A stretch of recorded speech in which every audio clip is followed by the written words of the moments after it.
Hello! I hope everyone's having a wonderful time. I am over here. Give me a second, real quick, as oh, well, TikTok can go over easy, and that can go over easy. Alright, what's good, y'all? How are you doing? I hope everybody is having a wonderful, lovely time. Okay, so, oh my god, my day's been, it hasn't even been hectic. I woke up, technically, late, because I wanted to try to make this an early stream. That way I'd have the rest of my day to do shit. Unfortunately, that wasn't the case.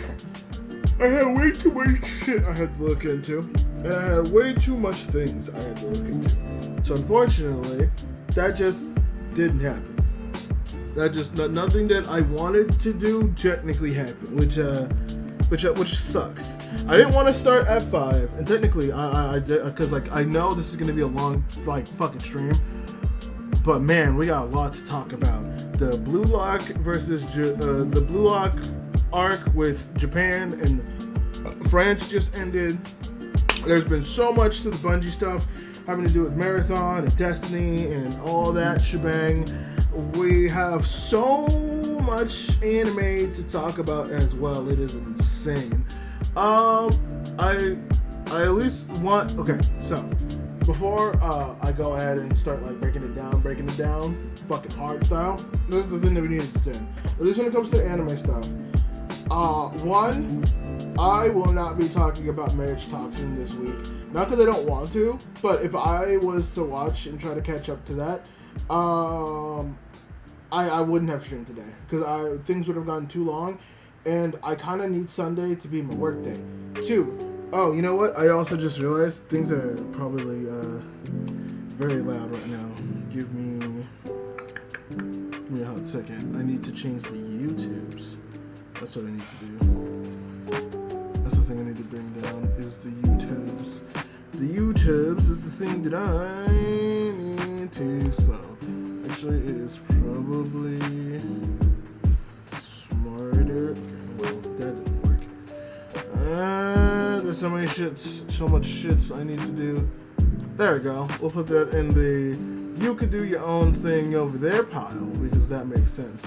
But yes, basically we have a lot to talk about. It's gonna be a lot. It's gonna take a lot, and it's fine. It happens. It's cool. There we go. My body keeps fucking turning for some reason. That's just kind of gonna have to be the case, unfortunately. But with that being said, how about we go ahead and we talk about this. Oh, actually, I'm not even on the right thing. Hold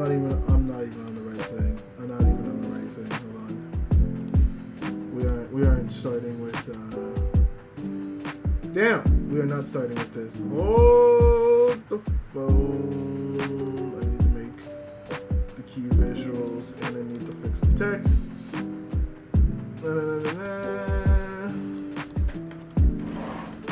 Even though I originally didn't want to start with Blue Lock is not the thing we're going to start with. Spring Anime 2026. That is the thing that we shall be starting with. You know what? That's actually cool. We're starting on that. Okay. Oh, I didn't put the music down either. I'm a fucking idiot. Hold on, I didn't put the music down. I need to because I know that bitch is going to. Blackstar0403. Yo, what's good, Blackstar? What's good, my man? How you doing? Give me a second. My whole thing is my whole setup. Not setup's fucking out, but there are things that I need to fix. Okay, I need you to hold on. I need you to give me the. Okay, so that's all. Ooh, that's a little too much. I think that's good. And then I'll be able to also hear the TTS pretty well too.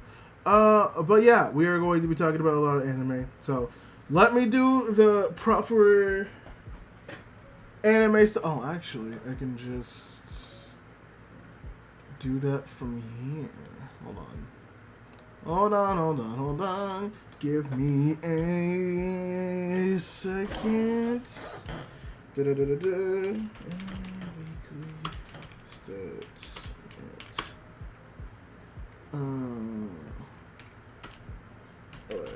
Okay.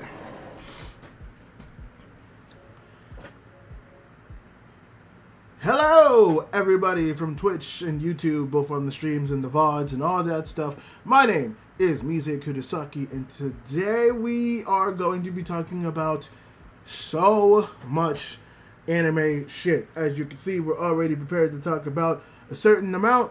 Some people call this the Anime Weekly. Some people call this the Anime Cavalcade, depending on who you are. Once again, shout out to ENGVtuber for being able to help us place these podcasts on people and put it out there. They're the ones that help support this podcast that's going on, so give them love. The website and all that good stuff is going to be in the link in the description. Now, before I fully get into the actual breakdown, there's a few things that we need to address. There's at least two. One, Marriage Toxin is not going to be an anime that we're talking about this week. It's not that I don't want to talk about Marriage Toxin. It's not that I don't like Marriage Toxin or I'm not dropping it. It's just, with me starting so late within the season of talking about stuff, I have to catch up to a lot of things. Which is why I didn't stream the last 3 days. I was basically just spending that time working on stuff behind the scenes and trying to catch up to a bunch of anime, which I didn't do very well, because if I locked in a lot more, I probably could have started this earlier than I wanted to, but I didn't. So if Marriage Toxin is not going to be on the list this week, it will be on there next week, and I will be treating Marriage Toxin the same way I'm doing this week. This is not going to be the norm. This is just, to prevent me from yapping about shit, since I'm going to be talking about like 4 or 5 episodes for each of these shows. But what I'm going to do, since there's so much, because we're starting from talking about episode 3 to like episode 9 for some of these anime, or episode 8 for some of these anime. For like stuff like Kofo and Nakamura, we're going to be going from episode 3 to 10, which is funny because I think that one has like the least amount of notes for that one, or least amount of notes that I have for that one. But I usually take notes, but I took like topical notes of things that I want to talk about for the most part overall when it comes to that stuff. So that's what we're going to be doing. That's what I'm going to be talking about. So we can start it off with Demons of the Shadow Realm. And Demons of the Shadow Realm, I think, is episode 3 to 8 or 3 to 9. I'm not 100% sure. Some of these will have episodes already out, like ReZero. Listen, I get it. I'm not going to be talking about those. We'll fully be caught up by next week. I know that for a fact. Now that like Marriage Toxin is the only anime that has like multiple episodes, I can just stack that on top of the normal maybe 1 or 2 episodes I have to watch for anime with each week. Makes my life a lot fucking easier, which makes me happy. But yeah, so the first anime that we are going to talk about is Demons of the Shadow Realm. This is not the right notes. No, yes, it's not the right notes. Okay, yes. So, the first thing that I had bulleted out for the whole thing for the episode, which is funny, I don't think I had it. And to be fair, these aren't just like things, singular things. These are just like jumping off points for me. But it's obvious that after the attack on the manor, I don't think either side that we have seen is trying to hurt either of the siblings. I do think that the side helping the village is hiding something deeper. Otherwise, I don't think the parents would have ran away. But overall, I think there is a bigger, what the fuck? I don't even know what I wrote. A bigger force out there that they're going to have to deal with. So, in the episodes between episode 4 and episode 9, the manor was attacked. Now, they dealt with it pretty decisively, showing how like the organization that the sister's with is actually fucking strong.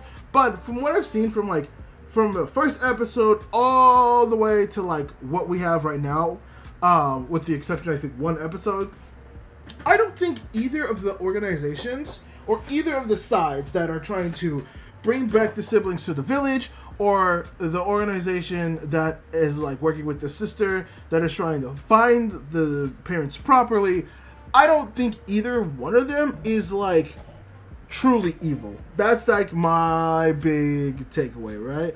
Also, let me hold on, give me a second real quick. I'm going to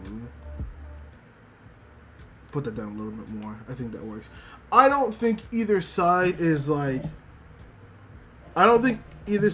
really outwardly evil, right? I think they might have their own personal agenda. They have their own sexual things. Because, like, there are certain things that you could latch onto where, like, the village, obviously the mother and the dad ran away with the sister. So they obviously wanted to avoid something and all that stuff. But there are also people within the organization that the sister's working with that is kind of weird. There's Asuma, I don't know why I remember his name, who's like, obviously Jin does not like him for some reason. Jin does not like that motherfucker. I don't know why. I can't tell you why. I can't explain to you why that is the case. But Jin 100% does not like Asuma. For some reason, he just doesn't. I can't tell you why. But Asuma acts kind of weird. The parents disappeared when going on a plane to, I think it was Okinawa, because I think the mother is from Okinawa.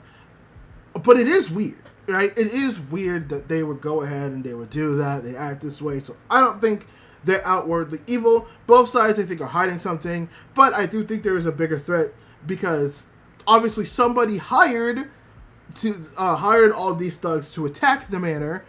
But I don't think it was either side. It might be somebody on the inside. I actually do think it's potentially someone on the inside. Or at the very least, that motherfucker Asuma knows something that he's not telling people. That is my big, like, theory with all that. But overall, I don't think it's something. I think eventually we'll see both sides come together to want to help the siblings. I think that's going to be a big thing. Alright, next on my notes. The power to accept the seal and break powers. Hold on. Give me a second. Oh, fucking so much AI shit on this Google thing. It's actually very annoying. There we go. The power to accept the seal and break powers are a choice, meaning at least one sibling refused to take it in the 400 years it has not been accepted. It's such a fascinating dynamic. Also, the sister is overpowered as fuck with the break power. The fact that she can break bonds with other daemons is insane. So, during the episode, like after the manor, the brother asked the sister, "Hey, like what the?" Oh no, it wasn't. It was either before. It was after the attack on the manor, where the sister actually explains like how she got the power, what's been happening to her this entire time, and we see that the sister actually got the power because she ended up passing away, and due to people's invention, like due to other insurgency factions going after them and trying to do stuff to them. And what she found out is when you are a sibling who was born to a twin, who was born during the nighttime, all that stuff, that you actually you don't go to like the afterlife properly. You actually go into this weird purgatory space where you can actually be accepted, being like, you could either take this power that I'm going to give to you, or you can just move on. You have no issues, you have no problems, you can just move on and live a normal life, don't even have to accept the power. But if you do, we'll bring you back to the world with this power. Do what you want with it. I don't know. It doesn't seem like there's any parameters to the actual power. It doesn't seem like that there's actually any rules to the actual powers. It just seems like that the powers are actually just things that happen. Also, thank you on the lives on the TikTok side. I appreciate it. I acknowledge you. I appreciate it a lot. I'm trying to see the name, but I can't see it properly. Also, thank you for the follow as well. I appreciate it. I appreciate all the love. But the sister obviously made the choice to take the power. And that also means that the brother, I should find out the names. Hold on a second. I keep saying brother and sister, characters. Demons of the Shadow Realm. I should probably know the names because calling it brother and sister is very weird. Asa and Yuru. There we go. Fried chicken or watermelon Kool-Aid? Fried chicken, 100%. Also, that is such a bad. Jesus Christ, what a thing to ask. Jesus fucking Christ. But So Asa decided while she was in her death to take that power, and it kind of makes sense given who Asa is. I like Kool-Aid more. That makes sense. I mean, hey, they go both well together, right? Fucking fried chicken Kool-Aid, fucking great concoction. Saint_Bobbit said, Zephyr smashing, Zephyr smashing, Zephyr smashing, Zephyr smashing. Hey, what's up, Bobby boy? What is good? I hope you're doing good, man. I hope you're doing good, and I hope things aren't too hectic over there. What was that going on? Oh yeah, but also took this power and explaining like her life and her decisions, and I kind of get it. I kind of understand why she took that, because when you live a life of being constantly hunted down for so long, for so much, and doing all this shit. I'd probably be a little fucking annoyed too, for being honest. Hello.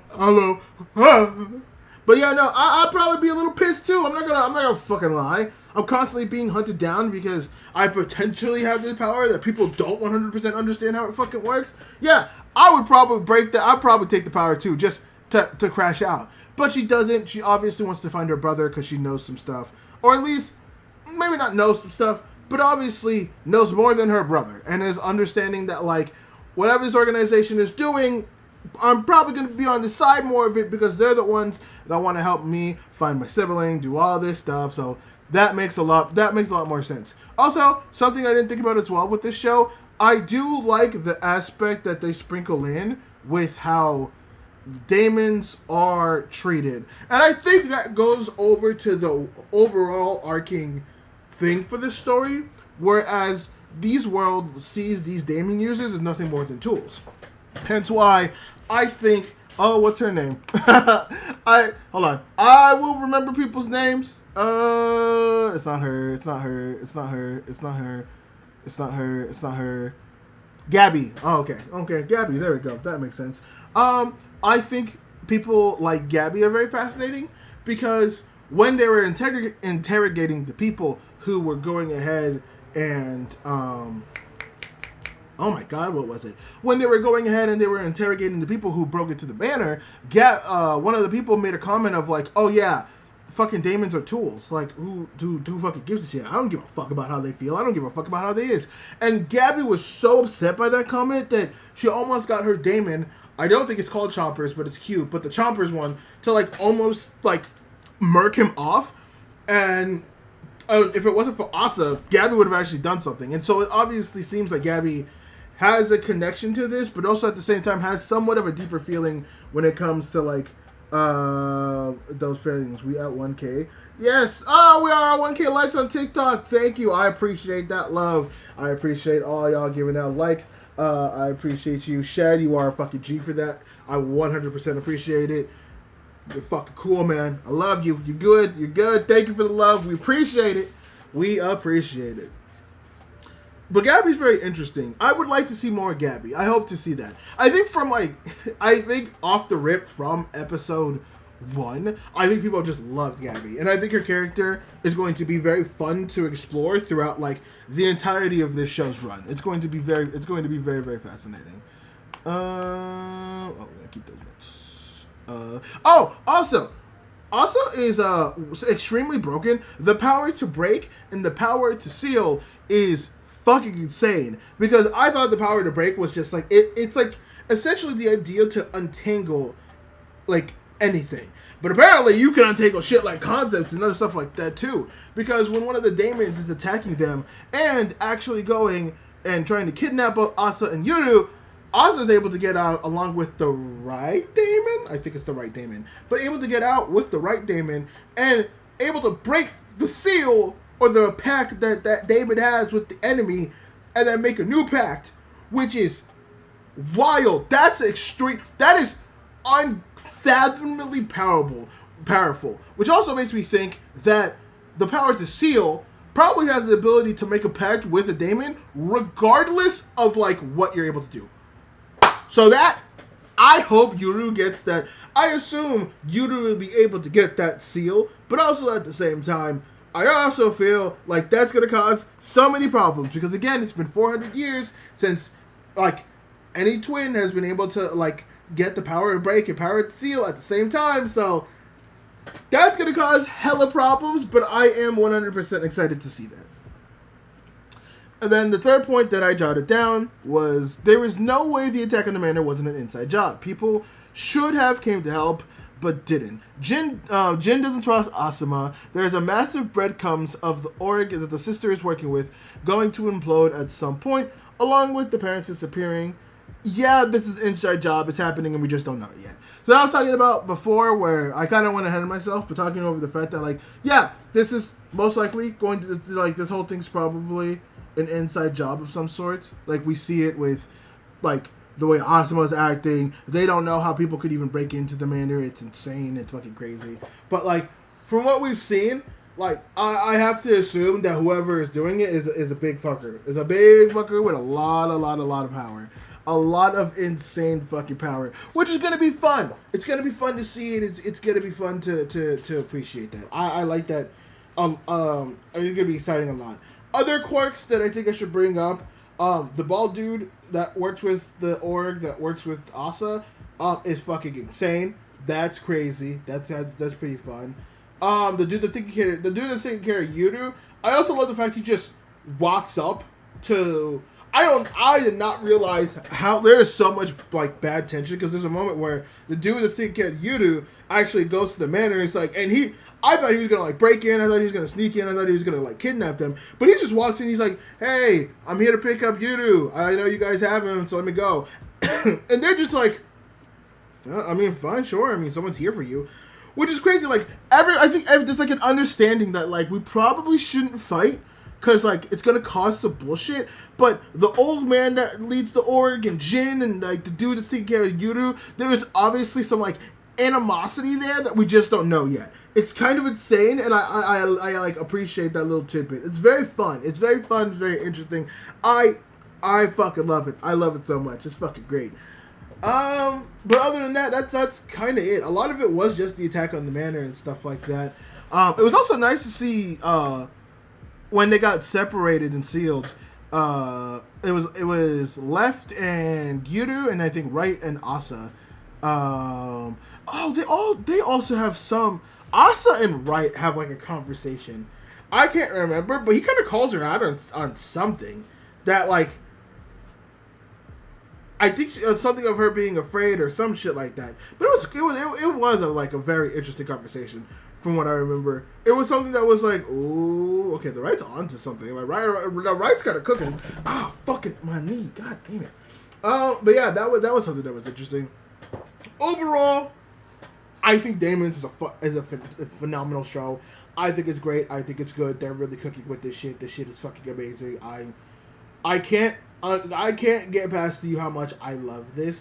It has not given me like the overwhelming like excitement that other stuff have, like ReZero and Needy Streamer Overload, but I see the writing and it being so good. Damon's has definitely have become something of a slow build at some point, where it like grabs you in, and then now now we're pausing. Now we're like, okay, let's build up this again. Like we got you in the first episode, everything got hectic, everything's kind of cooling down. So let's go ahead, let's pull you in a little bit, some more. We're gonna lay down the foundation, and then we're gonna go fucking crazy with it. I see it on the horizon. They're going to cook. I mean, it's the creator of Full Metal Alchemist. We know how there's so much good grace here that I could give. So I already know that we're about to cook with this. This is about to cook so fucking well, and I cannot tell you how excited I am to watch them cook. This is gonna be fun. This is gonna be so goddamn fun. All right. What's the next on the agenda? Let me switch real quick. It's Needy Streamer Overload. Oh my god, we're gonna have. Where is it?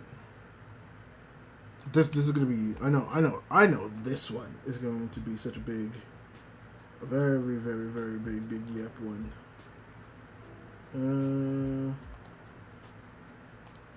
Oh. Oh. Oh no. Oh wait. I think you were the last one? Yes. You were the last one. Okay.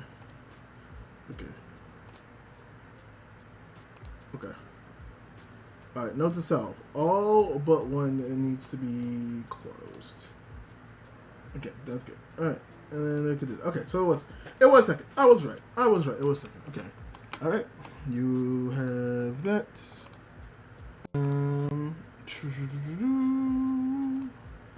Let's change that on TikTok.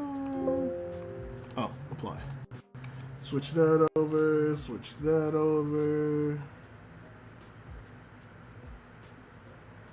Okay, cool. Jesus Christ. Alright, next on the agenda is Needy Streamer Overload. And oh my god, do we have so much to talk about with this one. We have way too fucking much to talk about this one. So let's get fucking into it. So one of the first notes that I had for this, because this is episode like 3 to goddamn like 8. Again, a lot of episodes. We have like 5 episodes we're condensing into very small, very small things here. Oh, I also might need to fix my model again, because for some reason it likes to turn. There we go. That's just gonna annoy me a little bit. Okay, alright. First note that I have, I think the overall messaging of this show is the game, and the game included, is that you should love how you want to be, but you have Jesus. I think the overall messaging of the show, and the game included, is that you should live how you want to be, but you have to be you have to be a little bit crazy too. Understanding that the way you can be, the person that you want to be, is the best person that Jesus Christ, what the fuck did I write here? I think the overall messaging of the show, and the game included, is that you should live how you want to, but you have to be a little crazy too. Understanding that this is the way you can be the person you want to be in the best way that you can flourish. But many people lack the conviction and lack the drive. I think that is almost a level of humility that you need, and understand that things can go away at any time, and that you need to try your hardest to keep it if you don't want it. So I'll address that because that seems like the ending point a little bit. So we'll come back to that point, because that's basically going to be my overarching feeling of how I feel about the show and what it's doing and the overall expansive message that it's trying to pull, along with adding that to the game. So then with the second one is, I cannot express how happy I am for the main girl to have broken out of that terrible relationship. I really want to highlight that. Also, I'm going to go ahead and try these.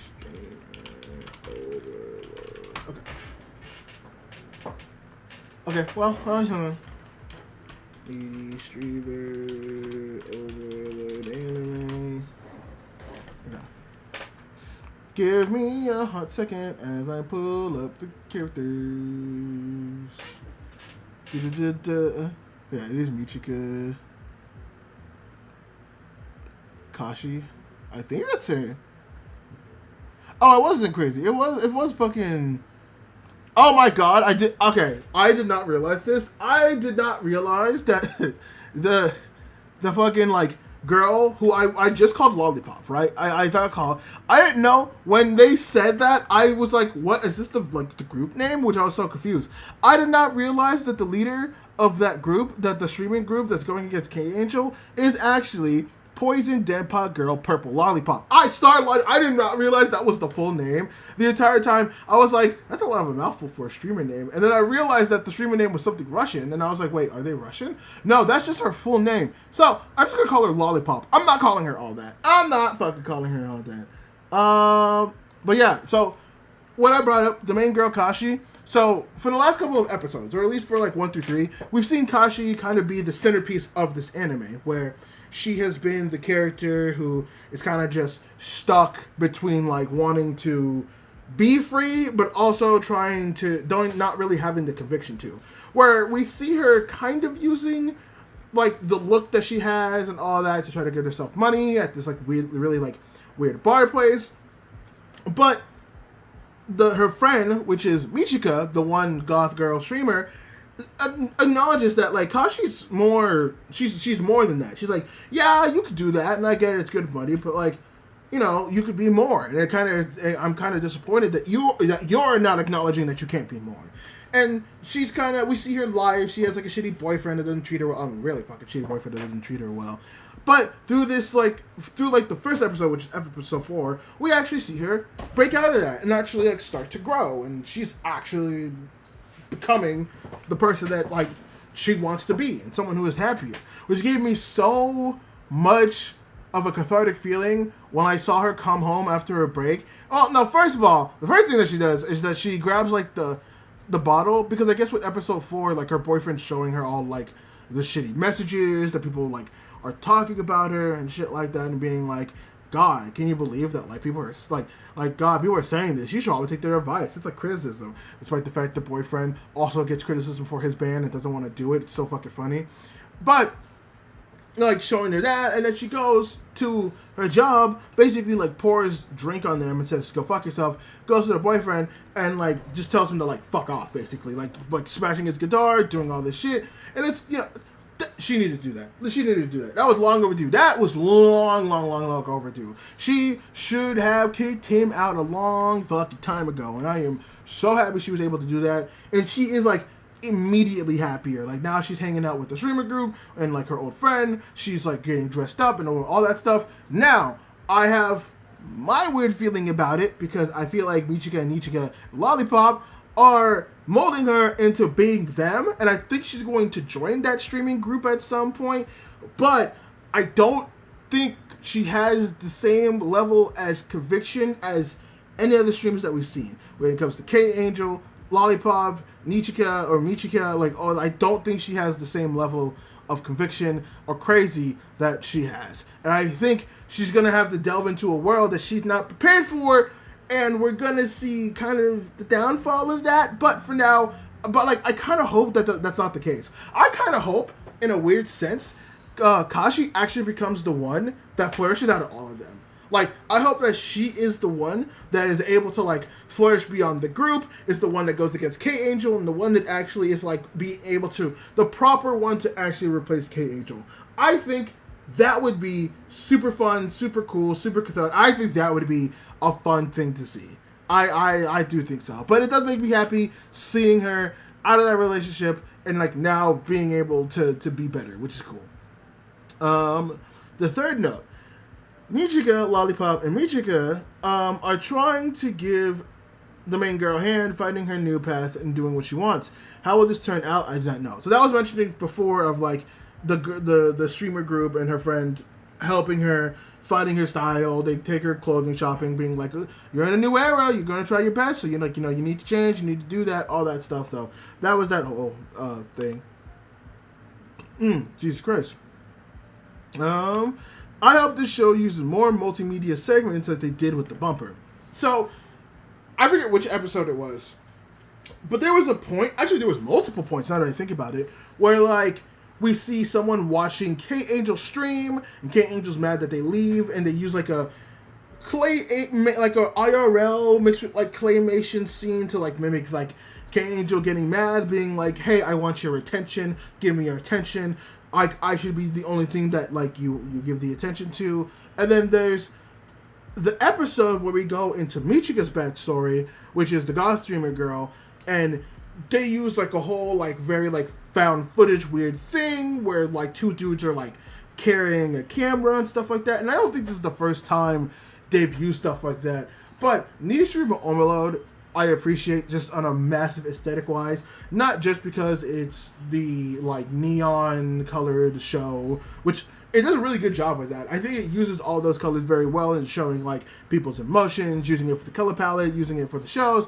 It's all been very well. It's all been very good. I actually appreciate it very much. I love how it looks. It's very beautiful.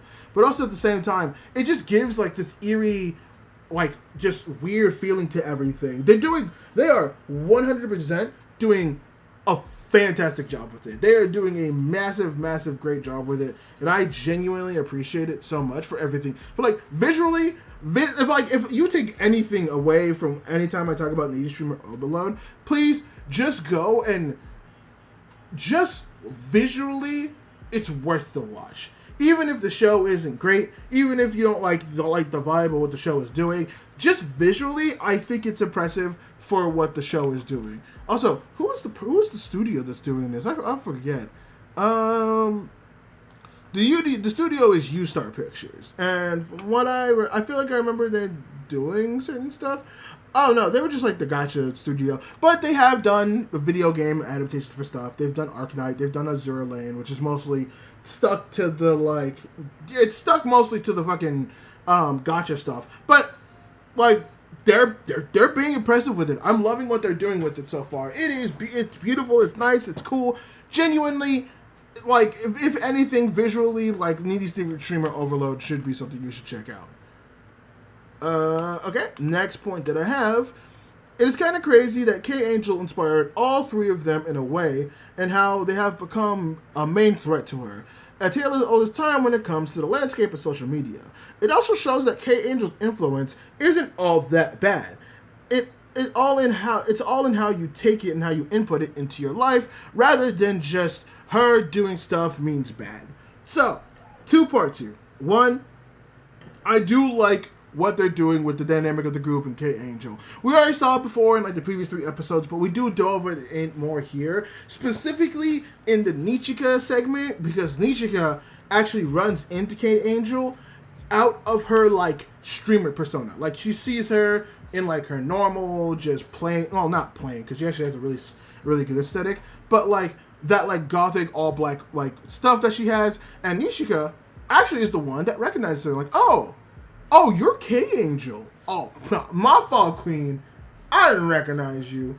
But they actually like go and do stuff, which we'll talk about because that is a note that I have, I think. If I don't, I'll make sure to mention it at some point. But it does also show how, like, you know, K-Angel's influence isn't all that bad. Because in the first 3 episodes, I feel like a lot of the emphasis with K-Angel was talking about how, like, oh my god, people listen to K-Angel and they do all this stuff and they're influenced to do such weird things and they're influenced to be bad or not great. And there's a whole interview, there's one episode where there's a whole interview with a person, K-Angel, and she's just like, I'm just doing what I'm doing. What people take from it is their choice. And I think to an extent that is somewhat true. Now, obviously, in the landscape of certain social media stuff, I think that's not as black and white as it is, but I think it does give into emphasis of, like, you can't always blame the person half the time. Now when they're, you know, putting in calls for stuff or actually doing things like yes, it's problematic, but in a situation of K-Angel where everything that she does is, like, somewhat kind of vague and stuff like that, like, she's not telling anybody to do things or telling anybody to do stuff. And I get some of the concern, like, when she sees people, like, when, I guess, I think during the interview, they brought up the fact that, like, there's a time where she showed off the fact that she was hurting herself and that's a bad influence, which I would agree. That's not great to do. You probably shouldn't be sharing that. But a lot of the other K-Angel stuff is just her being like, oh, I love you, you should be yourself, you should love who you are, yada, yada, yada, do this, do that, all that stuff. There are people, like the girl that went to attack her on stage when they did that collab group thing with the, when she did the collab thing with the stream group, and her going off and not really caring about the attacker, but the attacker, like, just taking it, being like, oh, you ruined me, you did this, you did that. But that person's taking all the wrong ideas from K-Angel, versus the streamer group, each having their own interaction in some way with K-Angel, with Nichika and Lollipop being more direct as they like physically met K-Angel. And Michika, I think Michika did, I'm not gonna lie, Michika's backstory was very avant-garde to the point where, like, I don't know if you're just hearing her in your head or if you physically met K-Angel. I'm not 100% sure. Now, I will say there's a bit of a caveat to that, because if that is the case, K-Angel more or less directly interacted with these people rather than just the normal people that people complain about where it's through like a screen. So there's more of a direct interaction with that, so that's all this thing. But I think it is important to be like, oh yeah, sometimes it's not about what like the streamer says, or it's not about what like the content creator does. It's more of how you take it and how you apply it into your life, which I think, you know, Nijishiro overall tries to do is be like, hey, yeah, make sure you take it in the proper ways. Don't over exaggerate it. Don't over fantasize it. Like when you hear stuff from people, yes, it could seem like one way, but you should take the time to actually break it down and take it in a positive or take it in a way that's not negative, in the sense of what like things like K-Angel and other people do, not in like the direct like call to certain action stuff, because K-Angel doesn't really do any like calls to actions. She's more of like, the closest thing is more she's just like a preacher of positivity. That's what K-Angel is. She's a sense of a preacher of positivity and wanting to do your own thing and freedom and stuff like that. So that's like the whole takeaway that I took from that and her stuff.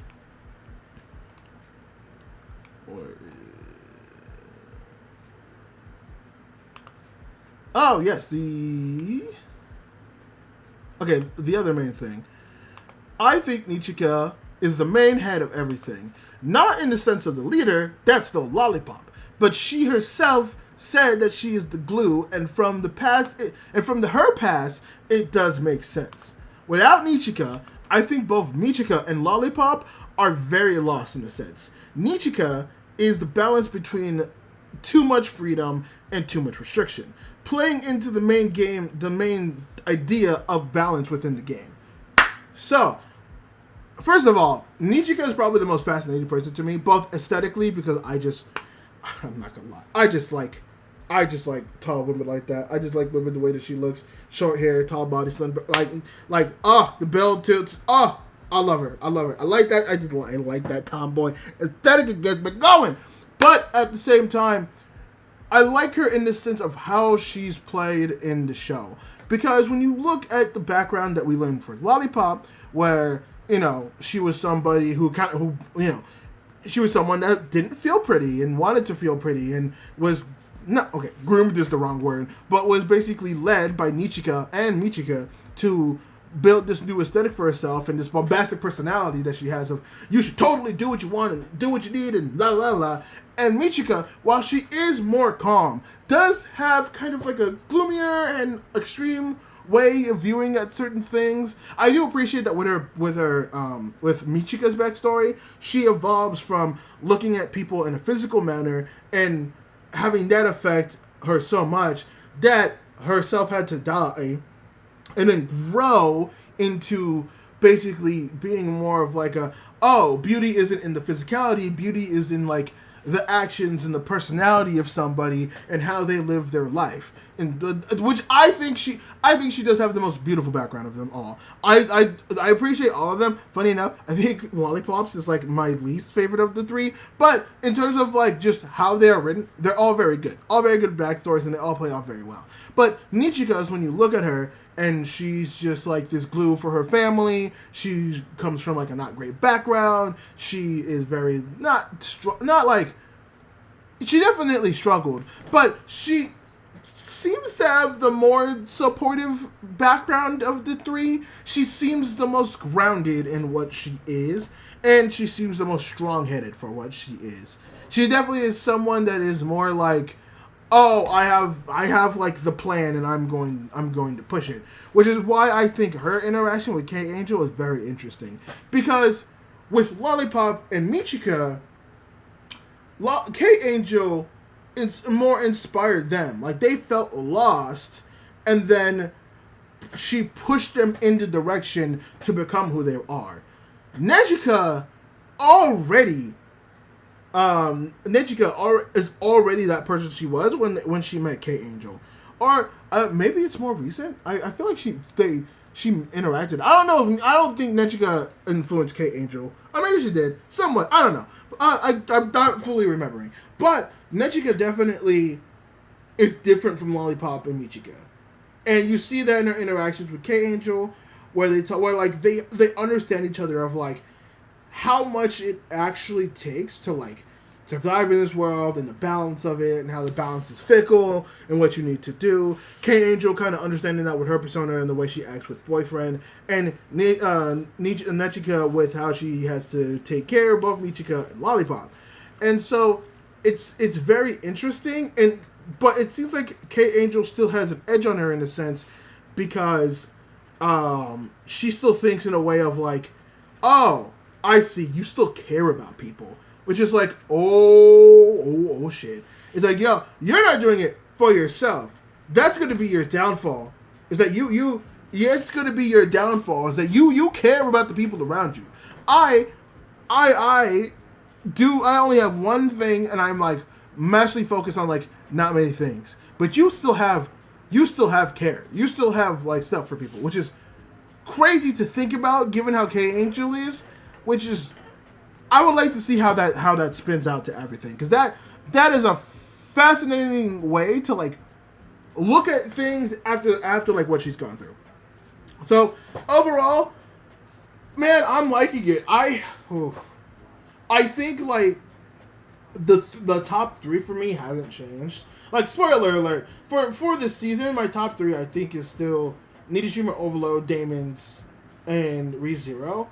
But oh man, Needy's fighting for that one spot. Unfortunately, I do think right now Daemons is at 3rd because ReZero is cooking way too good and Needy's cooking way too good. There's too many things that are cooking that are way too good.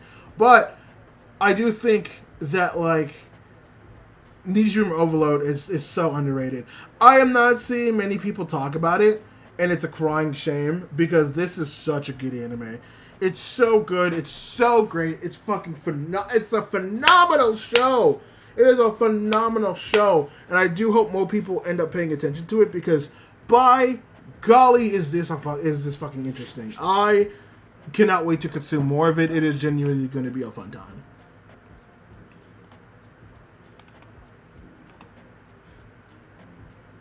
Okay, give me a pause as I go ahead and change shit.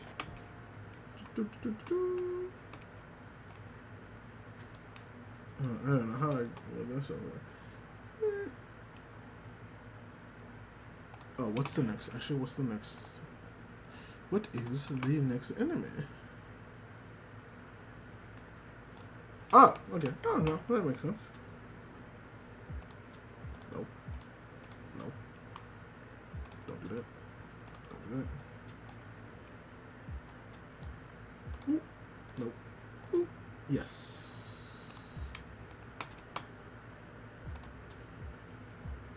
And then...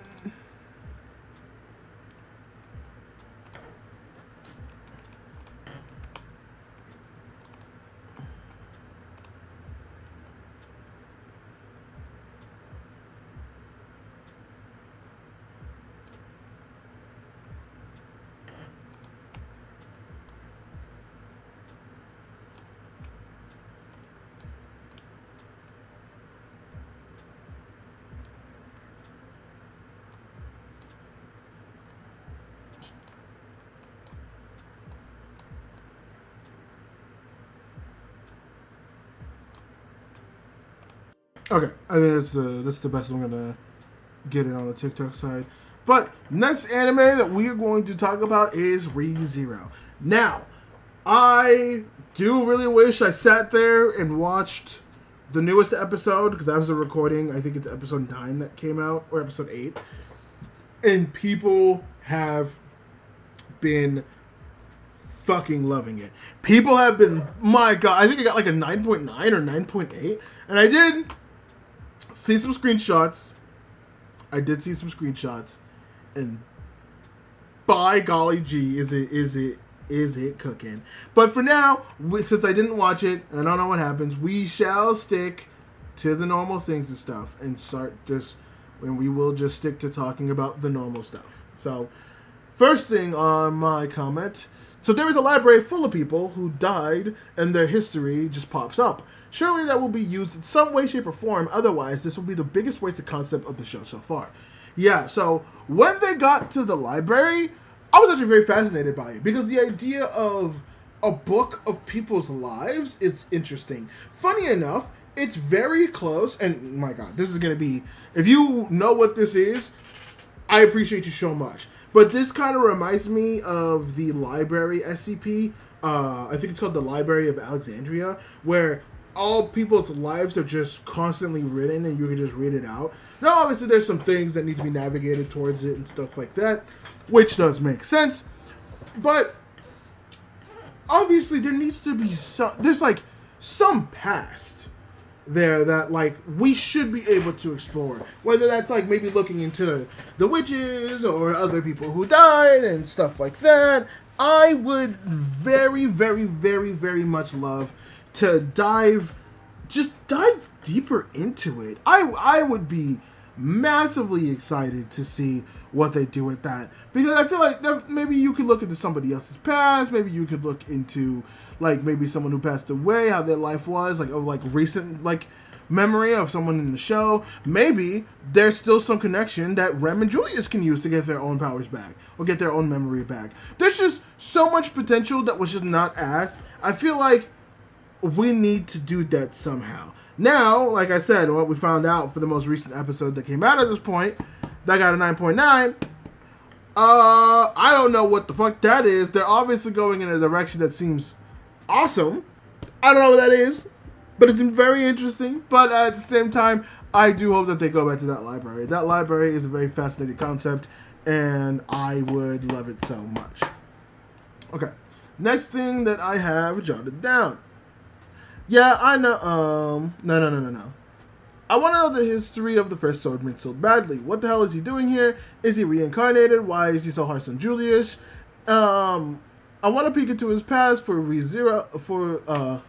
a peek into the past of ReZero that I want to know so badly about. So this is kind of just adding on to the library thing where there's this swordsman who's the first swordsman. I forget his name. I think his name is like Reed or something like that. I only know him as Stick Swinger, which is funny because knowing more about his personality, it makes a lot of sense why he calls himself Stick Swinger, because it seems like he does not fuck with the Knights. He does not fuck with anyone who calls himself a Knight. He doesn't like the concept of the Knights. It is wild, which would also make sense why he calls himself his title is Stick Swinger, because it's kind of derogatory to a Knight, just calling him Stick Swinger, right? So it feels like whatever baggage he has when it comes to how the Knights are is crazy. And you see that with his interactions the second time around when Julius goes to fight him for the second time, and he sits there and he's just like, you call yourself a Knight like that, but either that or like you're so hung up on this like Knight shit, like you need to fucking drop it because you have no right to call yourself that. Which I feel like he is the type, right? I feel like Reed or Stick or whatever the fuck, I think he is the type to I think he's the type to look at people who are super like proper like that, and they'll be like, I am the Knight of blah blah blah. It's just like, oh, you're so prim and proper, like you're so this and that, like God, you're shitty, like you're the type of person that I hate in the Knight. You're the reason why like I got away. Which also at the same time, I don't know, I think they mentioned either his death was a mystery or something like that. I would love to know what the hell he's doing in the tower. Like, everyone's just so cool being like, oh, Julius, we meant to tell you.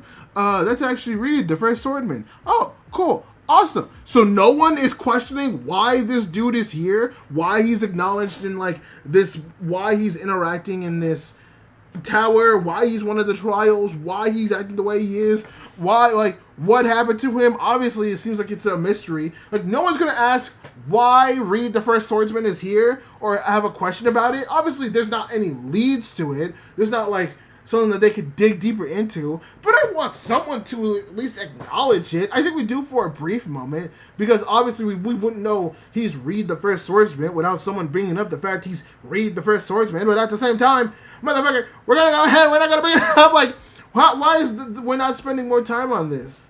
God, that made me upset.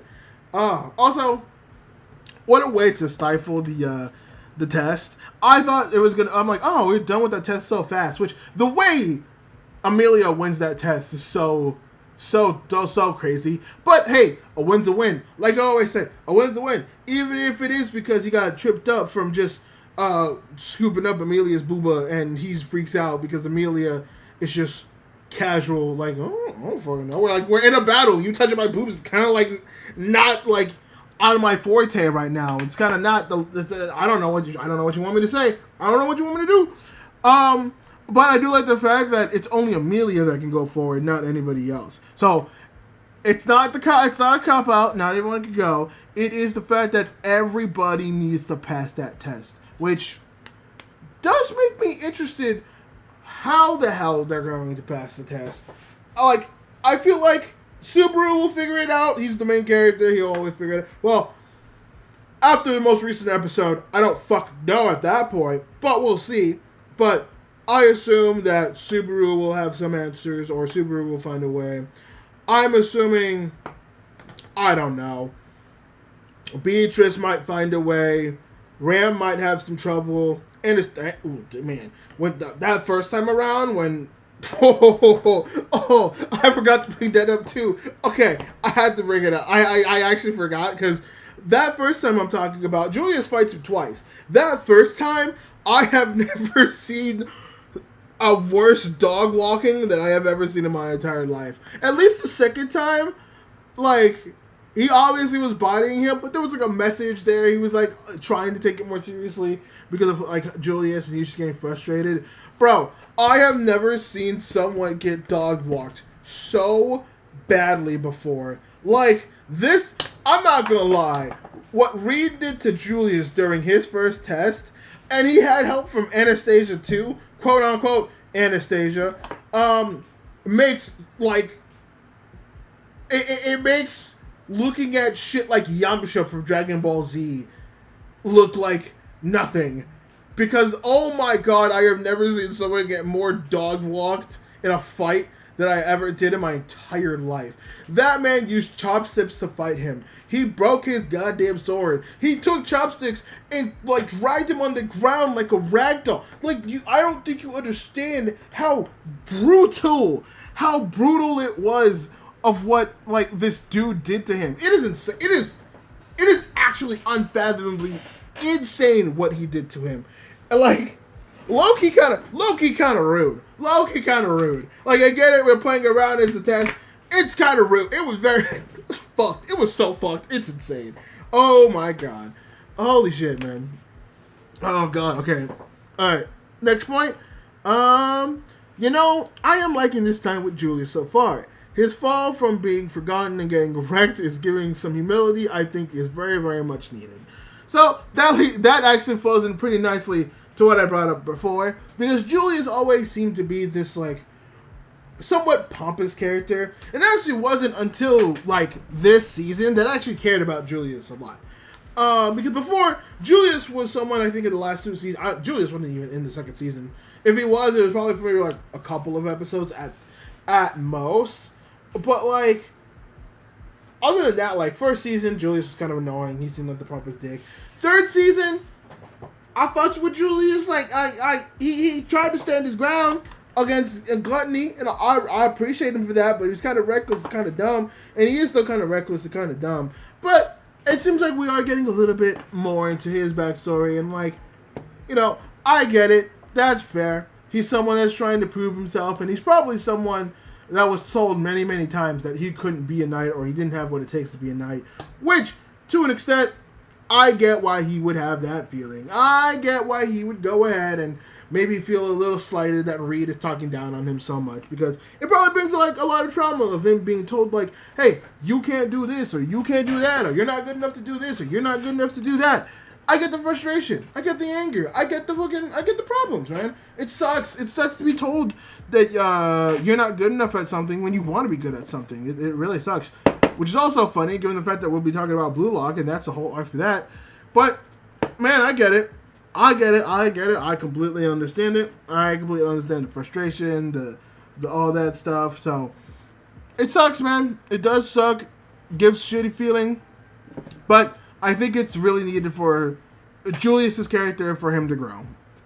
One thing I should bring up, because we don't really, I brought it up, but there's not really a good place for me to talk about it, because I didn't really take much from it.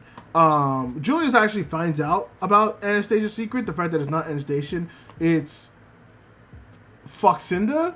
It's not Echidna. I forget the spirit's name. It's not Echidna, but I think it was like Foxinda or something like that. It finds out that Subaru's been hiding for it, not for like a long time, but for a little bit, and it kind of plays into that too, where he's just like, you guys don't trust me to be that way, like to keep a secret, or you don't trust me that I can handle it. Like, I'm Anastasia's knight. I should know what's going on. And like, part of me understands, but part of me is just like, you weren't in the mental state to. Like, as far as you concerned, like, Anastasia doesn't remember you like that, dog. Like, it sucks, but that's the case. And it's shitty, it's fucky, and I get it. It's not great, but also, like, you gotta understand, you weren't in it. And I think that's just something that Julius will have to get over. And again, he's not necessarily mad at Subaru for keeping the secret, because he also admits that he probably would have done the same. But it still doesn't sting any less, which, okay, I get that. At least he's, like, willing to bring it up. At least he's willing to admit that, which is good. The next point. ReZero will always be the best because they still keep the concept of isekai alive, still attaching Subaru to his previous world, which, yes, I know the next episode is intense. So, again, I do bring up the next episode. That we get. I know that we get, like, really into his backstory in the next episode, but the big thing for me that really appreciated it, at least in the confines of the episodes that I am talking about, is that Anastasia, or Fox and whatever the fuck, they're, like, outside in the balcony having a conversation, and, you know, Anastasia's outside and finds the secret passageway, and he's just like, what? Subaru's just like, what the fuck? Why are you here? And Anastasia's like, I mean, I found the pathway, you found the pathway, is that kind of weird? And it's like, okay, fair. That makes sense. But Foxinda at least actually approaches him, being like, you know, you are weird. You're kind of different from anybody else in the way that you interact. And I tried to look into your past at some point, and the only thing that comes up at the latest is an incident that happened at a small village. But other than that, I have no birth records. I have no time of you being younger. I don't have what country you come from. I don't have stuff. You're an anomaly, Subaru. I don't have any attractions from you other than that day at the village. So, Subaru Natsuki, who the fuck are you, or what the fuck are you? And I can't remember if Subaru actually admits that it's from another world, but it is one of those things where it's just like, oh, yep, it's coming. And this is why ReZero will stay as king of the isekais. Or at the very least, when people talk about the top isekais, you know, you bring up Mushoku Tensei, they bring up Slime, they bring up Overlord, they bring up Konosuba, and like, I think I can accept that, like, when it comes to, like, the big ones, those are kind of like the big ones. Tiny the Terribles, another good one. Basically, the way that I see it in terms of what you would pick as good isekais, look at Isekai Quartet. That's a random fucking pull, but Isekai Quartet, I think, is a good example of what animes are considered like the top of isekai, which is ReZero, Konosuba, Overlord, Eminence of Shadow. I think that's it.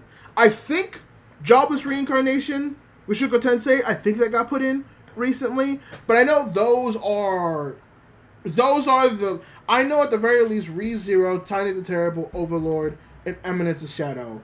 I at least know those. Oh, and Slime. I think Slime's in there too.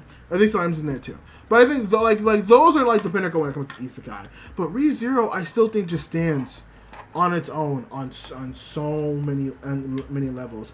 Again, I think one of the only ones that can really rival it, and it's gonna be very, very controversial. I won't expand it super further. Is probably Mushoku Tensei. I know for a lot of people that's not a great thing to hear, and I get it. I acknowledge the criticisms. I'm not going to run away from the criticisms. I do think he has massive problems. But I also think that the massive quality for Mushoku Tensei, it's just too high. It's just too high to just ignore because of its problems. It's kind of like Berserk in that sense. Where, like, yes, I know Berserk has problematic stuff. And, like, some of it I think is miscontrived when it comes to Berserk. But, like, man, the quality of just the writing and the characters and all that shit is just so high. It's hard not to, like, to knock it. It's hard not to just ignore it when, like, the quality of what they do is so fucking good. But ReZero, I think it's just king. I think it just does too many good things well. I think it does too many like great things. And I think a good isekai is an isekai that still attaches the character to the previous world in some way, shape, or form. And ReZero does that to a fucking phenomenal degree. It does it to a phenomenal degree that I appreciate very much so. So, you know, take that what you will, but that's me when it comes to ReZero. Okay, next point that we got. Even though things are going to wrap up, I think we have spent too long not getting to know Shaola. It seems like she has been in here forever, and she knows some stuff that like the other characters wouldn't know. At some point, we gotta dive into her backstory sooner rather than later. So Shaola's been this character that has been somewhat guiding our group through the tower and helping, and it seems like her knowledge only goes towards the first level that we have, which is the library that I brought up earlier, and the specific rules that Anastasia asked her to explain, which she didn't explain, but you know, she finally explained it at this point. Which she says that there, I don't think there's a fifth rule. I think there is a fifth rule that's gonna fuck them, and she's just forgotten it at this point. But it's obvious that like Shaola knows some stuff. I mean, the big thing, and it goes back to wanting to know more about Reed as well, but Shaola's afraid of Reed, so much so that she passes out. Shaola and Reed have some history there that dates back to God knows how long. And if Shaola recognizes the first swordsman Reed, then Shaola's been here for a long time. And Shaola is old as fucking dirt. So, Shaola knows some stuff. Shaola knows some stuff that she's not letting on. And I don't know if it's just the fact that she's that ditzy. I hope, given how ReZero plays and how it interacts, I hope the situation isn't that Shaola is somebody that's just like super dumb and it's like, oopsie, I forgot. I hope it is just like a trauma response to being here so long. And I hope, I actually kind of hope that the Shaola that we have here is not like the real Shaola. In the sense of like, this Shaola, this like bubbly, super excited Shaola, is more of a coping mechanism Shaola. And that when like the barriers and the coping all comes tearing down, the real Shaola and her real personality is going to come out. That's what I'm very interested to see. I hope that's the case. I don't know if that's the case. I really hope that is the case. Because, and you know what? I trust ReZero to pull some shit like that. But that's my shot. I'm shooting my shot right now when it comes to Shaola in that regard. I really hope that we see that. I really hope that gets explored. And I really hope Shaola does get more time. And then my final time, or final point in this. I literally stopped in the episode with Subaru seems to have just completely forgot about everything. So I don't even know what the fuck we have in store. But I believe in ReZero and I believe in it cooking. And by judging by the score of the most recent episode, which was a 9.9, it seems like it was indeed, in fact, cooking. So this is basically just how I feel. ReZero, fucking great, fucking phenomenal. Obviously, it's still on top. Right now, it's battling with Needy Streamer Overload. But, man, ReZero, definitely going to be in the top 2 unless Damon's pulls some wild fucking shit. But, you know, it's at the top for the reason. It's there at peak for a reason. It's so fucking great. It's good. It's awesome. I can't wait to watch that episode because I am going to have comments for that motherfucking episode. It's going to be fun. It's going to be fun. And I cannot wait to consume that. It's going to be a great time. It's going to be a great time. I'm going to have lots and lots of fun with it. I'm going to have lots and lots of fun with it.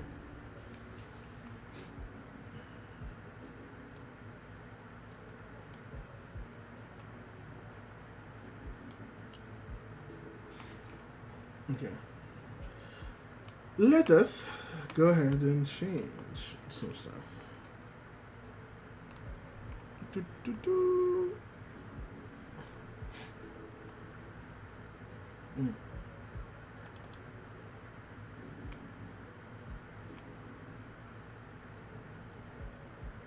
Come on. Oh. I'm fucking dumb. Oh, what's the next one? Oh, switch it. Okay.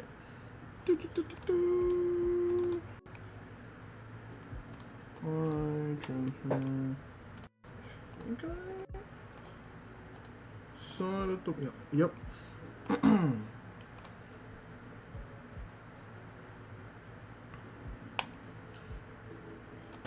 Okay. The next thing that we have, or the next anime that we're going to be talking about is... Oh, actually, give me a second. I'm going to get water real quick, so give me a second while I still have the chance.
Okay, I have my water. I have my water. I have my shit.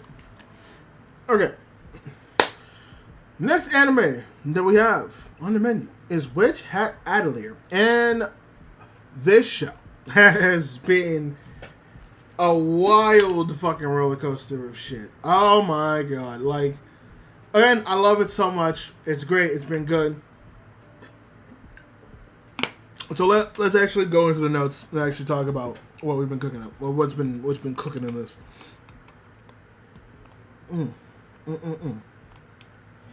Okay, so the first note that I want to reiterate how much I fucking love the power system in this anime.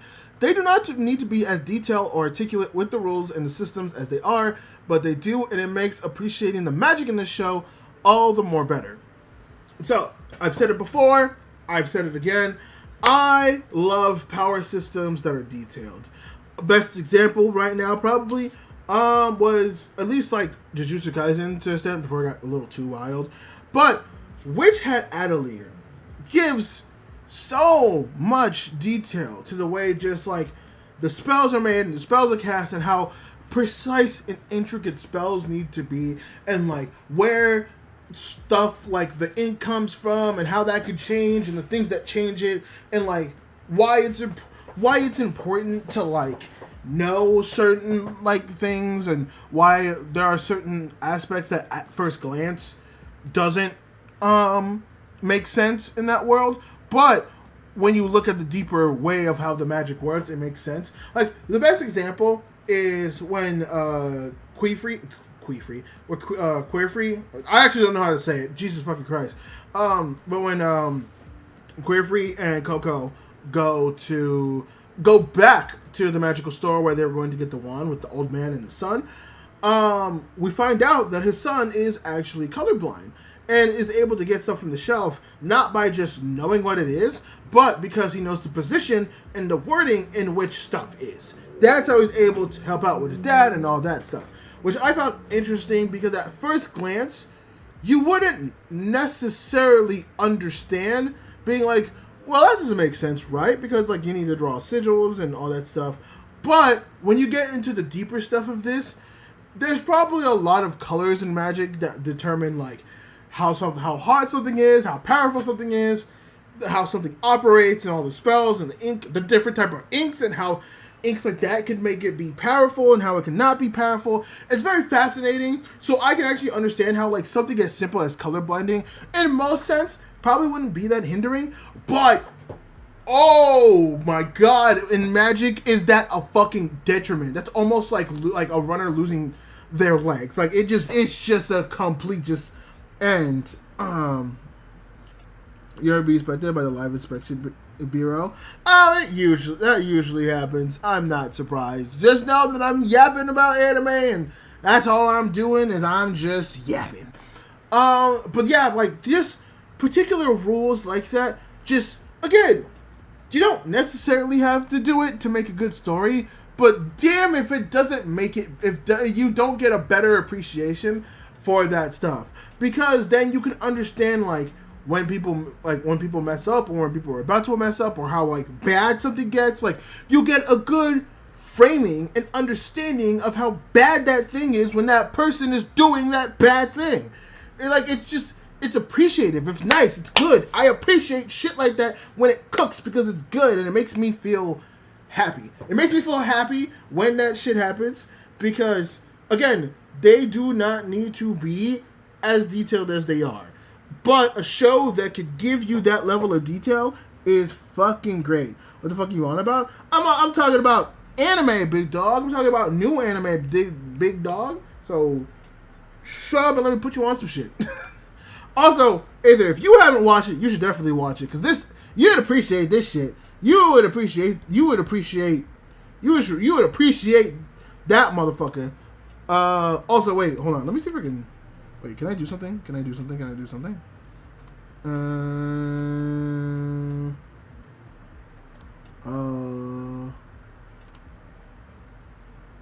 Okay, hell yeah.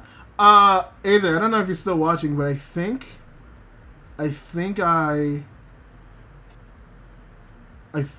added you into the moderator. So there you go. I think you have mod pad powers on the TikTok side now too. What was I gonna say? Oh right, yes. So yeah, I just appreciate the way that they cook in this. It's so fucking good. It's fucking great the way that they cook shit up. What's the next note that I have? I was not expecting the bad wizards to get involved in such a massive way super early, but hey, I'll fuck with it. So, I like partly want to retract that because I say they get involved in like a big way, but not much, right? Like obviously they trap all the girls at Coco and like Coco and Agot and the rest of them in this like dimension world, and he does like actually get his hands on Coco. Like he actually does get his hands on Coco for a split second when they're having that whole interaction. But like it's still impressive that they would go that far so early. Like I feel like them being sucked into that dimension world and being trapped, I don't think he was necessarily trying to hurt them per se, but it is crazy that they went that far, which is that's a lot. That's a lot to put some little like apprentice wizards in, especially with all the stress that they went to, which we'll talk about that. That is crazy, but it's not as big as I initially thought it was. Although when you realize that actually that's not true because he's also spiking Coco's ink with some strong fucking magic stuff, which I'm still not fully aware what the fuck that was, but it turned like whatever, like what was supposed to be the breaking like rock spell that they do to get out of the space, and just making it completely destroy the whole river and be like, oh yeah, I don't know what the fuck happened, but that was the thing. Also, I don't think it's that bad if the water came back eventually, which it did. But we'll talk about that later, because that I understand. I understand the worry, but also like what the fuck at the same time. Okay, next point that I have. You know, in one way, I get it. Coco is a novice that doesn't really belong in the world of magic, at least not now. And these girls raised and born into magic make it kind of hard for her. But Coco also didn't ask for this and to be a part of things. And there's a lot of flaws in the current system of rules of wizards, but also around themselves. Okay, that sounds a little weird, but basically the whole thought process I had was basically that the whole world. The first part of my point was that yes, there are times when like the four girls get sucked into the dimension, that they basically go ahead and just kind of, they don't purposely rag on Coco. And I get why they're upset as well. Because Coco's like, at the beginning of this, is low-key kind of fucking up. Like, she is kind of the reason that they got there in the first place. And like she fucks up a got spell, which causes them to like not do stuff. Luckily the other girl was able to go and like do it properly and stuff like that. And like all these other things, and like I get it. I do understand it. I get the concern, I get the issue, I get the problem. I fucking get it. But at the same fucking time though, like Coco didn't actually be brought into this world.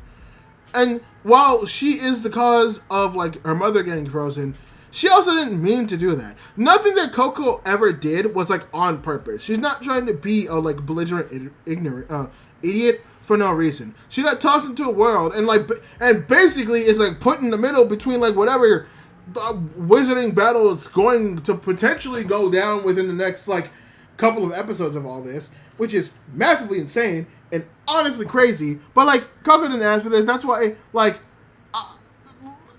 the other girls kind of apologize, and she even has a conversation where she's like, hey, I didn't mean to do that, I acknowledge that. But a god at the same time didn't do that, and it was just like, I get where you're coming from, a god. We'll talk about a god. But I get where you're coming from, a god. But you'll see this thing, god, don't be such a dick. Don't be such a dick ass, okay? Please don't be such a dick ass.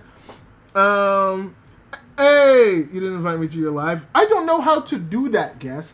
But I am glad you're here. And I'm glad that you are here. I'm just yapping. It's gonna be a long yap session. We got like 3 segments. We got like 3 portions of yaps of anime, manga, and news. So I'm gonna be live for a while. So enjoy the big yaps. Enjoy the big yaps. Oh, you still remember me though, right? Yeah, of course I do, guys. I remember you. I know who you are. I know who you are. What was I gonna say? Oh yeah, no, I pretty much got that. Yeah. Okay. Next point that I have. Next point. So there is a kid who gets trapped. Okay. Okay. I already know what this is. I'm not even gonna read it. I'm just going to explain because I need to rant about something. I'm glad that you're happy guess about that. I do remember you. I recognize you. Long as you name too. I do remember it. And thanks for the likes too, by the way, on the TikTok side. So, okay, here's my issue. Here's something that just pissed me off in the episode. So, Queerfree gets like is asked help by like a normal human. They got trapped by the water because of storming, all that shit, right? And so Queerfree and the dude who like watches over the area, because there are some places that get hit by magic that can't get rescued all the time. And so Queerfree and an assistant go to take care of the water. It's pretty easy for them. Queerfree has a water sword that he's able to split water like Moses. That's fucking insane. Saves all the luggage, saves the boy, the son is fine, all that stuff, right? So everyone does like some stuff. Pretty easy, lickety split, they're able to get some people. This same kid, after his dad is actually just yelling at him, don't fucking do it, it's not worth it, is not listening to people. The water has not settled. The storm is still going.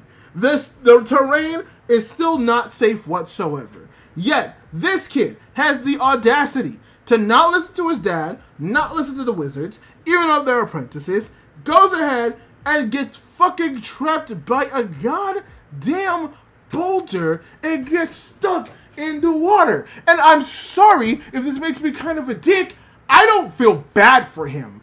Like, I don't feel bad for him. If anything, I feel bad for the dad because Agat and Coco do go actually save him, but because of that, we find out that, like, Coco's powers are, like, spiked by some weird shit and, like, causes, like, a whole problem. And so, the, like, council of wizards that come to, like, punish anybody that, like blanket black and white rules. You break the rules, no exceptions, I don't give a fuck. That whole type of stuff, they go, and they're, like, they have a whole interaction with Agat and Coco and Queerfree and all that stuff. But they also have an interaction with the dad, because they have to take the son away, and they're just like, oh, we have to take your son. We'll take him to be get medical facility care. Like, he'll be under our care for a little bit. And then the dad is just straight up being like, oh, you can help him, right? You can help him, right? Like, I know you guys are strong enough wizards to just help him. Like, it shouldn't be a yes or no. I know you have that power. We've seen you do crazy shit. And you even see that one council member or that one, soldier just like, you're not wrong. But, fucking hell. And, honest to God, I would have not felt bad if that kid passed away. I'm so sorry. I'm so sorry. But I do not feel bad for that kid in the slightest whatsoever. Because no way are you going to have wizards and your parents and everybody tell you that, hey, it's not worth it. It's not a good idea. Don't go down. And you're trying to be a hero. I would understand if it was the first time, right? If that's what happened, if we get a cutscene, like a cold open of the episode where they only barely just made it and the kid's just like, well, damn, I don't want her to lose my stuff. If it was the first time, okay, that makes sense. You're not fully aware of the danger. You're not fully aware. Yes, you almost got, you lost your shit. All that stuff happened. But I get it. You're kind of just I want to try to be the hero. All that stuff. Brother, you already got rescued. You almost ended up getting hurt already. And you're just you know what I'm going to do? You know what's great? Let me go back and do that again. What's wrong with you? Oh my god. If this has no bearing on the actual quality of the anime either, I just needed to rant about that because that kid in the back of my mind just pissed me off the entire time I watched it. I thought about it and I'm like, if that kid literally just listened, nothing of what would happen in the next hour and a half would have happened. What's good, fans? It's good to see you back in the stream. But yeah, nothing of what that kid did, if he just listened to his parents, to the wizards, to Coco, to a god, if he just listened and didn't just casually go down to a storming, rapid river and try to get the stuff and break the ledge, none of this would have happened. Coco wouldn't have destroyed the river. Agot wouldn't have had to panic. The people wouldn't have to worry. The council wouldn't be here. Quinfrey wouldn't have to come save the day. But all that shit happened because the kid wanted to be a little shit. The chain of effects, the butterfly effect on that is insane. Low key to the point where I kind of want to treat the kid as a villain. But regardless, whatever. I made an old bucket of fried chicken. Nice. That sounds fucking great. That sounds fucking good. But yeah, that kid just pissed me off. I just needed to rant about that because Jesus Lordy and fucking Christ is that annoying. Okay, the next point that I have. Now, when I thought these council of wizards judge people, at least in a fair trial, I did not think they just see the act, which brings up even more issues, and just wipes them there. So, again, going into the whole thing with Agat and Coco, so they rescue the kid, right? The kid goes ahead, saves goes ahead and saves them, does all that stuff. Extra crispy dark meat, that sounds yummy. That sounds good. Now, where was it from? That's the important question. That's the important question you need to ask. But, Agat and Coco save the kid, right? And Coco uses the spell that the other girl uses to break the wall. Something happens, and the spell goes out of whack, and instead of just breaking the boulder, it breaks, everything down the river. Rocks, trees, rivers, all the way down, it just fucks everything. And this is quick as shit, by the way. Holy crap. This is cops going to Malibu because they got a call from there. It is fast. But fucking the council comes and they get Agat and Coco and they're like, okay, who cast that spell? Which one of y'all motherfuckers did it? And Coco was like, I didn't even realize, I don't even know what's happening. And they're just like, oh, so you're the one that cast that spell. So that spell's strong as shit. You definitely can't do that. You must be working with the Brim Hats. You're working with the evil wizards. Yeah, no, we're gonna take your powers away. No, I don't care. I passed the judgment on this bitch. You're getting your powers taken away. And they just take the power. Homemade fried chicken. God, 5 gallons. That is a lot. That's good, but that's a lot. Jesus fucking Christ. But she goes And then they go, and they're about to just wipe her brain. They're like, oh, you did that, then you must be working with the Burmans. You must be doing this, you must be doing that. If it was not for the other girls coming back and Queerfree coming back to save the day, oh my fucking god.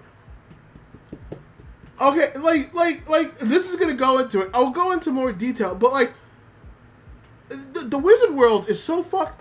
I at least thought they'd investigate it. They look into it, being like, okay, is it black and white and all that stuff like that.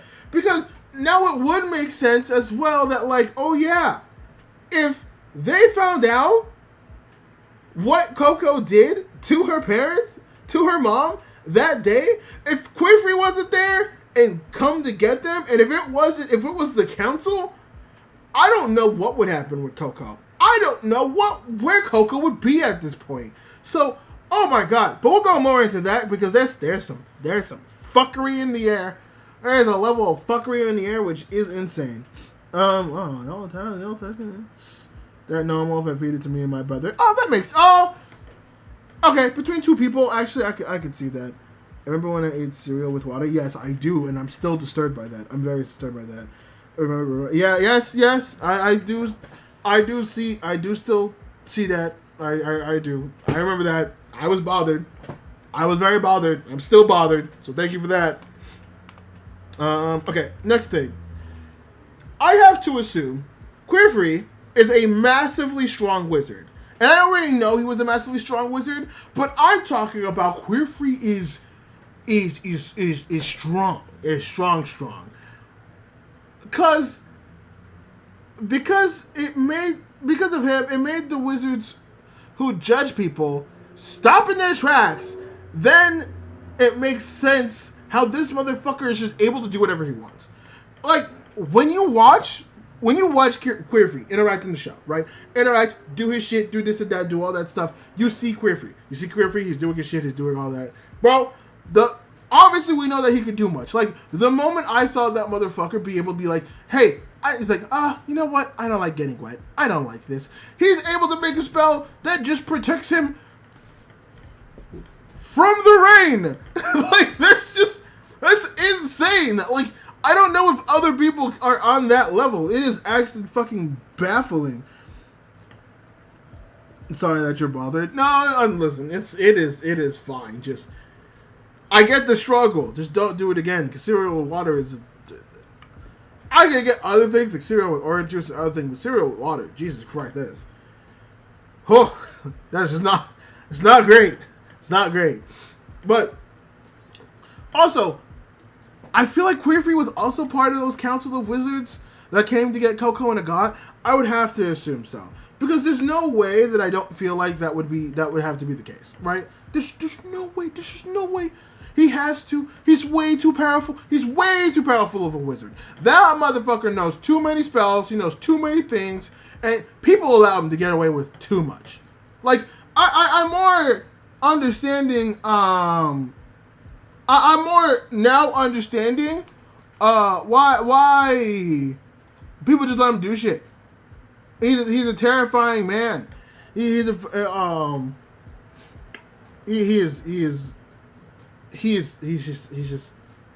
terrifying. He shouldn't get away with the amount he does, but he does, and it is actually woefully terrifying. The next point, I am very happy that we got to see more of Agat's character. It makes me understand more of how the way she is. With that being said, someone who is so harsh on Coco should at least see that it is in fact true that Coco wants to be better and is trying hard to be better like she is. But I understand Agat's mentality. So, the reason I say that is because the last 2 episodes, we actually get a glimpse into the way Agat thinks, right? And Queerfree is very worried about Agat because Agat is somebody who is a very talented wizard. She is very diligent. She's good at what she does. The thing is, Agat is someone that hangs on a lot on her failures. And it is due to the fact that if she were to fail at something, it could actually hold her back a lot. She's the type that would get very in her head about it, and we get a glimpse into her past as well, seeing that she was somebody that was very put down, where she would try her best, but it was never enough for people in her family, and she does seem like she comes from a strong background of family members, which does make sense. So I sympathize with ENGVt. I do sympathize with ENGVt and that way of how she feels and what she's thinking. But at the same fucking time, you should look at Coco and understand that that is not the case. That like, Coco is not somebody who is just trying to be stupid or trying to, like, fuck up on shit. That she's someone that's actually trying. She's just very, very lost in the world. And maybe they'll have some connection like that. And I don't think ENGVt hates Coco. I do think she has a weird feeling for Coco because she came from a particular world and, like, connected to the Brim Hats, which any wizard would be wary of. And I will say, ENGVt does seem a little jealous of Coco because, you know, it probably took a while for ENGVt to pass that first test that she made Coco do. But then, you know, Coco did it, and so she's just like, oh, well, fuck you, Jesus. LOL, what's going on with the TikTok chat? But TikTok chat will just do what TikTok chat does. It's just best to let them do what they do. They're not nothing is like super problematic, but TikTok chat just does what TikTok chat does. Man, I need to start watching this anime. Dude, I am telling you, Witch Hat Adler is actually, like, phenomenal. Now, it's kind of crazy. I don't know if I would put it in my top 3 for the season so far. Because right now, I think if I would have to pick the 3 anime that are in my, like, top 3 for the season that I'm watching, it would definitely be Read Zero, Needy Streamer Overload, and Demons of the Shadow Realm. But Witch Hat is, like, number 4. It's right there. And honestly, it could go. I honestly, thinking about it, Witch Hat might be 3. Witch Hat might be 3. And I like Daemons. I do like Daemons. But I am having more fun with Witch Hat than I am with Daemons. Not in a bad sense, but man, it is just so good. I'm just waiting for all the episodes. You know what? That is good. I do not blame you for doing that. Also, it should be... Oh, no. Witch Hat was being subbed or dubbed, but it's not simulcast, so the dub isn't coming out at the same time. But, I mean, if you care about that, if you care about dubs, I don't know if you care about dubs. Most people don't. I like dubs because I do believe that, you know, you can get more into an anime when it's in a language you understand, so you can pay attention to everything rather than just trying to focus on, you know, just the language of shit. Because I know some people will just want to stick with the authentication of subs, and I get it. A lot of sub performances are good, but also at the same time, it's not your language. You don't know how good it is because you don't understand the cadence and the powers for language, which is why I'm a dub watcher, because I could judge it. It's why I really like Witch Hat dubs, and I appreciate Go For It Nakamura's dubs because it integrates modern slang into it, which we'll touch upon later in the video. But yeah, that's just my personal opinion. I prefer English dubs because what's wrong with watching it in my language? Exactly. What is wrong with watching it in your language? The answer is nothing. Nothing should be wrong with you watching it in your language because that's just how it is. It's just that's how it is, and that's fine. Oh my god, I got so sidetracked. Hold on. Oh yeah, no, but we're talking about ENGVt's character. So yeah, I understand more of ENGVt now getting into her personal life. Getting into ENGVt's personal life, getting into her past, getting into her mentality and how she feels, and how she views herself, I understand why she would look at Coco with a little bit of disdain. I just think she should also acknowledge that her and Coco are kind of in the same boat, and it's a shame that she's not. But she also seems like she's really focused in her own life and trying to pursue the things that she's needing to. I do watch sub anime here and there. It's fine to watch subs. I will watch dub anime all the time, but for these things, I will also watch sub. I have no problem watching subs, but I just tend to enjoy it. I'm like 28 now. I tend to enjoy anime that I can sit down and I can just fully watch and fully immerse without having to just like read a screen and feel like I'm just trying to keep up and breaking my immersion every time. So that's at least me. Okay, next point, which is the last point.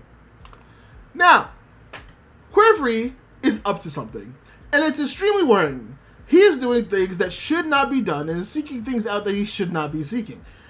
All I'm saying is that at this point, I don't fully trust him. I don't think he's working with the Brim Hats, or I don't think he's working with the Wizarding World. But it does make it more scary because he's doing his own thing and acting on his own agenda, and that's a big worry. And I think I stand by that statement. This year's peak, the anime even this year. Bro, I don't know what it is about 2026, But the first 2 seasons, winter season, that was banging. That had so much good shit, top to bottom. This season, oh my god, top to bottom peak shit. And if you look at what's coming out for July, we are eating good. I'm not gonna lie, seeing the roster, this might actually be the best year for anime. This might be the best year for anime, and it is worth getting into the shits. It is worth getting into the shits because oh my god, is this shit going to cook? Is this shit going to cook? It's going to be great. It's going to be awesome. It's going to be fun. It's going to be fun getting into this.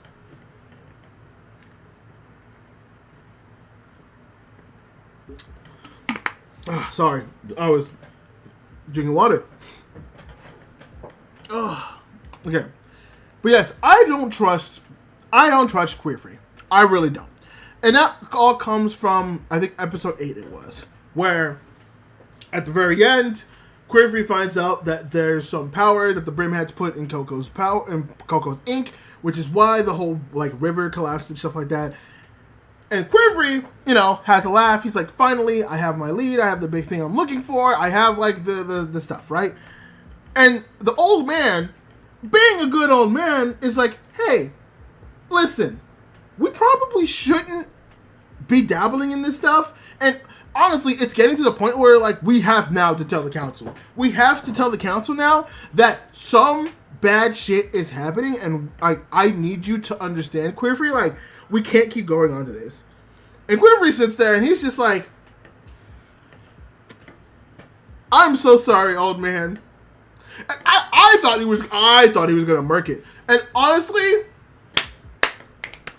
Queer Free does a lot worse than that, because at the very end of that episode, the son goes up to his dad and he's just like, oh, Dad, what was that spell that you and Queer Free were doing upstairs? That was like a really big flash of light. It fucked with both me and Coco. His dad looks at him. Dad looks at him confused. Gives him an eyebrow raise and says, Wait, son, what are you talking about? What flashing light? What light of flash was there? Queer Free used something to erase the mind of the old man. Queer Free dabbles in forbidden magic. And that, my friends, is terrifying to think of. That's why I said Queer Free not having a clear sight on who he's siding with is objectively fucking scary. Because we do not know who this motherfucker is working for. Like, and I don't think he's working for anybody. I think Queer Free is working by himself. I think Queer Free is doing his own damn thing. That motherfucker's doing his own thing on his own agenda, on his own time. He's just like, I'm moving on my own, bro. I got my own movement. I got my own shit. And that's terrifying. That's a terrifying thought. That's a terrifying idea. That is a terrifying everything. Because it is the fact that we now have to watch this motherfucker and worry about what he has planned for Coco, what he has for God. I don't know if it's like a Gojo's, which is the funniest comparison, because I didn't think he was like Gojo, but he might be more like Gojo than I anticipated, which now makes sense why Queer Free and Gojo, they compare him, not just because of look, but I don't know if he's trying to pull the Gojo of, oh yes, I have these students, and these students are going to be like me and change the wizarding world, or if it's going to be a situation where, once he gets everything he needs out from Coco and the other girls, he doesn't care anymore. And he's just like, oh, well, okay, I don't need it. And it's going to be so fucked if that's the case. Now, I want to believe that he actually cares for Coco and Agat and the rest of the girls. I want to believe that.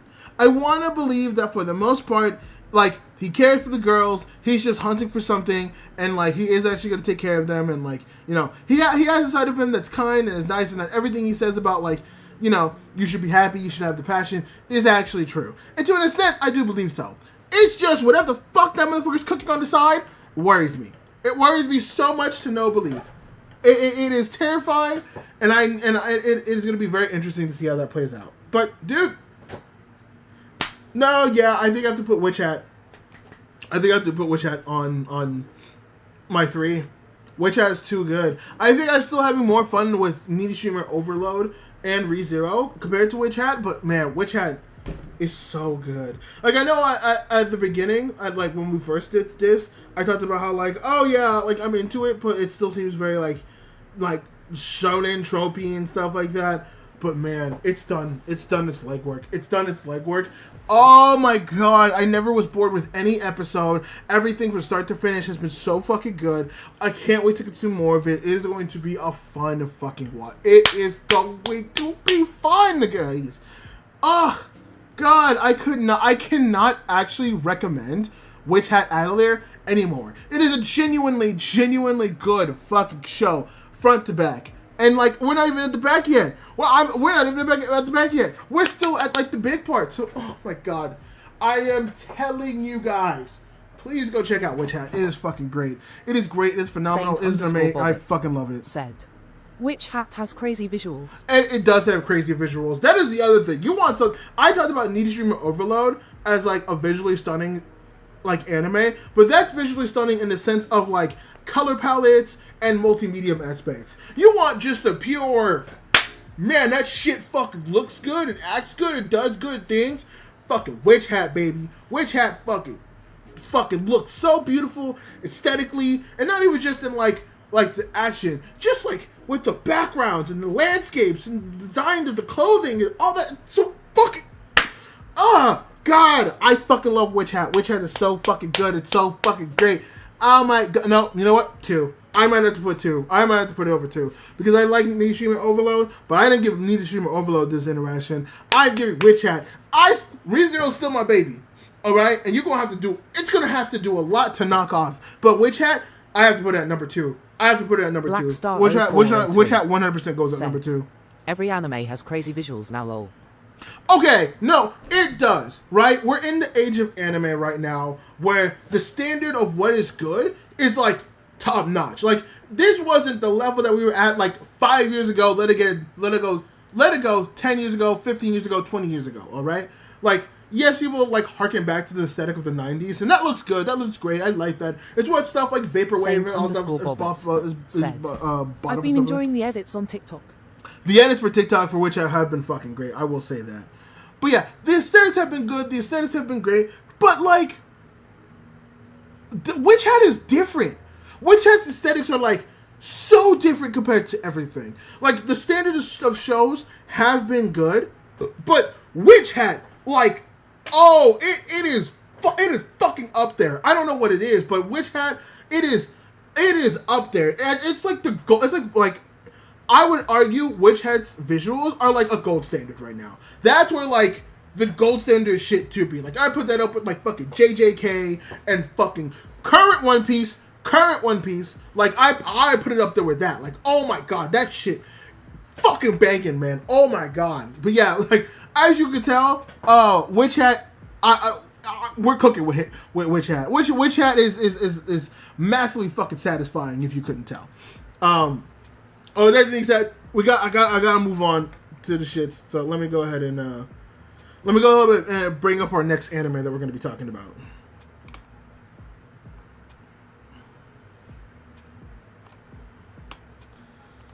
Oh.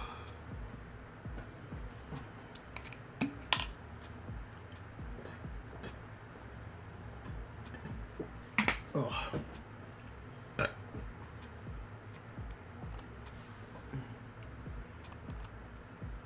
Black Star 0403 said, they'll give you first episode of Give Visual, then give you average animation later on lol. Okay, no. You're right about that with One Piece. I'm not talking about One Piece, like, weirdly enough, like, the inconsistency for One Piece, yeah, that's not great. But I'm talking, like, have you seen, like, new One Piece, though? Like, not, like, the Wano and Cake Island and Egghead Island stuff, which, to be fair, Egghead Island had some banging animation. But they did another massive jump with, like, them going to the seasonal format. And that shit kind of cooks. Not kind of cooks. That shit really fucking cooks. Like, say what you want about One Piece. Again, I will always say it. I have massive issues with One Piece. I'm still going through it. But, brother, the current state of One Piece animation, that looks peak. They don't seem like they are dropping anything. And you know what? Maybe that's just because I've been part of the algorithms and all that stuff. But I gotta give credit where credit's due. I'm not a hater. I give credit where credit's due, man. And One Piece right now, going to the seasonal format, visually, it's probably the best thing it could have done for its animation. Dead ass, that shit is cooking. Blackstar0403 said, One Piece better have good animation with all the popularity they're getting. You know, I agree. They should. You shouldn't have shitty animation with the level of one. Like Oda became like what the top 10 best. Like he was, but like he passed. I think he passed Shakespeare. I'm not 100% sure. But with that level of popularity, you should have already had a good animation a long time ago. But better late than never, because One Piece will go on for another fucking 20 years because it doesn't want to end. So, you know what? At least it'll have chunks. And we do have the remaster, and we do have the live action, and apparently there's a Lego thing that's going on. There's so much One Piece shit going. It's crazy. One Piece is getting the biggest glaze recently I have ever seen that show get. So, One Piece fans can have their time. One Piece fans can have their time. Oh, I need to change the shit. Where's the agents? I know I saw it. Not far from here. No. Stop. Oh, is it higher? Stop. What is it? Is it higher? Oh, it might be. I'm gonna kill it. Oh. No. There we go. There we go. Go.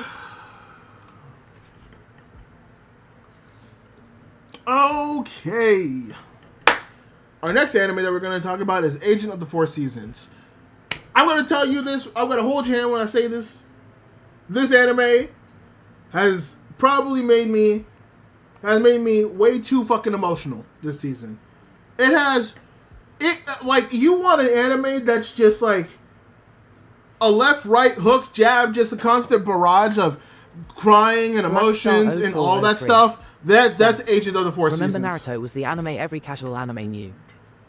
Yeah, it was, and now it's One Piece. Like, times change. Like, there was a brief time, even like, because I feel like the 2000s were Naruto. And I feel like Bleach very much dominated a lot in the 2010s, right? And like, One Piece was still around. It's still part of the big three, obviously. And if you don't think Naruto, One Piece, and Bleach is the big three, you're just fucking wrong. But like, Naruto had the 2000s, very much dominated. I feel like Bleach had its run in the 2010s, and it's got a little bit of its resurgence one as well. But like, the 2020s, that's One Piece's time. That is One Piece's time, and it has gotten the most love out of the big three. Like, it is insane, and I get it. Just because you have so much there, it's such a massive world, everyone loves it, so I get it. I get it. I'm not mad about it. But the next Human Show PNG. Oh, Joey, said, thank you. Toradora blows tot. Oh, thank you for sharing the live. Joey, I appreciate it. Also, Fumi, shut your mouth. Shut your mouth. We're not doing this. We're doing a show. Don't make me mad. I will drag you in here somehow, some way. I will drag you in here. So help me God. But next anime that we're going to be talking about is Agent of the Four Seasons. I think I said this already, but I'm gonna say it again just to get sidetracked. Oh my God, is this show emotional? This show is a barrage of emotions, and I cannot tell you how much it's hard for me to process this shit half the time. I try to watch this shit, no, just no. I don't know how to explain to you.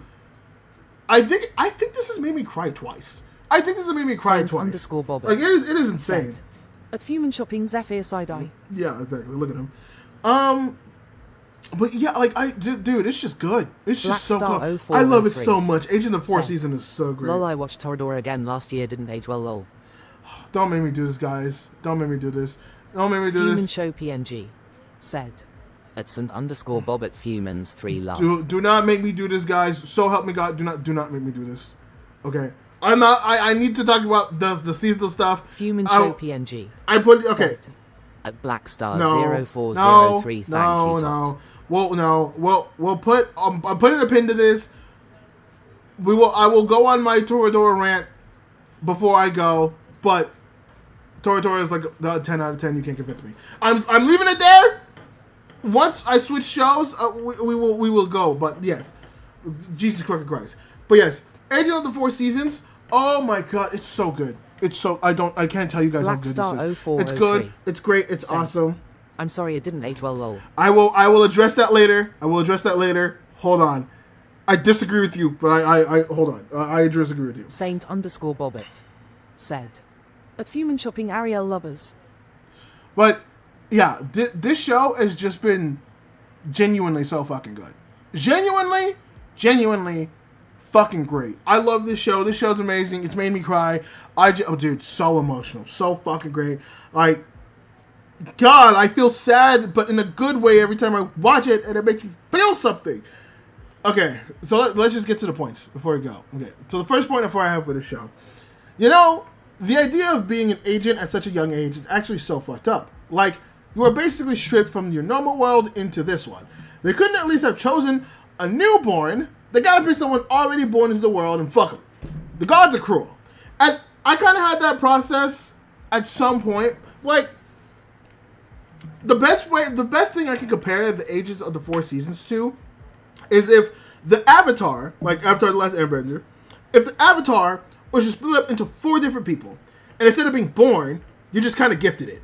And like, when you think about how fucked that is, man, that's really fucked. Now, when you look at Avatar, there's like a whole world, a system, and like people, even though that, like, you know, the Avatar, the stuff like that, it's fucked. People at least respect the Avatar a lot, and then, you know, once you are the Avatar, you're like treated basically like a fucking god. The agents aren't really treated like that. Like, they get born into it, but like like the agents get treated so shittily. And not to mention, like, you could be just a normal person living a normal life, and then all of a sudden you get these powers given to you by the gods of the seasons, who just, I don't even know what the criteria is, because some people get it, some people don't. I don't know if it's a family thing, because Hanagi got her powers, but her mother was also previous. It's fucking insane. Said, "Lol, Legend of Korea says otherwise, lol." Okay, don't. Oh my God, don't do that. I am fucking Ozzy Osbourne, the fucking Prince of Darkness, 12/31 December 2022. I'm the man, fan. I'm not gonna lie. I don't understand what you mean by that. I'm gonna be so honest. I don't get that, but good for you, mate. Good for you. But it's so fucked to think about. Like, yeah, an agent can just be born. An agent can just be born and just taken from their life. Like, that's insane. That's madness. That's terrible. I don't know. I don't know. I sit there and I think about it constantly with that show and just how fucked the agents are, and it's depressing. It's so fucking depressing, man. But okay. Next point though. Higany, I think is in the running for the most tragic backstory I have seen from a person in anime in recent memory. Because why the fuck is her life just the fucking worst? She went through so much bullshit just for her inner mind to die and born again new to survive is fucking insane. So throughout the episodes that we get, we learn a lot about Higany and like her life. And her life sucked.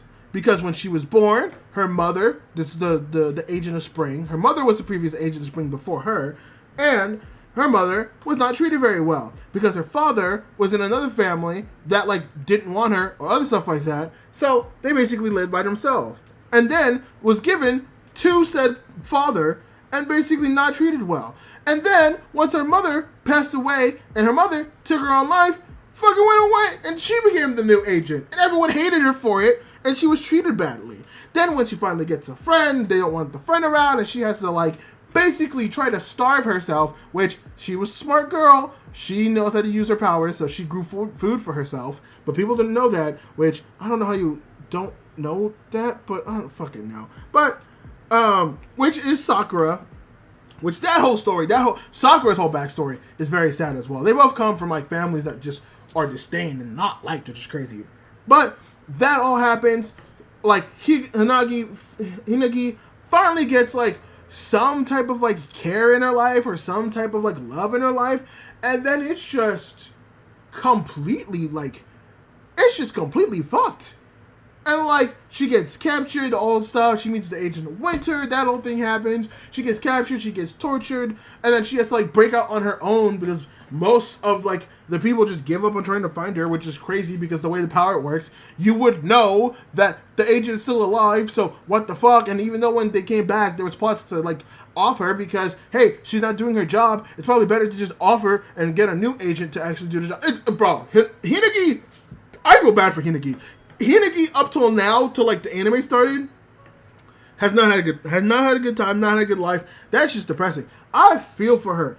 It is insane, and it is sucks. The fact that we got to know that backstory, and I don't even want to begin to know what they did to her while she was captured, because they made implications, and I was like, oh my fucking god. I would understand why you would have to make a whole new personality for yourself to cope with that, because my god, that's terrible. That is awful beyond belief. Completely, utterly awful beyond belief. Like, it is low-key sickening, I'm going to be honest. Okay. Next point that I have. After looking at her backstory, how her life is, and just everything revealed from that day, I don't think I have seen a more justified crash out of a character like Sakura in a very long time. I do think it was good that Hinagi to call her out, and I do think that she needs to forgive people like Ichio and Rose, who are the Agent of Winter and the bodyguard, or Ichio is the bodyguard for the Agent of Winter. Rose, or whatever the fucking name is the actual Agent of Winter. They needs to forgive both of them. Not the Winter Village, mind you. So, well, maybe also the Village of Winter, because they looked for 5 years. That's a long time. Or at least the Agent of Winter and the bodyguard.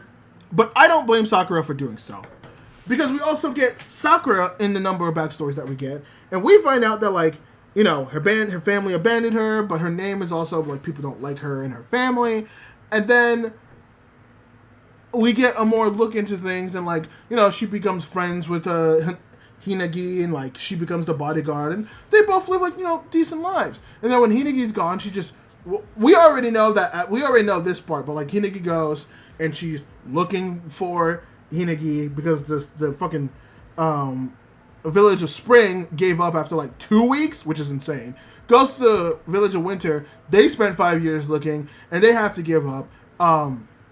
Also, it does get revealed during these episodes that, like, I think like episode 8 or 9, that Ichio and Rose were still looking for her despite the Village of Winter not doing that. So, I don't know when Sakura found that out, but I might be a little bit more or less justified if she knew for a while. But regardless, she just spends her time looking for her, and like everyone's giving up. And even though when she comes back, they like still try to pull her away. Like, I have never seen a more justifiable crash out than Sakura. Sakura has all the right to crash out. I understand why she's mad at people. I understand why she's mad at. The only people that I don't think that she should be mad at is Ichio and Rose. I get it, but I do think it's unreasonable. But even then, like, I understand her getting mad at, like, the Village of Winter. I understand her getting mad at the whole organization, because that whole organization is just fucked beyond belief. That was all bad. That's all not good. It just is all terrible. I've never seen a more justifiable crash out in my entire life. So to me, it does make sense. Okay. Next point that I have. This anime had made me love Hinagi and Sakura as a duo. As painful as it is watching Sakura fall in love with Hinagi, but not give it back, also hurts. But I do love them. And she at least understands and feels bad for even falling in love with her, which I don't blame her for doing that. So it's kind of revealed at some point, I think towards like the last episode, like episode 7 or 8, that Sakura, like when we go through the backstory of both Hinagi and Sakura, that like Sakura basically accidentally fell in love with like Hinagi, which is why she tries so hard for her. And it also hurts because while this version of Hinagi mentally is not the same that Sakura has always grown up with, Sakura still sticks by her. But there are still lingering feelings from the previous Hinagi. And so this Hinagi still has feelings for Rose, which Sakura looks at that and it's like, well, that's kind of shitty. I get it, but it still hurts when I've been around. But Sakura also acknowledges that, like, you know, I just want the best for you. I don't want to get in your way. It just sucks. I just want you to always understand. Like, I just want you to say that you love me, and I just want you. Which I don't think that's crazy, because I think Sakura is. It's just like, it's the first time someone actually cared for Sakura like that and all that stuff. Now, to be fair, they have their bond, but it is inevitable. I think Sakura will have a close bond with Ichigo, because they seem like they would have a thing. Which, I mean, to be fair, the age gap with that is so fucking weird. So yeah, so that's weird. But, like, it seems like, you know, Sakura isn't going to be latching on to Hinagi for a long time, which does make sense. Remember me? You were playing FNAF? Yeah.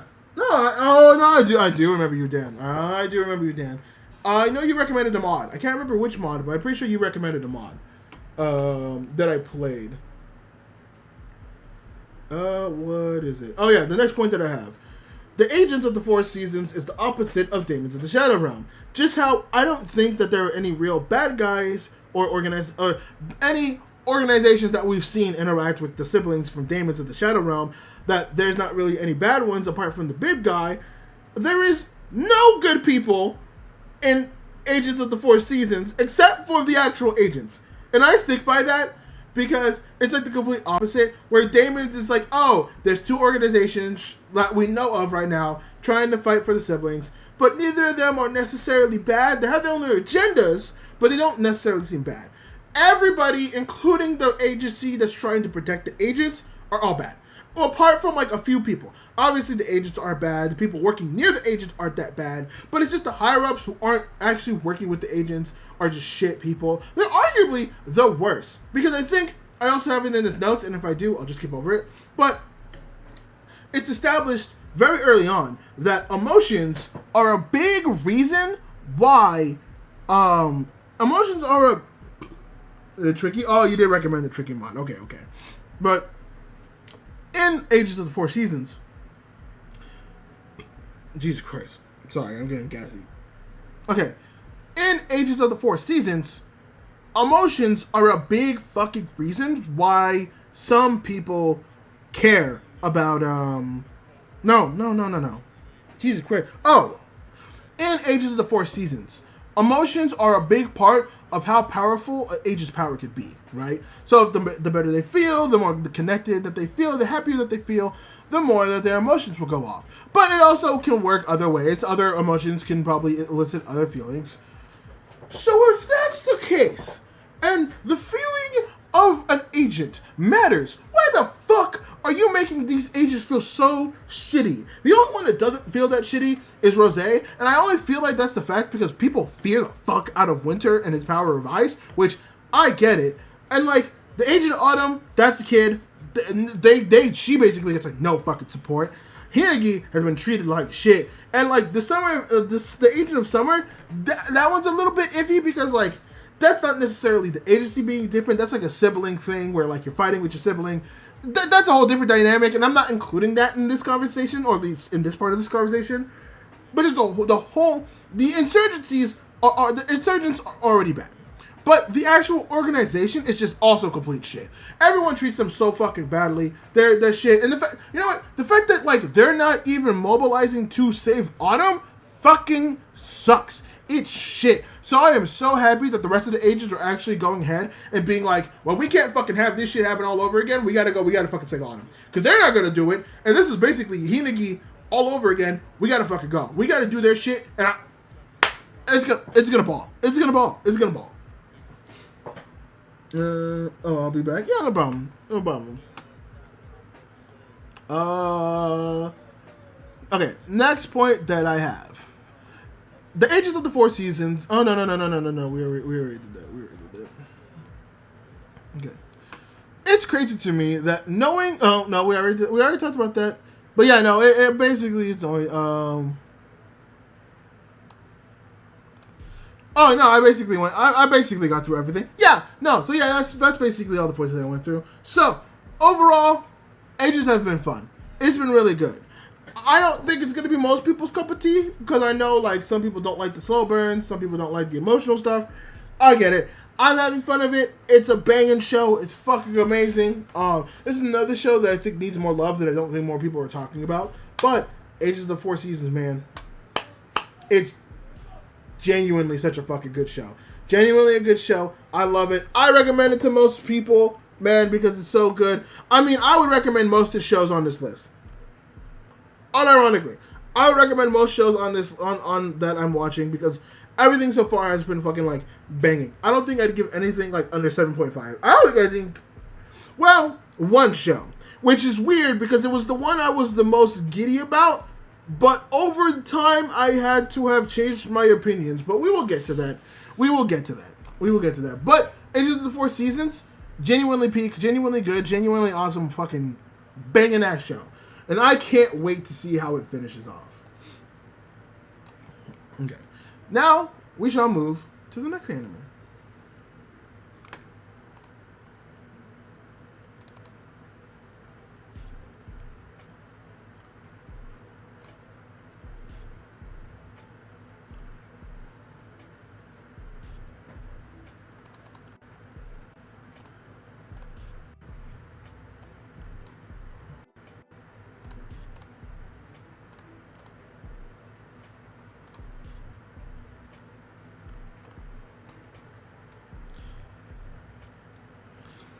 Okay, the next anime that we are going to be talking about is, in fact, Klutz and Skirt, or the full thing. I don't know the full thing. It's going to be Klutz and Skirt.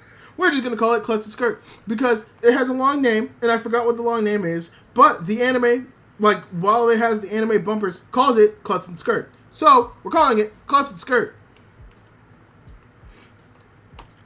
So let me check my notes. Jesus Christ.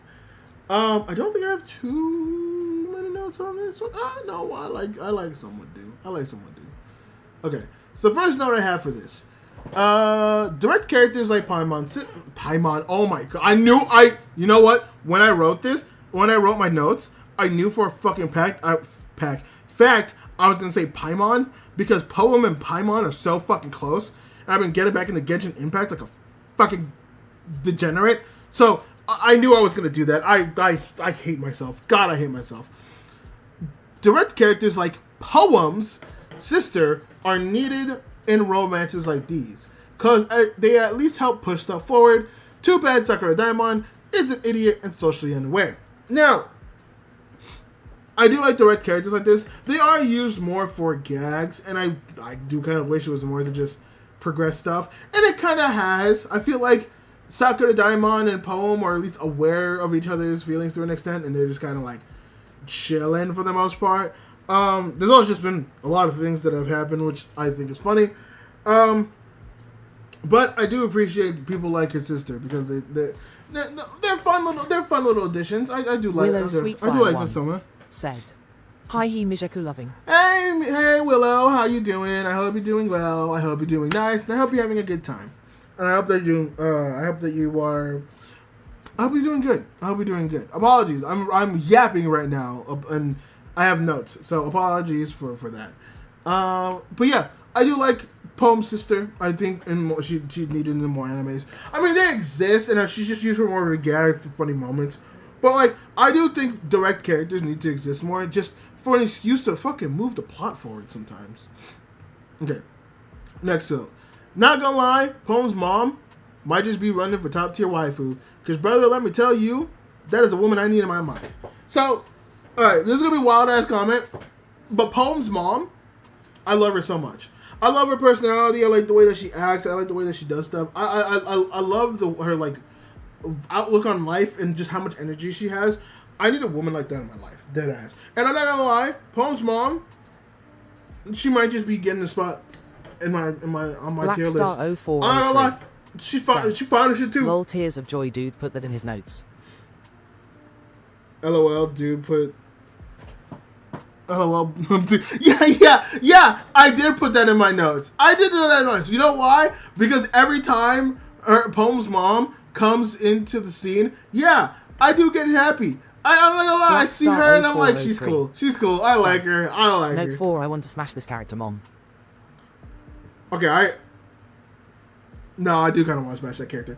I do kind of want to smash Bone's mom. I'm not gonna lie. I do kind of want to smash Bone's mom. She's sweet, dude. No, okay. Look, if you look up like Klutz and Skirts, Bone's mom, you look at her, dude. Like she's super energetic. She's super bubbly. I love her about that. And she just like embraces everything her children do. Like, dude, I need that in my life. The dad is also funny. We'll talk about the dad, but that's a whole segment in it. That's like a whole no I have because the dad is also very funny. Her whole family is very funny. Her whole family is fucking insane. But like, yeah, I put that in my fucking notes because like it deserves to be noted. That mom deserves to be noted, and I kind of want to crack that. Okay, next note. Willow Sweetfire 1 said, "I'm amazing. I'm just chilling. Mijeku screaming." That's good to hear. I'm glad that you're chilling. I hope you're having a good weekend too, because I know the weekends can be 0403 rough. said, "You want to smack the dad too?" No. I appreciate the dad, but I don't want to crack the dad. "No need to apologize for yapping. I'm a yapper. Listeners need their yappers, and yappers need their listeners." Exactly. Mijeku screaming, Mijeku loving. Exactly. Yappers need their listeners, and listeners need their yappers. And luckily, I'm a yapper, and all y'all are my listeners. And while you are here, listen to me yap. I appreciate it, but Jesus fucking Christ. Also, public head girl, over on Kick. Thank you for the follow. I appreciate it very much so. But next note for Klutz and Skirt. I think that Sakura Daimon is the type of idiot in romances I could get behind. He's dumb. He is dumb, but he's also very socially unaware of things. It gives him a charm I appreciate, unlike other idiots in romances where it feels painful and just oblivious. So, I do like Sakura Daimon. I think he's the type of idiot I want to see more in romances like these. Not in the sense, because I feel like there's other dumbasses. For example, like the Rent-A-Girlfriend. I don't even remember his name, but the main character from Rent-A-Girlfriend, and like other characters that will play dumb in certain aspects, but it'll be like painstakingly, obviously dumb. Sakura Daimon, it's not that he's dumb. It's more of just like his social reactions to certain things. It's just not typical. So like when you see him, like when they're going to get food after school, Sakura Daimon isn't the type of character to be like, "Oh my god, they want to go? Are they doing stuff with me? What would they want to do? Oh my god." He's more of the character to be like, "No, you can't do that. That's against school policy." Slandering the goat Rent-A-Girlfriend. Oh, don't get me mad. The goat? Rent-A-Girlfriend? You mean the trash Rent-A-Girlfriend. You mean the awful piece of shit Rent-A-Girlfriend. You mean the abysmal, trashy Rent-A-Girlfriend. That's what I think of Rent-A-Girlfriend, which, to be fair, I know how you also feel about it, so you're lying to me. Don't do that. Don't do that now. Don't do that now. Get out of me. But I like that approach of dumbness in romances, because it doesn't feel like he's dumb. It just feels like he's like socially just unaware, which you can argue the fact of like, oh, why is he not picking up on that fact, and why is he not picking up on other stuff? And my argument for that is like, well, obviously given the context of how his family is and all that stuff, I feel like he's just like super tunnel vision in something that it's not like he's dumb. It's just that he hasn't really. It's something in his life that hasn't really been placed in front of him that would be something that would be considered. Which is why I think it's good and why I think I appreciate Sakura Daimon as a character. Okay. Next points.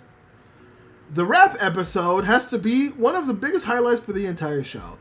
So there's a couple of things that I could talk about. So there's a rap segment in this entire show. And that's where the dad's introduced, because the dad is played off as this character where he's just like, "Oh, I used to live a wild life, and I used to get like all the bitches and all the money, and like I used to be a gangster, but I threw that away to raise my wife and kids. I've had a pretty good life.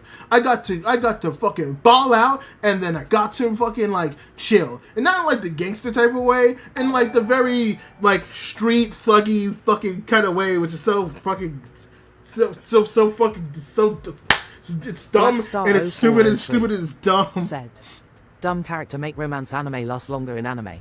They do, but the reason I like Sakura Daimon is because it's not purposely dumb. Like, it's not dumb for the sake of plot. It makes sense why he would do that, which is why I appreciate Sakura Daimon and why I think his, like, they should approach it more like that. Not in the, like, he's just dumb and doesn't understand. Like, the actually socially unaware stuff of, like, oh, he just hasn't experienced this yet, so therefore, you know, so-and-so. Which is what I think more romances should really do. Oh! Willow, you followed on TikTok. Thank you. That doesn't know how you kick. I'll support you over here too as well. Well, thank you. I appreciate that. I multi-stream on a lot of places. You know what's the crazy thing? I don't just multi-stream on fucking. I do it on Facebook too, which is crazy. I mean, yeah. Facebook still has streaming, guys, which is insane to me. It's still insane to me that it's the case, but it does exist. It does happen. It does exist. TikTok. No, yeah, I do it on TikTok too. Yeah, I do it on TikTok. It's just I don't have like the TTS stuff because it only works for YouTube and Twitch. So unfortunately, womp womp for the rest of you guys. Blackstar0403 said, "Lol Facebook streaming." Yes, lol Facebook streaming. The dumbest shit. I swear to God, but it's there. Hey, funny enough, YouTube doesn't pay me. Facebook pays me. Facebook actually pays me, which is fucking crazy to think. But yeah, Facebook pays me. I'll probably get some money for the stream. Dead ass. I'm not even joking. But what was it? Oh yeah.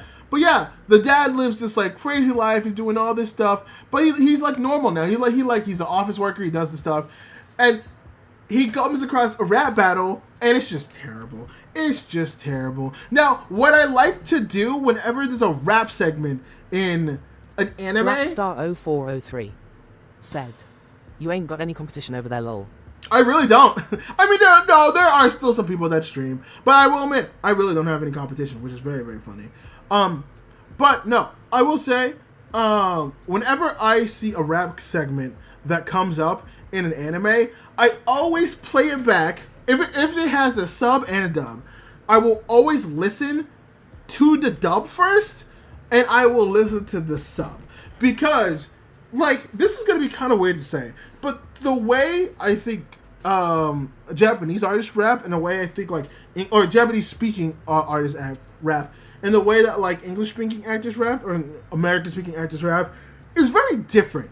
And that all comes down to, like, obviously the wordplay and the dialect, because English and Japanese are such different languages. But I can confidently look you in the eyes and say that both the sub and the dub are ass. They're both complete and utter fucking ass. I'm not even joking with you. Like, I listened to the sub and I was like, oh, it's so bad. Their rapping is so terrible. I assume that it's just a bad translation, and I'm gonna go to the sub. It's probably gonna be good. No, the sub is just as bad. Poor spacing, poor, like, all this stuff. Meanwhile, the dad's loving all of it. He's just like, oh my god, the talent there is so good. It's so bad. But the Sakura Daimon, in terms of, like, that level of rapping, he stands his ground. Which I appreciated. I appreciated that a lot.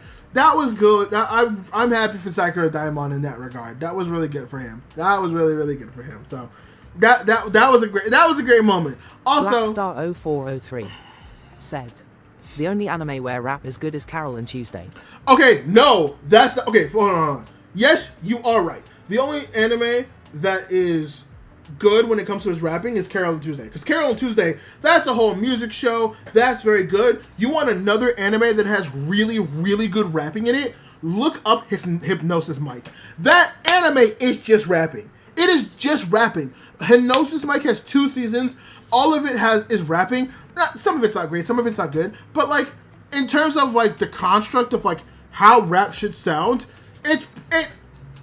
in terms of, like, where you would find the best rap, I'm putting Hypnosis Mic over Carol and Tuesday. Musically, across the board, Carol and Tuesday over Hypnosis Mic.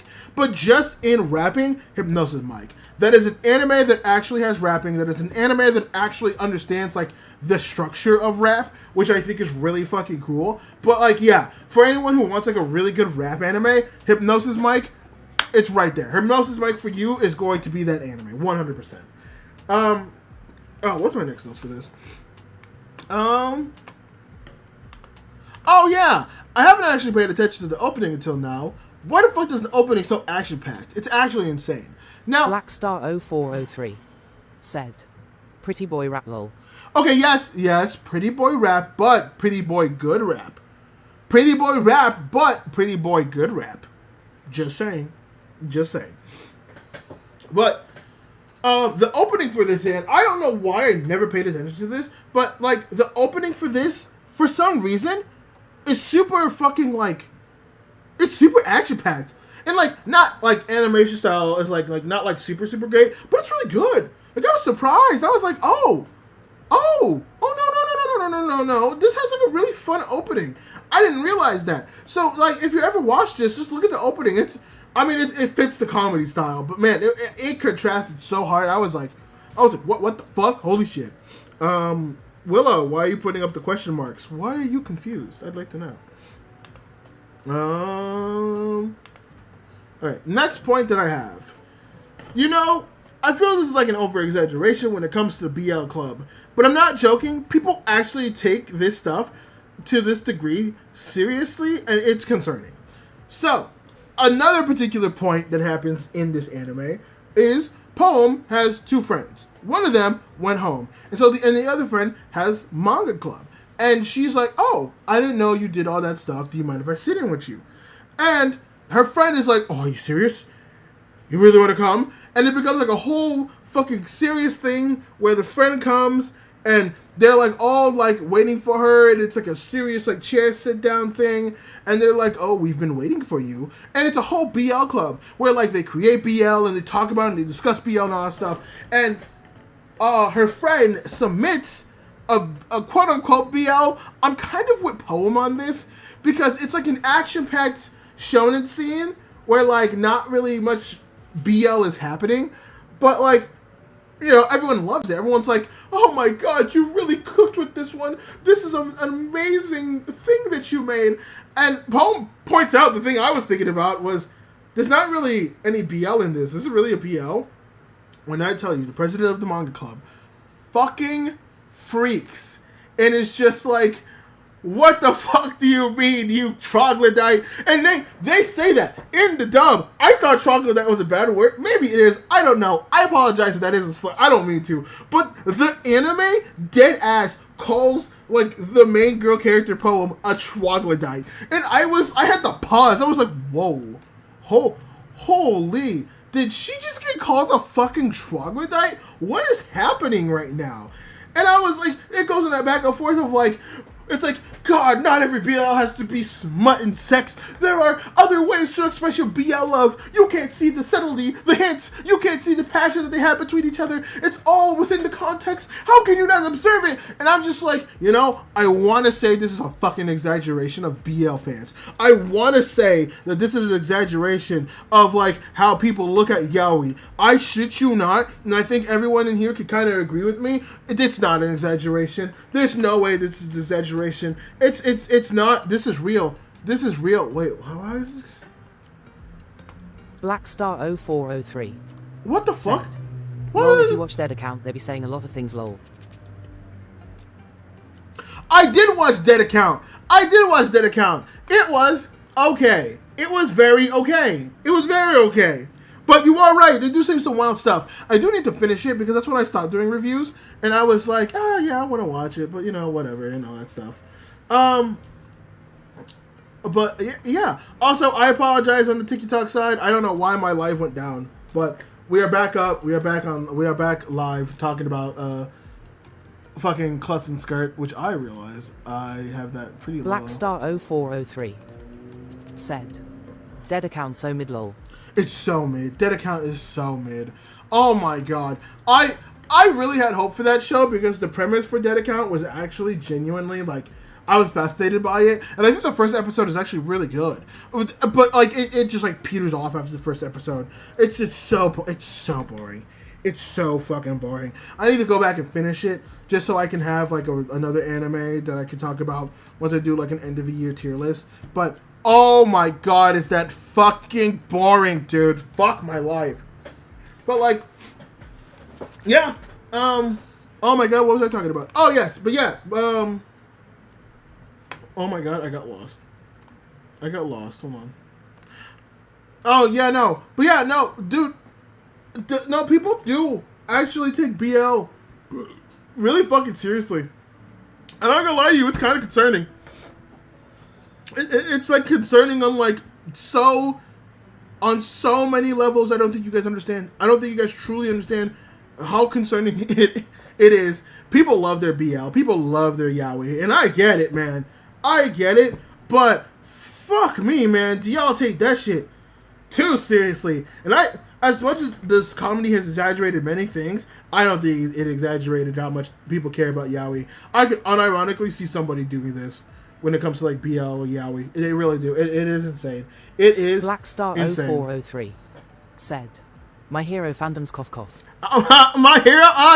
Yep. That's a perfect example. That's a perfect example of fucking BL fans and yaoi fans taking shit way too far. Which I don't think you understand how much of a cathartic feeling I got watching the My Hero Academia like shipper fandom get mad at the extra episode that got released, because my god, it was beautiful seeing all of their hopes and dreams just get crashed. I'm sorry, I don't even hate shippers that much, but My Hero Academia shippers I have a particular disdain for, and seeing their dreams just crumble before my eyes was the most like cathartic thing I could have seen. Like a dead ass. You want to ship, that's fine, but y'all motherfuckers went too far and y'all deserve that feeling. Oh, either way, clutch the skirt. Yeah, clutch the skirt. I'm having fun with it. It's not like the high highs and stuff like ReZero or fucking Witch Adler, but in terms of like fun, it is fun. I give it like a good like. It's been like fun. I'm not gonna give it a rating now. That's what we do at the end of the season. But dead ass, man, it's really good. It really is fucking good. I had said that you said I followed you on TikTok, but I did not. I followed you on Kick.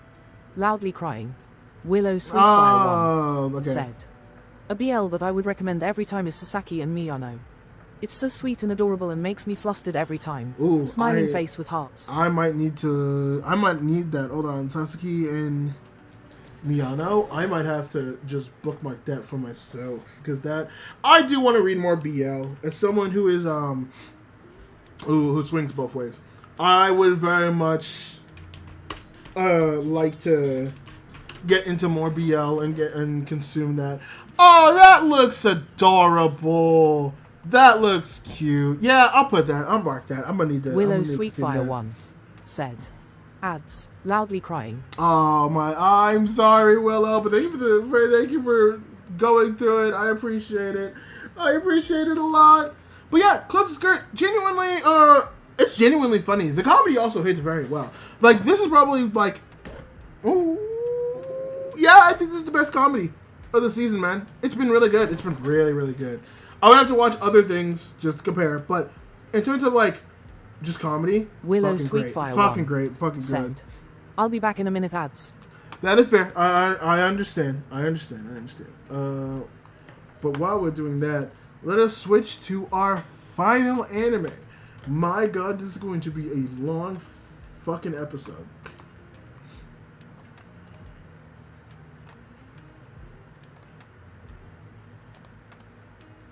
Okay, thank god. I actually found that fairly quickly.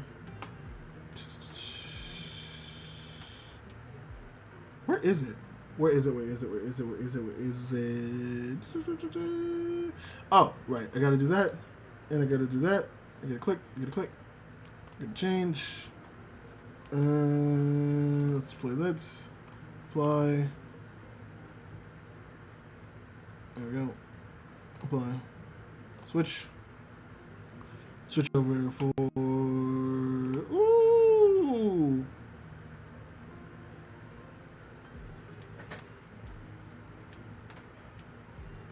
Oh, okay. I was about to say, I was like, what the fuck? Willow Sweetfire1 said, "And the reason why I recommend this BL over any others is because it's genuinely done well. It is very adorable and sweet. There is no stereotypes or fetishes in the anime, which I've been looking for in a BL for a while. Mijeku loving."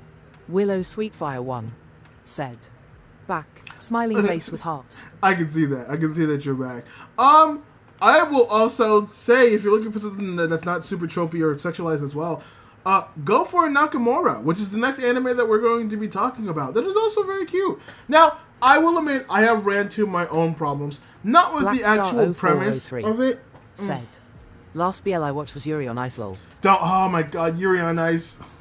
You know, they're putting out like some type of thing for it in Japan at like a museum. And I was just mad. Because I sat there, I was just like, you know what I want? No. I want my fucking gay ice skating boys. Please give me back my gay ice skating boys. I want my gay ice skating boys back. But we're never gonna get it back because whoever, I forget if it was Cloverworks or someone else who did it, but we're never gonna get it back, and it pisses me the fuck off. Anyways, before I get mad, we're gonna talk about Go For It Nakamura. So I still like Go For It Nakamura. I want to point that out because I still feel, well, I don't know if I want to say what I felt seen anymore, but I have now taken some concerns, not with like the premise or anything, but just with like how the character acts, and you know, one or two aspects with the anime that made me kind of like about it. But like, I still think it's the good, and I still think it's great. But let's go ahead and let's talk about it. That's not it. Okay. So the first point I have for this, Nakamura right now is teetering back and forth for me. I do think he is just a side being, but there are moments where he has these kind of creepy tendencies, and he's kind of too much. And I don't want him to do some of that shit. Said, I watched Given, absolutely loved it. Watched the movie, it put a bad taste in my mouth because of an essay scene. Loudly crying. Oh, that might not be great. Also, thank you for the likes on the TikTok side. I appreciate it very much. I appreciate you guys very much as well. Sorry, my bad, Will. I'm gonna... First of all, is there a Yuri on Ice movie? If that does exist, I might need to watch that because I didn't know that existed. But, hold on, let me go and read this real quick. Nakamura right now is teetering back and forth for me. I do think he's just a side B, but there are moments that he has that are kind of creepy and kind of much. And I don't want him, and I don't want him to do some shit that's gonna push any boundaries. A big part of why he hasn't crossed the threshold is because he's self-aware and stops himself. I thought they were making a movie, most of the and then time. I thought they discontinued it. Oh yeah, they did discontinue it. I thought you said you watched the movie. That's why I was like, girl, if you watched the movie, I need to know what that movie is so I can watch it, because that will be the only last thing I need. I need something in my life. Once again, thank you on the likes on the TikTok side. I appreciate it very much. Also, Velvet, thank you for the follow over at TikTok as well. I appreciate it very much. So here's my thing, right? Nakamura, I still like him. I think that he's very cute, very adorable, the way that he acts and stuff like that. My problem with Nakamura, though, Willow is that... One said, I watched Given movie, which put a bad taste in my mouth, but the series was good. I have heard some things about Given. That's another one I need to watch. There's a lot of BLs that I need to watch that I have put on my list. I just haven't. But I do. Okay, so here's the thing. Here's the thing with Nakamura, right? I do like Nakamura. I like how he is. I like how he acts. I like all that stuff. My problem with Nakamura is the fact that, like, he gives, like, very, very light, like, very, very, like, light, well, I won't say light, but sometimes, like, yandere tendencies that I don't really like. Like, there's a lot of times where, like, obviously he'll get mad at, Hisori, I think his name is. Like, he'll get mad at, like, Hisori's friends and, like, them interacting and being, like, all that stuff. And he's just like, oh, he's mine. He's mine. You can't take him away from me. When, like, you're not doing anything. And that's, like, I'm here, twin. Hey, what's good, twin? Said, big EP, though. I feel that. If you need to go to sleep, man, at some point, I understand. But I do appreciate you being here, big dog. Big boy, big man. Okay, I'm gonna stop. But yeah, Nakamura just has these tendencies that can be a little weird, a little much, kind of aggressive. I'm not a big fan of the way he acts sometimes when it comes to, like, Hirose and just being super possessive over him. It's one thing if they were a thing, but they're not, and that's the thing that fucks with me, right? Now, the thing that's saving him is that, at the very least, Nakamura is self-aware enough to, like, pull back when he knows he's being too much. And sometimes it doesn't happen. Like, there's scenes where he's, like, sniffing his clothes, which I think is a little weird, but it's also played up as a gag, so it's like, whatever. Pope Aetherus said, I miss my big black melanin-filled African-American beautiful being anime collective brain. Stream Elements said, Ayo, I'm 43% black today. Stream Elements said, Jesus Christ. Your PP is 678 inches long. Jesus Christ. Willow Sweetfire 1. Okay, I'm going with this play. I've also seen Love Stage, which is an older anime. It still has fetishes and stereotypes in it, somewhat of a essay. The anime was very adorable, but at the end of it he still fell in love with the main character, which was his abuser, but the character had apologized and said his actions were uncalled for and a bunch of crap happened. Didn't like it. I liked some episodes, not all of them. Loudly crying. I can kind of get why you don't like it. I can kind of get that. And again, like, people grow, people do this stuff. I understand not going back to the It's skipping my other messages cracked me up. I understand not going back to the abuser. That shit kind of sucks. But at the same time, it's kind of one of those things where like people grow at their own pace and stuff like that. And like, you shouldn't. I don't think you should. But I forgive them. But I'm not gonna say much on it. Maybe it's super intense. Maybe they're doing it in a really bad way. So that worries me. Also, what message did they skip for you, Aether? I'm trying to. Oh, that's actually funny that it did skip your message. That is actually extremely funny. But yeah, the Nakamura just acts a little weird for me. So that's why I sit there. I'm just like, I would like you, Nakamura, to not do these things, to be self-aware if you can. But you know, it is what it is. It does what it does. So I get it. Pope Aetherus said, will it read this? Fuck, a big fuck, but fuck. Yeah? Yeah, it does. Jesus fucking Christ, Aether. Jesus fucking hell.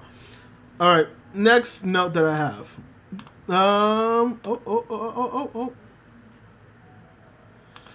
The tropes in the store are starting to get to me. Willow Sweetfire 1 said, a really good manga that I absolutely love is very cute and adorable. It's on Webtoons. It's called Daybreak and it is a BL with 2 African Americans. Ooh! I'm gonna need to have that note too. Daybreak Webtoon.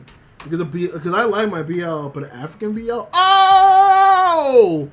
Oh! I love this. I love this. This might be. Ooh. Oh, you know what? Willow?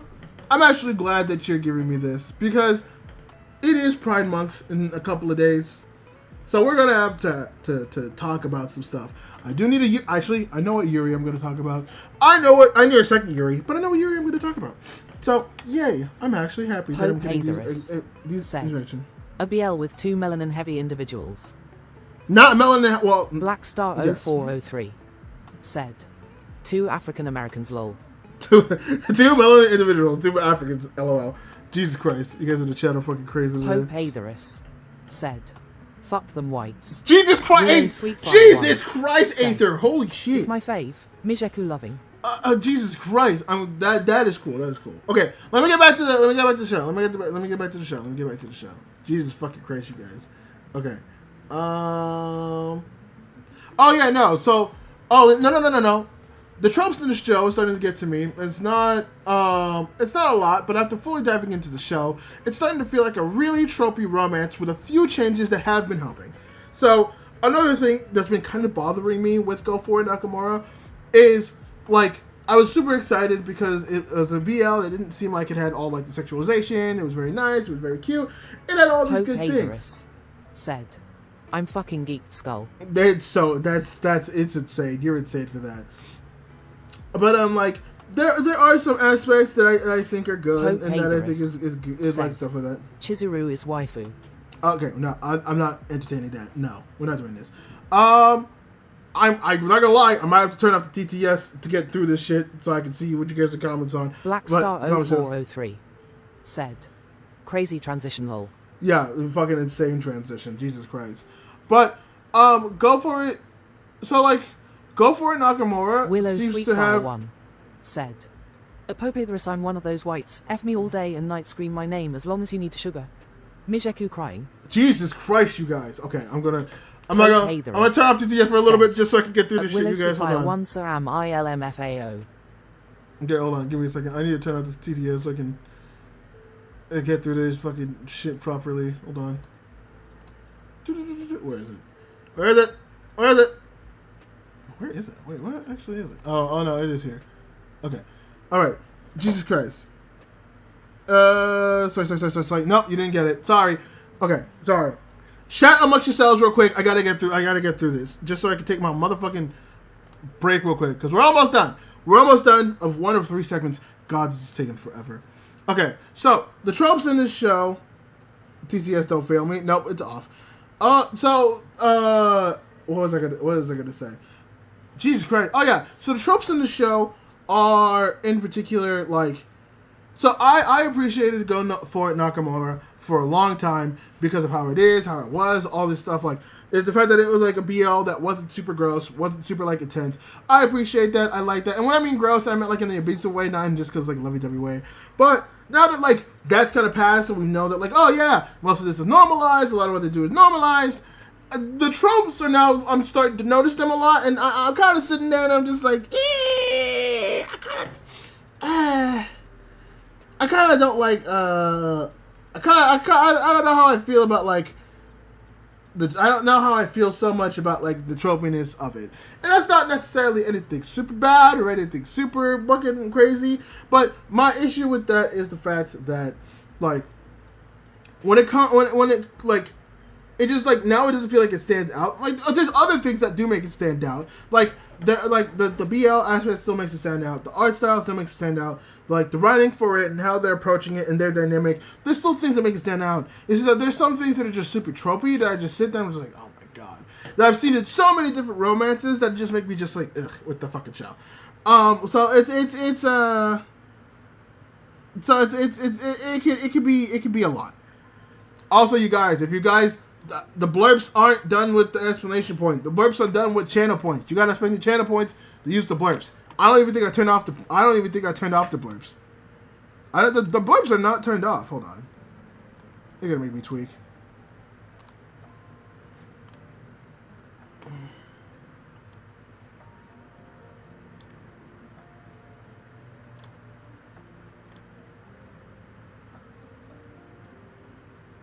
Oh, it's not working.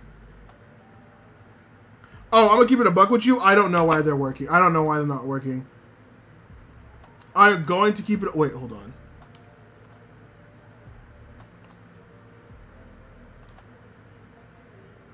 Wait, do I have to have Twitch open for it to work? Hold on. No way I have to have Twitch open for it to work. That would be insane.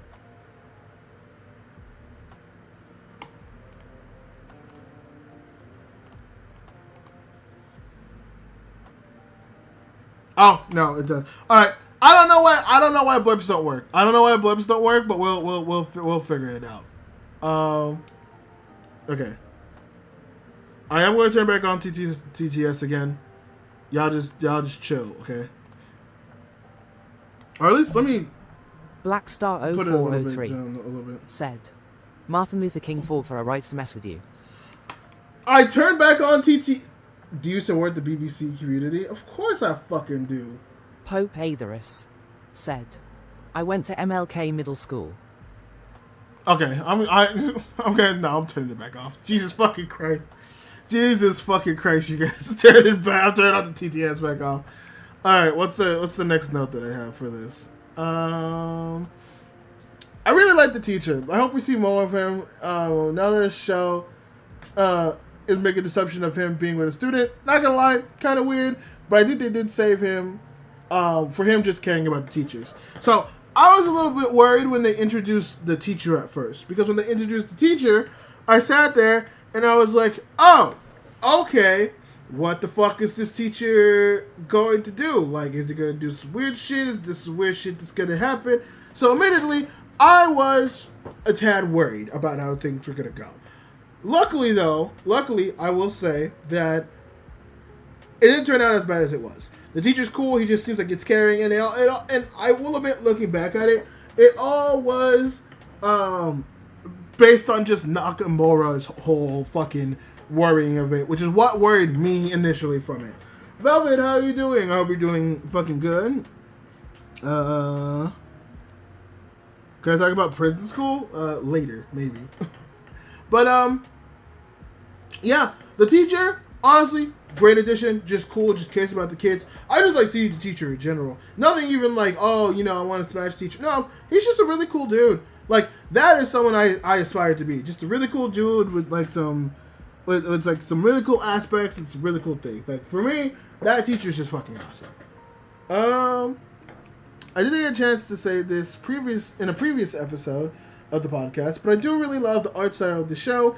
I have seen it a lot with stuff like Ramen and a Half, and some of the old 90s characters, but I do really like the old 90s character style with modern animation. It looks so pretty. So yeah, I have, I gotta go to sleep, love you, King. Don't forget to, Jesus Christ, I'm not reading that. But, thank you, King. Go to sleep, have your fun. I know I turned out the TTS and stuff like that. Didn't mean to, or like stuff like that. I just need to get through this shit. But, have a good time, King. I'll see you, bro. Oh my god. Okay, no, but before we go, again, I didn't bring it up the first time just because I was just kind of bouncing all over the place.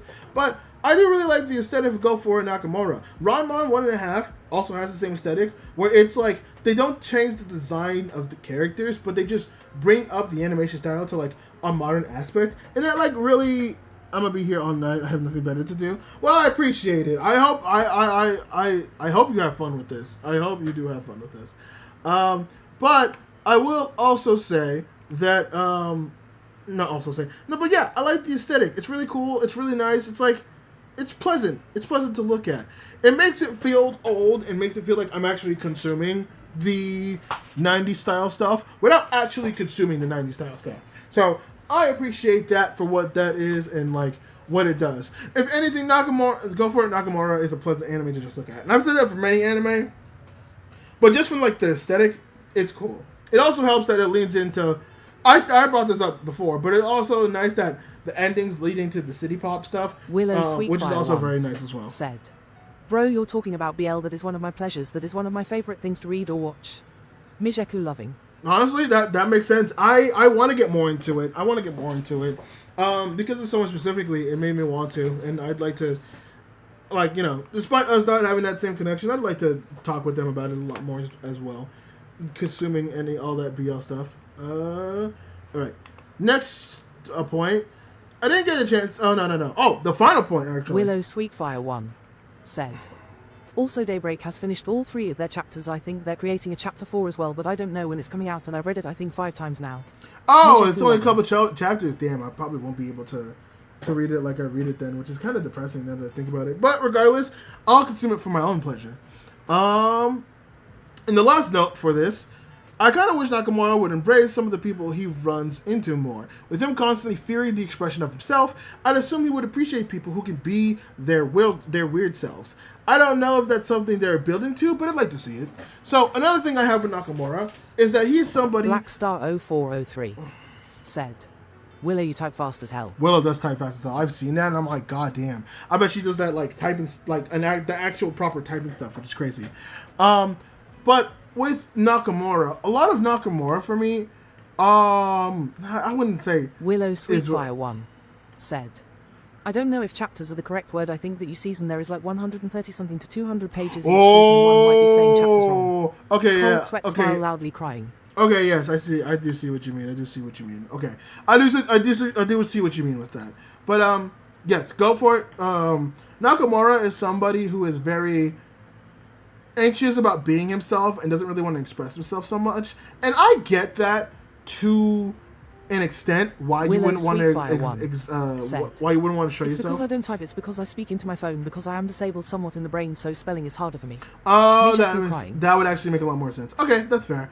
But yeah, Nakamura has a trouble time expressing himself, and so there are times where I sit there and I'm just like, okay, yeah, you have a hard time expressing yourself. You have a hard time like wanting to be yourself in front of people other than not Hirose. So why then do we go and judge people like the presidents of the Willow Sweetfire 1? I keep saying it wrong. At Blackstar 0403 Mijeku crying, crying. What is it? What is it called? The Oculate Club, I think it's called. The Occult Club. I keep always mispronouncing that. But yeah, it's always such a weird thing for me where I sit there and I'm just like, so the president of the occult club and the president of the drama club, yeah, they're a little weird, but at least they're being themselves. Do you not appreciate that, Nakamura? Do you not at least acknowledge and see that and be like, oh, that's like kind of cool and that's kind of interesting and I like that.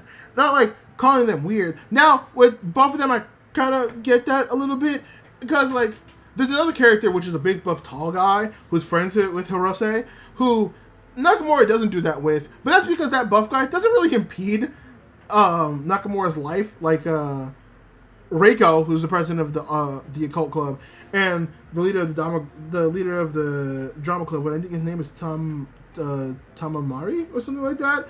Like those two are constantly like pulling him into shit that he doesn't want to be a part of. So to that degree, I get it. But also like at the same time, like you would look at those and be like, I wish I could be like free. I don't know. Maybe they'll address that later, but that was my thing. Which is also funny that like a lot of my things would go for Nakamura right now are very negative. I do actually care about the show. I do like the show. I like it a lot. I like what it is. I like what it's about. I have fun with the show.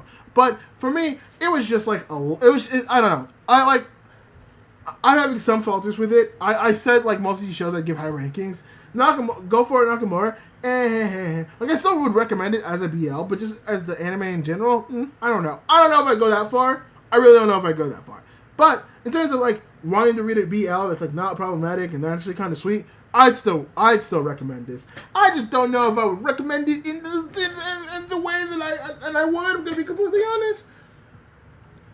What's good? Been a while since I've been here. How you been? I've been good. Addict, how are you? I know you were a part of like a FNAF stream way while ago. Way while ago. But that's it. We are good. We are done for the most part with this.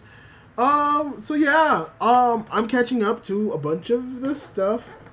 I was the universe guy. Oh, thank you. Oh, you were. Thank you. I'm glad you said universe guy because I'm not gonna lie. I've never gone in a universe, and I didn't get to fully appreciate you for that.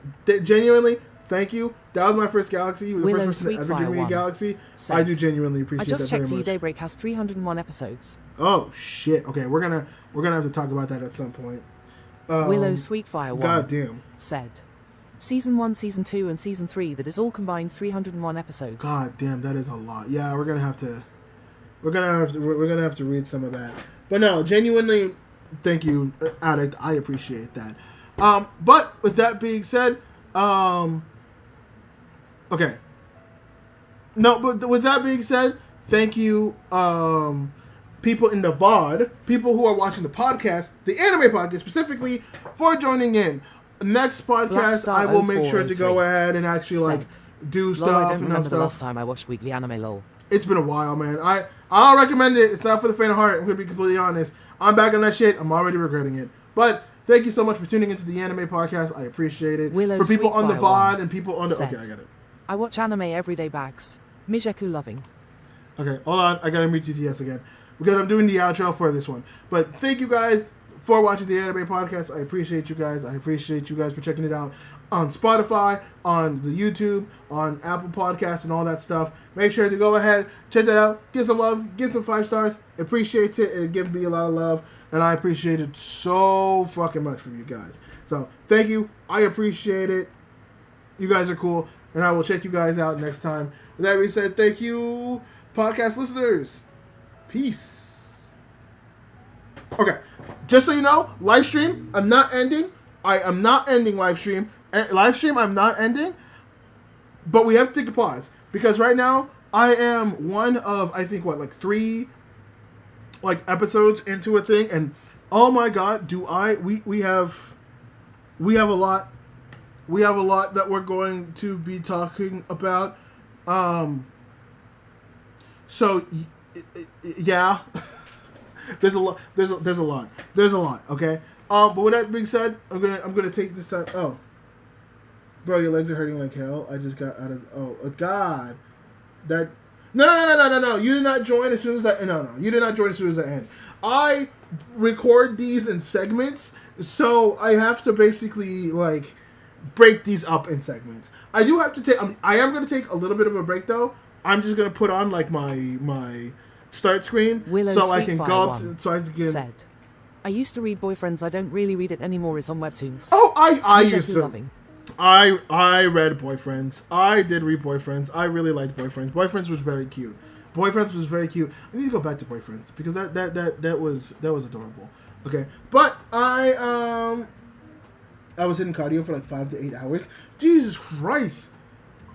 Listen, I'm someone, and I'm going to go back to the gym soon because there's a new one opening in 24 hours, and I must go. But Willow Sweetfire, brother, isn't like the gym? I like read that? it 5 times. Cold sweat smile. Isn't like the gym cardio stuff like that's a long time. Like I'll try to go like 1 to 2 hours in the gym. God damn, motherfucker, 5 hours to 8 hours of cardio. That's a lot. I finished watching TV and that's impressive. Also, damn Willow, 5 times. 5 times. That's a lot. You really do like it. God damn, you really do like it, BL. Holy. Okay, I have to go. I have to not go, but I'm gonna take a little break. I'm gonna use the bathroom. I'm gonna get some water. I'm gonna recharge because unfortunately this is one of like 2 segments, and it is already 8 o'clock, which is insane for me. Which I don't know. I'm gonna stay here because I don't know what else to do. Okay, cool. Now I appreciate you. I am going to go ahead and just. I'm gonna go ahead and take a break, get to the bathroom, get some water, do all that stuff. While I get that chance, so I will be back soon. I will leave you guys with the good music to bump, so you guys can chill and have y'all fun. So you guys will have that. I will be back.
Blackstar 0403 said, "At Willis we fire 1 5 times down."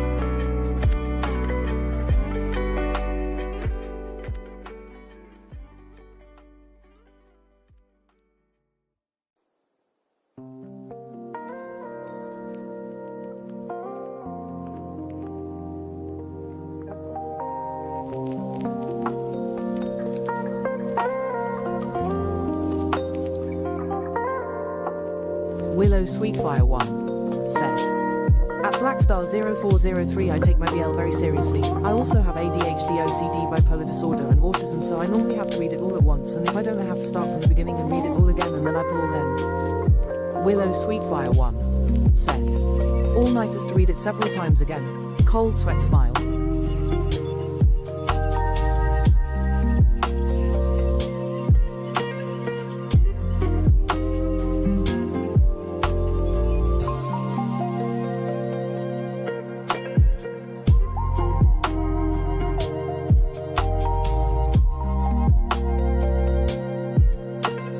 Willow Sweetfire 1 said, "Because I'll forget what I have read." Mijeku crying.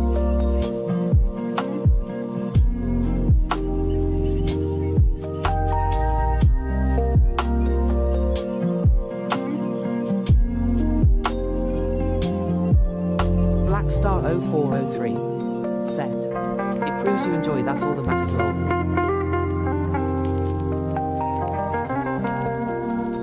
Willow Sweetfire 1 said, "At Blackstar 0403 Mijeku loving, Mijeku loving, Mijeku loving."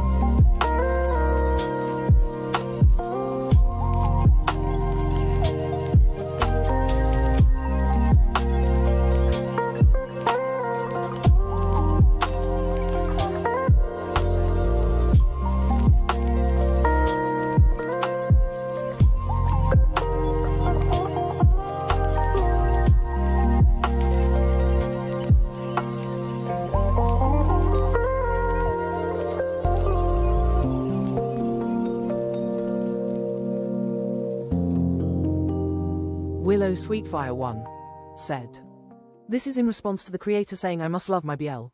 Cold sweat smile, yes I absolutely love my BLs, probably a little bit too much. Also I haven't been able to find the type of manga I've been wanting to read, which is like an African American male with a trans woman. There's not many if none at all, but that's something I really want to read. Mijeku crying, Mijeku loving."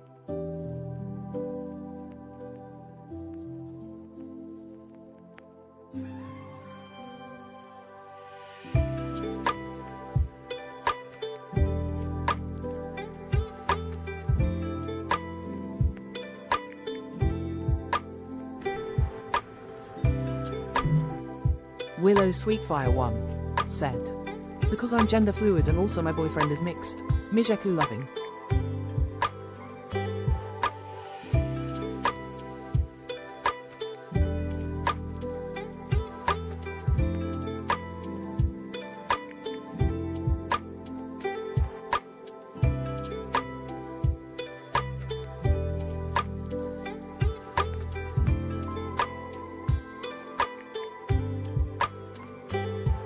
Blackstar 0403 said, "Ah."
Willow Sweetfire 1 said, "I just wish there was more trans representation in books and mangas. I've never been able to find my type of relationship in a book around manga. Mijeku crying."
Blackstar 0403 said, "If wants kinda trans representation, try Princess Jellyfish."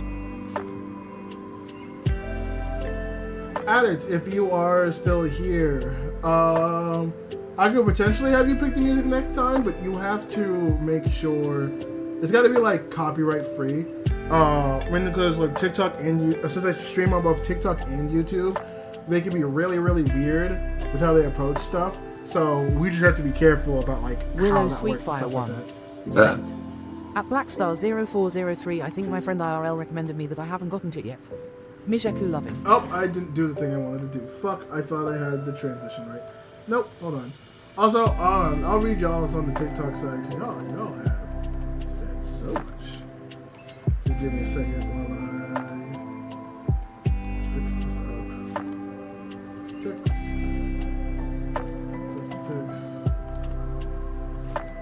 Let's get to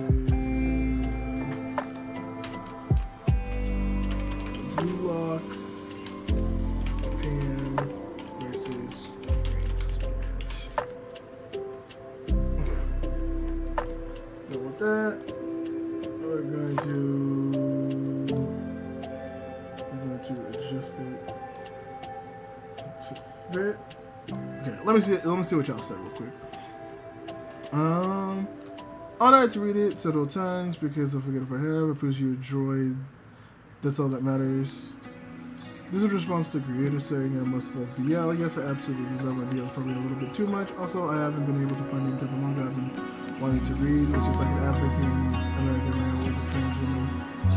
Blackstar 0403 said, really Shangri-La has trans representation too, not a good anime, but y'all all. Because I'm gender fluid and also my boyfriend is mixed. Oh, hold on. Let me put this fucking down. Thank God I fucking cut that.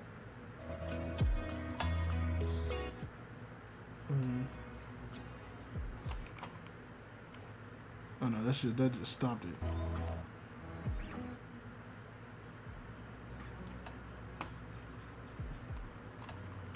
Okay, yeah, that way. Okay, yeah, as long as my actual talking fucking peters out the other one.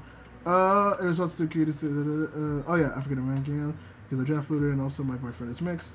I just wish that there was more trans representation to the books of the manga. I've never been able to find my type of relationship in a book around. If one's kind of transparent, try Princess Jellyfish. I think my friend IRL recommended me that I haven't gotten to it yet. Shangri-La had trans representation. It's a good anime, yeah. Yeah, trans representation in like anime is not great. I'm not gonna lie. I'm gonna be totally honest with you, Willow. As brutal as it sounds, nowadays there's probably more, and there's probably more that you can find on the underground. But like, I don't know. Japan's so weird when it comes to some of that shit. I don't think you'll find much trans representation in it.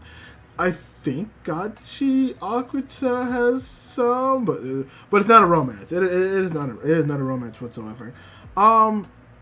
It's because like Japan. I think people forget that like, you know, us as anime fans, we like fantasize about anime, like Japan and all that stuff, and like, sometimes I just have to remind people how conservative Japan actually is and how different it is from like that perspective. And there's some anime that do show the actual like social aspect of how anime of how Japan is. Yeah, nowadays with like the generations like around us, they've become like better, but Japan still has a very large old population that still keeps on to those traditional values, and Willow they can get kind of brutal. So like it sucks to. If there's not really any manga or anime, does anyone know of any books you all can recommend? Blackstar 0403 said, mainstream don't really have any underground anime, definitely do. Yeah, mainstream doesn't. You would have to look through like the depths of like the underground anime to actually like find some shit that really like hits, unfortunately. Actually, there's one manga.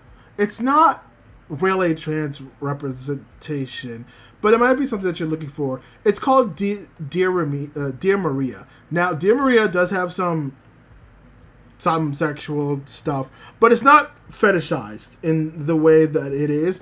It's used in like the character building of the person. So just be wary. There is some stuff in there, but it's not fetishized. It's definitely looked at as bad. It's definitely looked at as not great.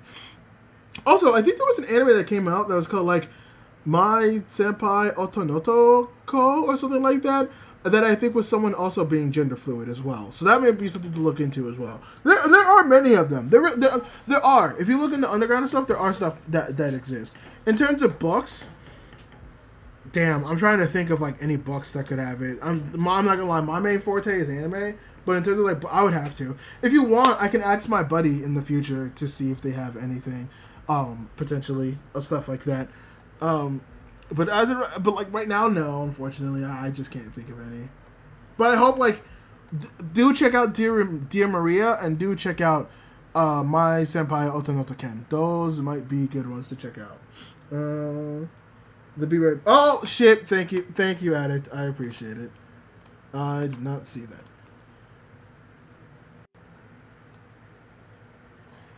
Willow Sweetfire 1 said, I would love that. Mijeku loving. Yeah, of course. Next time I'll do that, I'll try to give that to you. I'll try to give it to you. Oh, okay. Let's gather ourselves, everybody. Okay? I'm gonna cut this... Blackstar0403 said, Dr. Seuss Green Egg and Ham Amazing Book.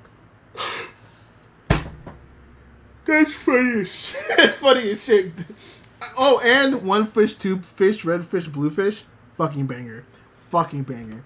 Okay. Remember, everybody, we have the intros. Remember, I am recording a show or a podcast of sorts. So the intros and outros are not going to be official intros and outros. That's just how we're setting this up. So don't be confused.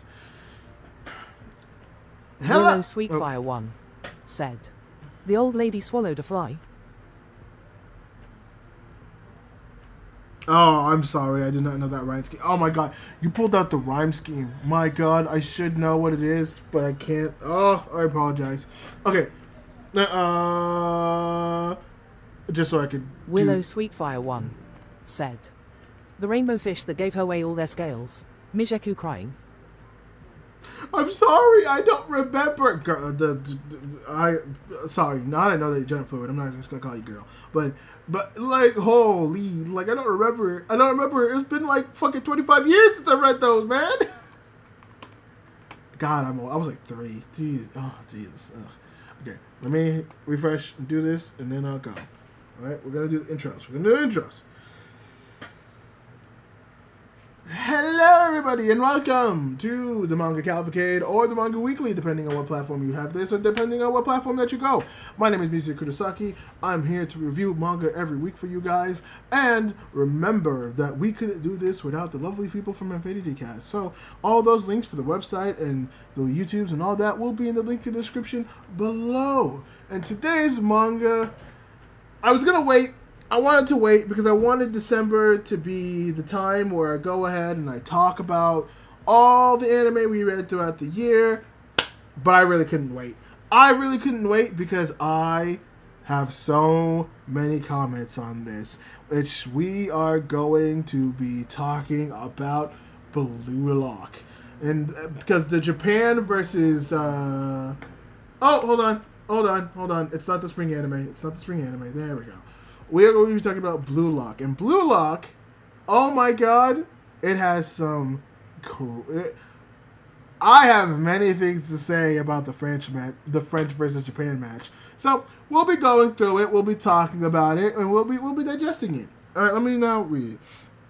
I prefer she/her because that is the part of the spectrum I am most, but I am gender fluid. Sometimes I feel in between, sometimes I feel like I'm in, sometimes I feel like all of them... Willow Sweetfire 1 said, okay. Blue Lock is good. I'm glad. Then I will use Blackstar0403 said, Boo Blue Lock. Oh, okay. So we got people who are like Blue Lock is so good. We got people who are like Blue Lock. I am a massive Blue Lock fan. So thank you, Willow. And oh my god, you know what, Blackstar? At this point, we're gonna need to have to do I'm gonna need to have to hop you into a stream to just have a conversation with you because oh my fucking god, we are going to actually need because there's so many things I feel like we resonate with, but there's also so many things that we just go against, and it'll be fun. It'll be fun to have that conversation. My bad. Okay. No, you're back at it. Don't worry about that. You're good. But Blue Lock, the Japan versus French match. So we'll start. Blackstar0403 said, "Lolbet." Hell yeah, fuck yeah. But let us go ahead and actually sit down and talk about the proper match. So I got light. It's kind of late, so apologies if I go kind of fast on my comments with this. But the Jews where I have a lot of comments on it. So we'll start a little bit back when I was talking about the Nigeria match, where we see the French team of Loki, Hugo, and Gabriel. And I will say it again, because I got shit about it before, and I'll never understand why, because it obviously makes sense. Loki is a new Gen 11.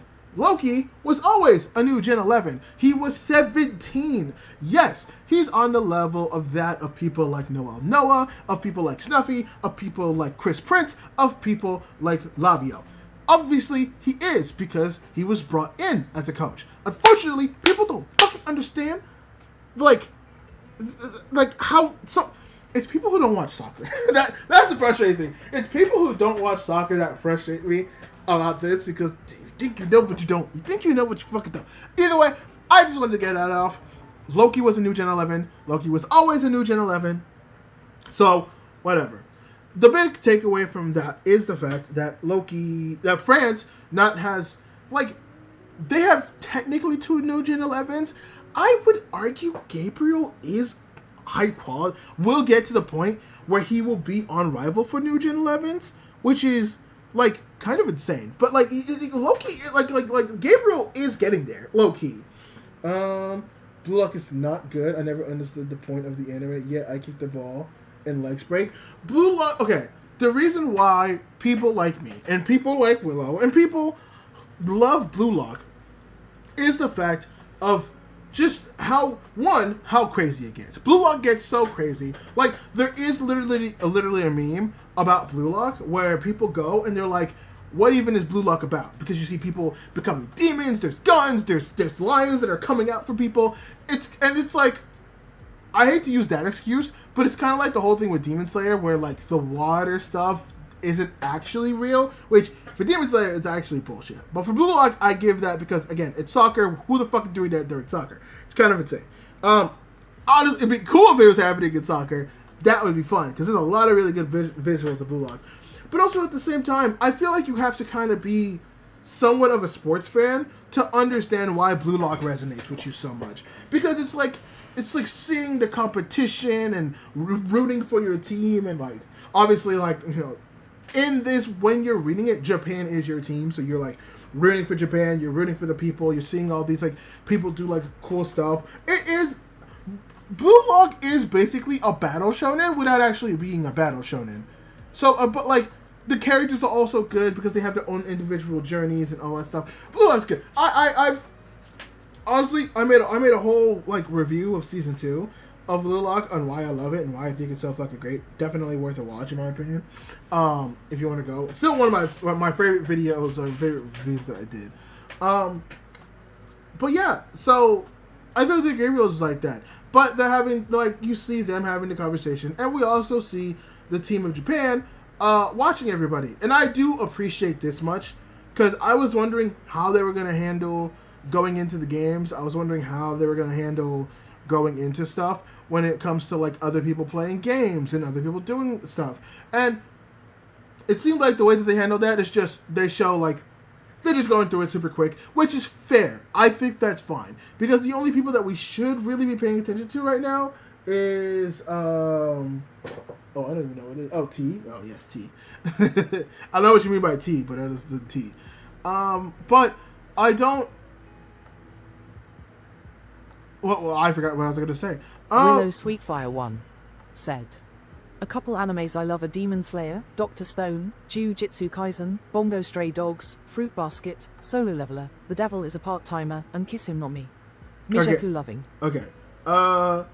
Demon Slayer, I have my issues, but overall I do like it.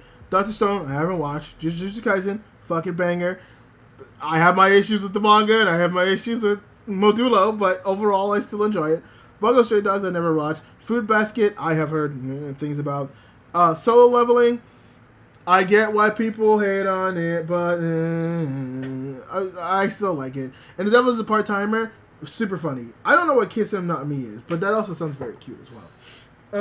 Apparently I don't count as a viewer since I said Sarah. Amazing. I was wondering that too. I saw that and I don't know why it says you're not a viewer. That's so weird. That is extremely weird to me. I don't understand that.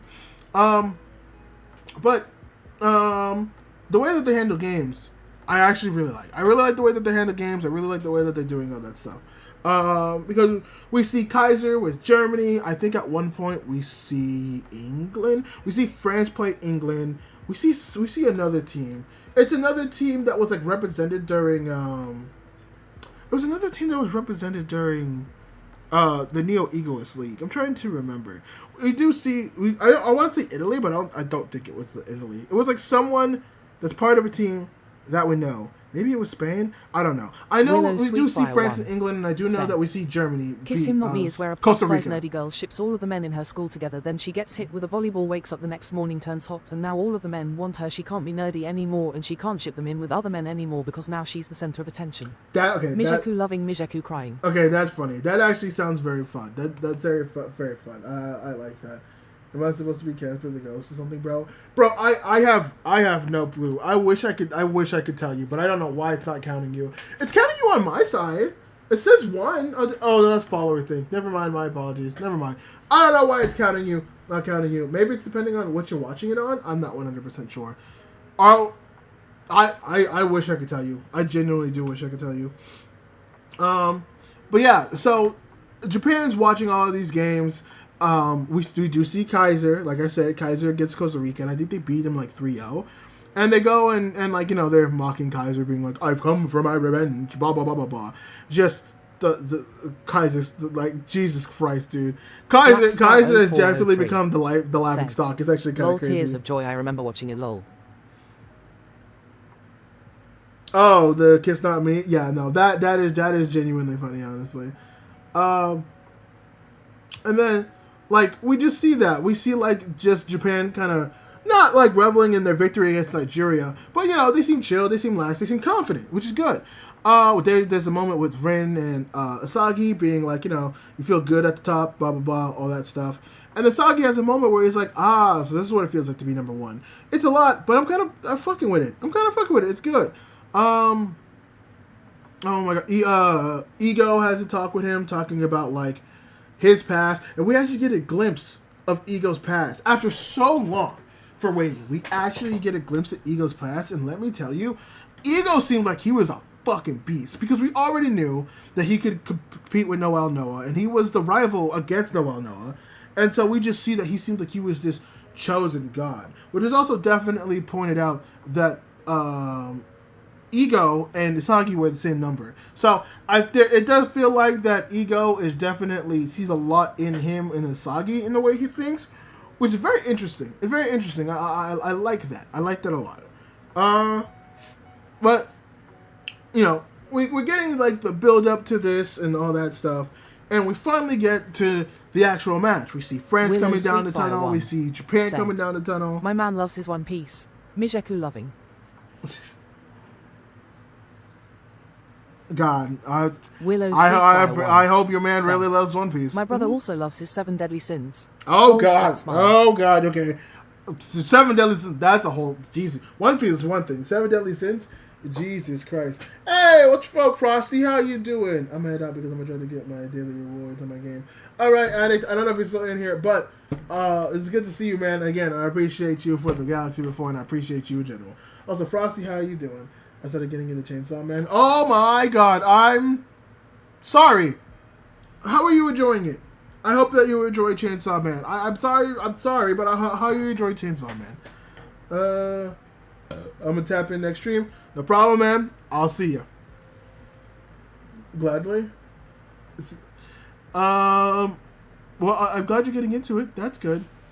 But we do see Japan and France, they're coming down the tunnel. You know, they have their, like, tunnel interactions. Gabriel's asking Willow Sweetfire said, Full Metal Alchemist is also good. Full Metal Alchemist is very good. And it's the GOAT. It is 100% the GOAT on so many levels. But Gabriel goes, he's asking, he's like, oh, where's Shido? And he's like, oh, yeah, she's being benched. She's not starting. He's like, oh, he's not starting?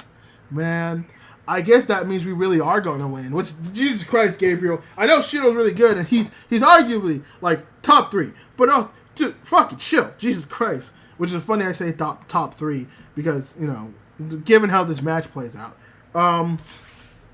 But France, they all go in, they do the pitch, you know.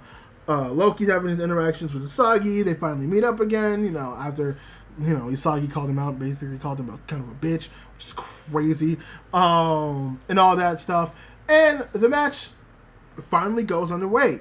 And the first half is fucking insane, because the first goal is basically made almost immediately. France goes on an all-out attack. They start doing, like, their maneuvers and stuff like that, and it's mostly all led by Hugo, Gabriel, and Lucky.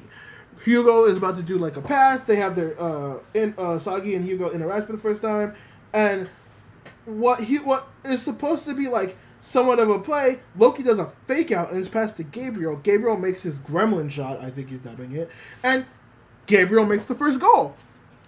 I think Gabriel made a goal before, but that's kind of crazy that he did, which is fucking insane. And all of Blue Lock is stunned. They're just all of Japan is stunned. They're like, what the fuck? This is insane. Holy shit. Now, I will admit, I did forget a part. I did forget that we do get a little bit of side B, which I do want to touch upon real quick. I finished Dispatch, and I didn't get the fucking Invisible ending, but I got the worst one. I just thought I'd tell you. Oh, I'm so sorry. That's ass, man. I'm sorry you didn't get that Invisible ending. God, that is trash. I heard that. You can always try again. You can always try again. But yeah, let's talk about Side B real quick, because I forgot Side B existed, so we should talk about Side B real quick. So, Side B, we get Barasu interacting with all 300 of the players, some new, some from previous Blue Lock stuff. You know, but the main focus is that we see Kira. Kira is actually back, which, thank God, he's back. I was kind of hoping they would go with that through line, since, you know, if you're going to make not a revival, but kind of like a second chance thing, not like the wild card, but something else, you should do that. Which, now that I think about it, I do wonder, because Kira, I will admit, he does seem different. I wonder if Kira got into the wild card. And to be fair, we don't get anything with the wild card, which sucks. I would like to know what that wild card entails and what you had to do. Because Kunigami came back a completely different person. Completely different person. And so, like, Kira seems also kind of different, but not, like, super, super different. Which is what I would love to know, if, like, this is technically his third time. And, like, if he got picked. But I don't know. It would be interesting. Maybe we'll get some wildcard stuff with the Side B. And we'll find out that Kunigami might actually be the person that, you know, Kira got rid of. Kunigami is the person that got rid of Kira during the wild card. But that's hopeful thinking, though. Ads. Mijeku crying, Mijeku crying, my apologies Mijeku for the crying. ads, but I appreciate you. I just thought I'd tell you, I'm restarting. Okay, good. It's good that you're restarting Dispatch. Because, yeah, you can do that. It has a lot of replayability, so that's always good. But everyone's charging to the new stage, the new front, and we do see Nagi once again. And Nagi and Kira, they have their interactions. They're just like, huh? What are you? I was like, oh, so you're here. There's also a new person. I originally thought he was Dutch the first time. I originally thought he was Dutch because he was playing in the Danish league, but it is a Japanese player playing in the Danish league, so that's going to be interesting. Which that might be someone who stops Kira. If Kira gets knocked out again, my God, just leave him alone. At that point, genuinely, just leave him alone. Because that boy will never get it. The only time I could see him is maybe he gets to, like, the theoretical club arcs. But man, which we'll talk about that. I have whole thoughts about that. But the first game that Barasu has for all, like, the extra Blue Lock stuff is the fact that there is a cage game where there's going to be 11 players and there's going to be 2 more players that are going to be inside, and you have to, you know, like, avoid getting the ball. It's going to run for, like, I think he said, like, 120 seconds or something like that. It's like a minute and a half. And, like, the first 3 pairs to get the ball or snatch it away, is going to advance to the next one. So, Kira and Nagi like was like, hey, Kira, me and you, we're gonna pair up. So I assume that him and Nagi will make it through. I would be surprised if they don't. It might Willow Sweetfire 1 said, one anime I also love is the Apothecary Diaries, which also includes eunuchs which are not only people of status, but are considered gender non-conforming or trans individuals. Oh, Mijaku loving. Apothecary Diaries is so great. I fell in love with that. I still need to watch season 2, but season 1 I fell in love with, and it's so great. It's so fucking great. I am begging my girlfriend to watch Chainsaw Man. It's so peak. It is to an extent. I think anime-wise, you'll be good. I won't spoil manga stuff, but let's just say I was massively disappointed. Extremely disappointed. Overall disappointed. It changed my perspective on Chainsaw Man so much. I cannot fathom or tell you how much that ending ruined my aspect of Chainsaw Man. But I won't tell you what it is, though. Just that's it, though. That's it. But, what is it? What was it? Oh, yes. So yeah, Kira and Nagi are pairing up for the cage game, and that's kind of where we leave off side B. Like, they don't really start it yet. I assume that Nagi and them will make it through, and they'll do their stuff. That's gonna be like my best guess with stuff for the most part. I assume they'll make it through. But so going back to that game, and I want to reiterate, side B doesn't happen in between of the game.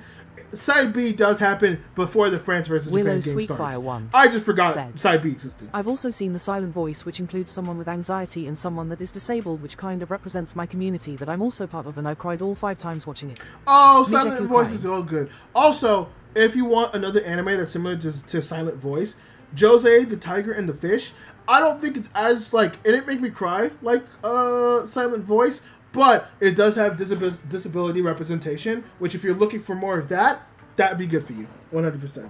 I only started watching the Chainsaw Man to listen to the bang bang bang, so don't be called a LARPer. Oh, you're fine. It's a banging song. Who gives a shit? And trust me, you're not gonna know what that means for a long time. I'm telling you right now, you probably won't know what that means unless you don't read the manga. And you gotta go deep into the manga. I'm talking about deep into the manga to understand what that song is. I only know because I got spoiled constantly by fucking Twitter and stuff like that. I refuse ever in my life to be called a LARPer. Fair! I appreciate that, honestly. I genuinely do. There's some people that don't care, and there's some people that do. Said, I've also seen Stars Align, which is sort of a BL, but also it more focuses on family dynamics, abuse, alcohol, and some more triggering topics. It's also a bad myth in anime. Mijaku loving, Mijaku crying. Oh, I don't think I've seen that one. That's nice though. That does sound like pretty pleasant though. I will admit. Well, other than the SIA and other stuff like that, which is crazy. But no, we oh my god, what was I talking about? Oh yes. So yes, cutting back to the Japan and France game. So France just scored. Blue Lock and Japan they're in fucking shock. They're like, what the fuck just happened? And we see Hugo and Isagi interact. And Hugo's whole thing with this is that he's sitting there and he's just like, listen, man, I get it. It's a lot for you. It's a lot for you. You're going through your shit. Brother, I understand. But I also want you to know, big dog, that, like, you know, your team is struggling. You're someone who's the center. We could easily cut that out. But, like, you're not built for this. You're not built for being a striker, Isagi. You're not built for this level that, like, people like Loki and Rin have been at, dog. You're more suited for being number 2. Your aptitude is being the number 2. It's okay to be number 2. There's nothing wrong with being number 2. You need to meet at your means, and at your means is what you are. My apologies, Willow. Unfortunately, my blurbs are just not working. I don't know why, but they just aren't for some reason. And, man, Hugo is somebody who is very much a stay in your lanes type person. He's someone that's like, you should operate in your means, you should not. And, like, I get where he's coming from, right? Where he's like, I'm not saying that you should dream, but you should dream within your means. You shouldn't, like, go super far, and you shouldn't do that. Now, I disagree with him I disagree with the way you should think. I always think that you should dream big. I just think that Willow you should have those like villains. It's okay. Mijeku loving. Okay, that's good. I know the blips are important for people, but I'll make sure they work next time. I don't know why the fuck they're not working. I plan on buying the Yorua manga and like the books included. Yorua. That's good. I'd say read it. I'd say read it online. You don't have to buy it. You don't have to buy it. But yeah, Hugo's whole mentality is the fact that you just need to stay in your lane and that you should dream it. I disagree with him on this. I get where he's coming from, and which is kind of crazy because I sort of operate, at least for myself, like that. Like, a good example is I tried to do drawing, and I realized that I was not that great at drawing. I probably wasn't going to get on, like, the level of my friend Siren, of my friend Vanilla Cream Art, of my friend Madura, of my friend Zeph, of my friend Fumi, and my friend Siren. I don't think I was ever going to get to any of their levels, right? Because all like the people who I just mentioned are great artists. Those 5 people are probably the 5 that have inspired me to want to want to do drawing and stuff like that. I was shit. I was ass. I was garbage at it. Okay, so what I did, I doubled down on the things I'm good at. I'm good at music. I'm good at writing. I'm good at editing. I doubled down on that, and honestly, it's paying off. So like me putting Hugo's philosophy is working, but I think like you have to have a certain mentality to like have that. That's why I don't agree with Hugo's mentality. I agree if that was him for himself, right? That he's like, I'm gonna find my place and plug it in.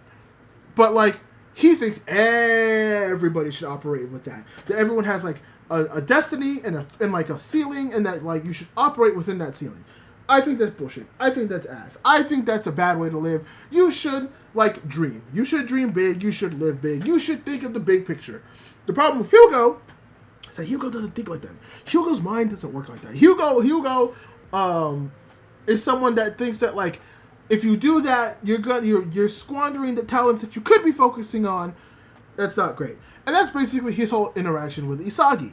Because he looks at Isagi as like, you made it far as a striker. You made it farther than anything anybody would have assumed that someone like you are. But and he doesn't say it directly, but he's like, you're more of a midfielder. You're someone who can control the field a lot more and do a lot better if you play your role better. You should become the number 2. There are already great number 1s on your team. There's Baro, there's Shido, there's Rin. There's many people who fit that number 1 role better than you. But if you fit that number 2 role, let them take that, your team could flourish and you can be big. Isagi says, fuck you, nigga, I'm not doing that. Isagi looked at Hugo and he said, fuck you, fuck your philosophy, fuck the way you move, fuck your shit, fuck everything like that. I'm not dealing with that. I'm not fucking with that. I'm not moving with that. What I'm going to do is I am going to keep thriving. Now, unfortunately, that doesn't necessarily work the best because I'm pretty sure that like they struggle because Japan decides to go on a counterattack, and you know they get close, but France has them on lock. They have Isagi on lock. They know what they need to do, and they basically said if Isagi's locked down, Blue Lock crumbles, and they kind of prove that every time. And like France is also trying to go on a counterattack, and Blue Lock's trying their best to survive, and so like. You know, the confidence that Sagi has, it's waning. He's faltering. He's like, holy shit, if I can't do what I need to do, like, is this really, like, is he right? Am I fucking up? Like Blue Lock is low-key struggling. And someone who I didn't think was going to step up, someone who I'm actually surprised stepped up to this role of number 2 was Karasu. Karasu stepped up and was like, hold on. What Hugo's saying, that shit kind of cooking. I like what Hugo's saying. I don't want to listen to the enemy, but maybe there's something here. Maybe there's something here that I could pick up from this motherfucker. And so, as like, you know, France is trying to recover, I think it's a point where like Loki is trying to get the ball and he traps it really well, but Karasu takes it from Loki. Surprisingly, I was surprised by that. And so like everyone's like, oh, Karasu has the ball. You know, he's passing around. He's trying to figure out like what is the best path forward. and he actually links up with Hiyori, and Hiyori sits there and he's like, oh yeah, I'm helping you support, right? And he's like, no, that's not what's happening. What I need you to do, Hiyori, is I'm trusting you. And what Karasu does is that he blocks 2 soccer defenders to create a lane, a shooting lane for Hiyori, which Hiyori takes. And Willow Sweetfire 1 said, I've also watched Dakichi. I'm being harassed by the sexiest man of the year. Which the whole anime put a bad taste in my mouth and I'm never watching it again. Dakichi, is crying. Is that a new anime? Is Dakichi a new anime? I'm not 100% sure. Let me know. I would like to know if Dakichi is a new anime. Blue is confusing because what do you mean? It's soccer, but there's someone there that can that can eat a galaxy. Listen, it makes sense. You have to eat the galaxy in order to become stronger. That way you can shoot better, and that you don't need your 2-gun volley. What's a 2-gun volley? Don't worry about it. It's fine. It's fine. Average Kirby lore. Literally average Kirby lore. It's a BL and there is a lot of assault and essay in it, and then he still falls in love with his abuser at the end. Mijeku crying, Mijeku crying. That's the one that you brought up, Willow right? Sweetfire 1 Wait, said, absolutely hate it. Wait, that's the one that you brought up earlier, yeah? The one that you were talking about? Or is this another one where he gets abused and then falls in love with his lover? Which, if there's 2, that's insane. But I feel like that's par for the course when it comes to BL, so, you know. Also, crazy brought up Kirby lore, because I fucking love Kirby. Said, it's a different one. Jesus Christ, the fact that there's 2 BLs like that is fucking... That's fucking wild. But yeah, Karasu goes and he sacrifices himself. Or not okay, they call it sacrifice. It's not really sacrificing, but he gives up like whatever shot that he has for Hiyori to shoot. There's also an uncensored scene on the internet of an Act 1 cannot go into detail because Twitch. Oh my god. Okay, yeah, thank you for that. I appreciate it. My stomach hurts, little key. Well, Frosty, go fucking take care of it, dog. That way you can like you know, not hurt your stomach. But yeah, Karasu blocks the 2 people, creates a lane for Hiyori, and I didn't think they were going to give it to him, but he already scores the goal. He already scores the goal during that. Has he already scored a goal? No, because I think it was either Reo or Bachi that scored that first goal for Nigeria. I'm trying to think. I know Rin scored a goal. I think Reo or Bachi scored a goal. Willow Sweetfire 1 Asagi scored a goal. said, someone else though. These 2 BLSI was suggested that apparently were good BLS were awful. Oh, Mijeku crying. That's awful. I am sorry, Willow. I'm sorry that happened.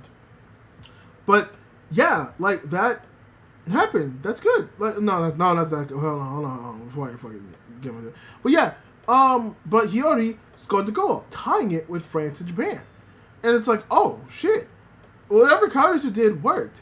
And so during this, Karasu and Asagi are actually having a conversation where Karasu goes up to him. He's like, listen.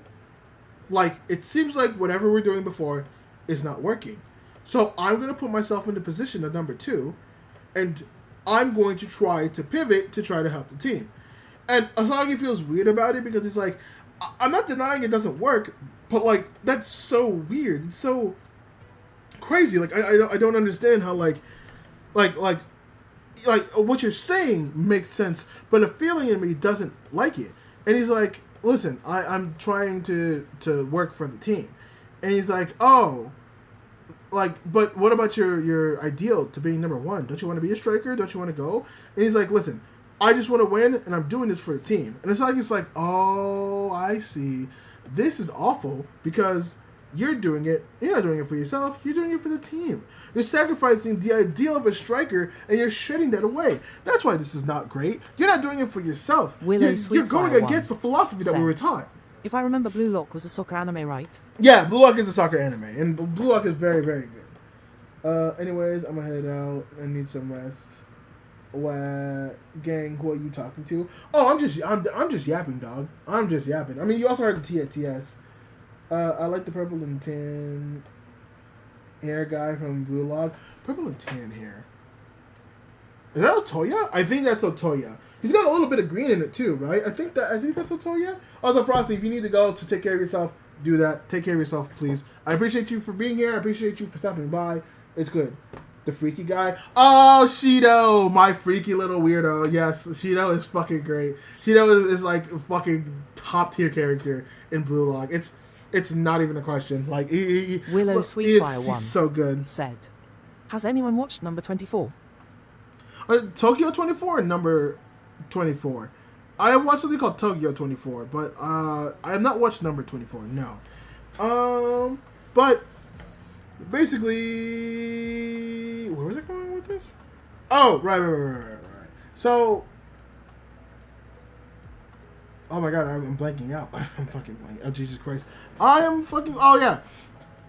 So, Karasu and Isagi are having this, like, heated argument.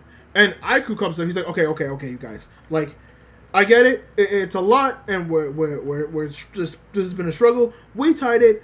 I think both can work at the same. He's like, I think both philosophies can exist at the same time. Can we at least try and do something like that? Like, can we at least try to like do some shit? Number 24 is a rugby anime with 24 men that all look up to one player, and this one player can't play rugby anymore because of his spine. If he does, he could be paralyzed, and there's 2 openly gay characters in it too. The whole anime is borderline fruity, anyways.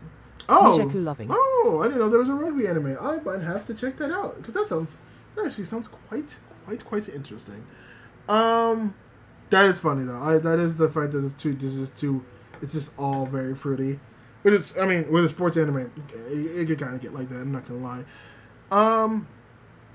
But yeah, I think after this they start to regroup. I don't think it's halftime yet, but I think Hugo is like pushing fucking Willow Sweetfire 1 Isagi. Said, it's on Crunchyroll. I think it only has 1 season. It was supposed to be renewed for a second one, but it's at this point so old I don't think we're getting a season 2. No, it happens with so many anime, unfortunately. There's so many anime that come out and then they don't get a second season. It is a tale as old as time, and unfortunately it's the biggest heartbreak that you could have as a fan as you desperately wait. I'm still waiting for my No Game No Life.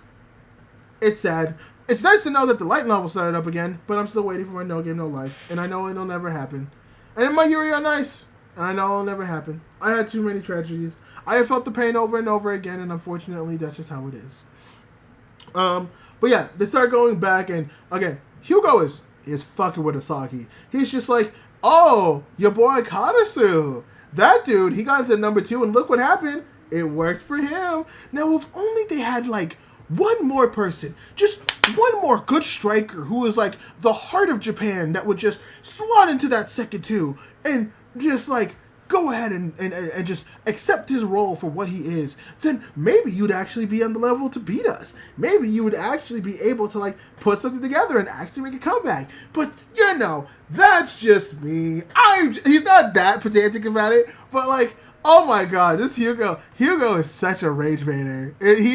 Hugo is quickly becoming one of my favorite new Gen 11s. I don't know if he's like doing it on purpose. I don't know if it's just his strategy to do it. Because I don't know if he's like genuinely trying to help Asagi become better because he wants to. Actually, no, I could see it because Hugo's thing is that he wants to fight good people. And I think he sees that in Asagi. I think he sees that potential in Asagi, of Asagi being able to get to that level, but he wants Asagi to follow his philosophy, which Asagi does not want to follow his philosophy. So I can see it in a sense. I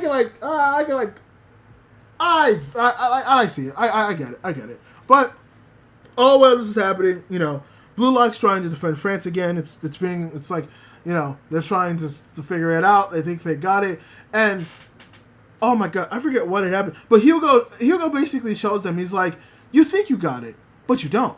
You think you understand, but you don't. And he just like scores again. And it's just like, Willow what the fuck? Holy shit. Stranger by the Shore is a BL anime movie that I absolutely love. Mijeku loving. I love how you're just giving me all these BL recommendations. I will watch them at some point. I will. I do need my my gay intake, but thank you. Honestly, keep them coming. Not too much because I still need to talk, but I love the fact. I think you're gonna be my new BL dealer, Willow. That might have to be the case. You might have to be my new BL dealer. Every time I need a new BL, it's like, hey, you got a new BL for me, and she's gonna have your co-op being like, what do you need? It's so stupid. Okay, I'll shut up. Jesus Christ, what was it? Oh yeah, and so yeah, Hugo basically just flaunts on them, being like, oh, that's cute. Fuck you, and just scores hell easily, being like, no, that's the power of 20 that's the power of the oh my god, what was it? It's like, that's the power of the number 2. I can still score, but I also can pass when I need to, but I can also score when I need to. That's the power of the number 2, Usagi. You can reach this potential too if you just accept my philosophy. That's all you need to do. And so they go into halftime. Ego's fucking pissed because Karasu and other people are deviating from the actual philosophy. It's not the chemical reaction he's wanting. It's all bad. Meanwhile, the French coach and the French team are such a well-oiled machine. It is actually terrifying how well all of them are put together. It's genuinely terrifying how like well they're all like put together and all that stuff. Like fuck, man. like I would not want to be anywhere near that, if I'm being honest, because that's terrifying. That whole team is fucking terrifying. Jesus Christ. I've never seen such a well-oiled machine before. Like, I understand why France is number 1 in that show, and I understand why France is a threat. But when they go back out, Ego, before they go, is like, alright, we're going to need to make some substitutions real quick. Now, I swear to God, you can only have like a couple substitutions a game. I'm not sure. Actually, let me Google that real quick. Because I swear to God, I thought you could like, maybe it's 2 mid-game substitutions in soccer. But I know there's like a limit to substitutions, right? I'm not crazy. How many substitutions can you have in soccer? Unless I'm crazy. And there's 5 substitutions. Okay, all right. Per match. Okay, all right. That makes sense. Okay, so they only used 4, from what I remember. They only used 4 substitutions, which I forget who gets pulled off. But the people that go in, which I know everybody was waiting for that, is Kunigami, Baro, and Shido. I was so excited when I saw this. I was like, hell yeah, this is cool. This is awesome. This is going to be great. France is not going to be prepared for this whatsoever. This is going to be amazing. No, I was wrong. Bro, France is such a massive threat. When I tell you, they knew everything. They went to, Bado got the ball. He was going to do something. He gets shut down. Shido, they were preparing for him, and they tried. He it's crazy. Like both Shido and Bado were both like dismantled. I also love No Love Zone, which is an extremely popular, mature-rated office romance webcomic. They have a physical anime you can find online somewhere. You're going to have to watch it with subtitles because there is no dub. I absolutely love it, but it's more of an adult explicit anime, but also super cute and sweet. Honestly, if there is a manga for it, I might just read the manga, but if it's also an anime, I could probably hunt that down somewhere. It's probably not too hard to hunt down. I have my places. Unfortunately, I can't say because things are getting shut down, but I have my places still. But yeah. The only person that came off the bench that I actually think was like okay, to be fair, no, Shido, Bado, and Kunigami were different makers. Because Shido and Bado, even though Bado technically stole the goal, were the people who made the second goal for France. And Kunigami, it was actually doing stuff like being someone that's like defending the ball in a really aggressive way. I'm pretty sure I had to use a VPN to watch it because it's only available in Japan. Oh, Jesus Christ. Okay. I'll have to see if I'll have to sail the seas and become a pirate. Oh, well, I'll have to sail the seas and be a swashbuckler, if you know what I mean. But yeah, like those 3, they did good. It's just the fact that France is just so dominant. And after they score, and like even Asagi's looking at this, they're looking at like, you know, they switched to like an all-out defense route because now on the field we have Asagi, Red, Kunigami said. I know it's also, I think, on Anime 9. Don't say that. Don't say that. Don't say that. We don't need... I know I'm not big into stuff like that, but we don't need the internet bots tracking what is a piracy site or not. But I think it is. Also, I'm pretty sure 9 Anime got shut down. I'm pretty sure 9 Anime doesn't exist anymore. Unless it's called Anime 9, which I'm going to have to look into. But yeah, like, we see all this shit with fucking... What do you call it?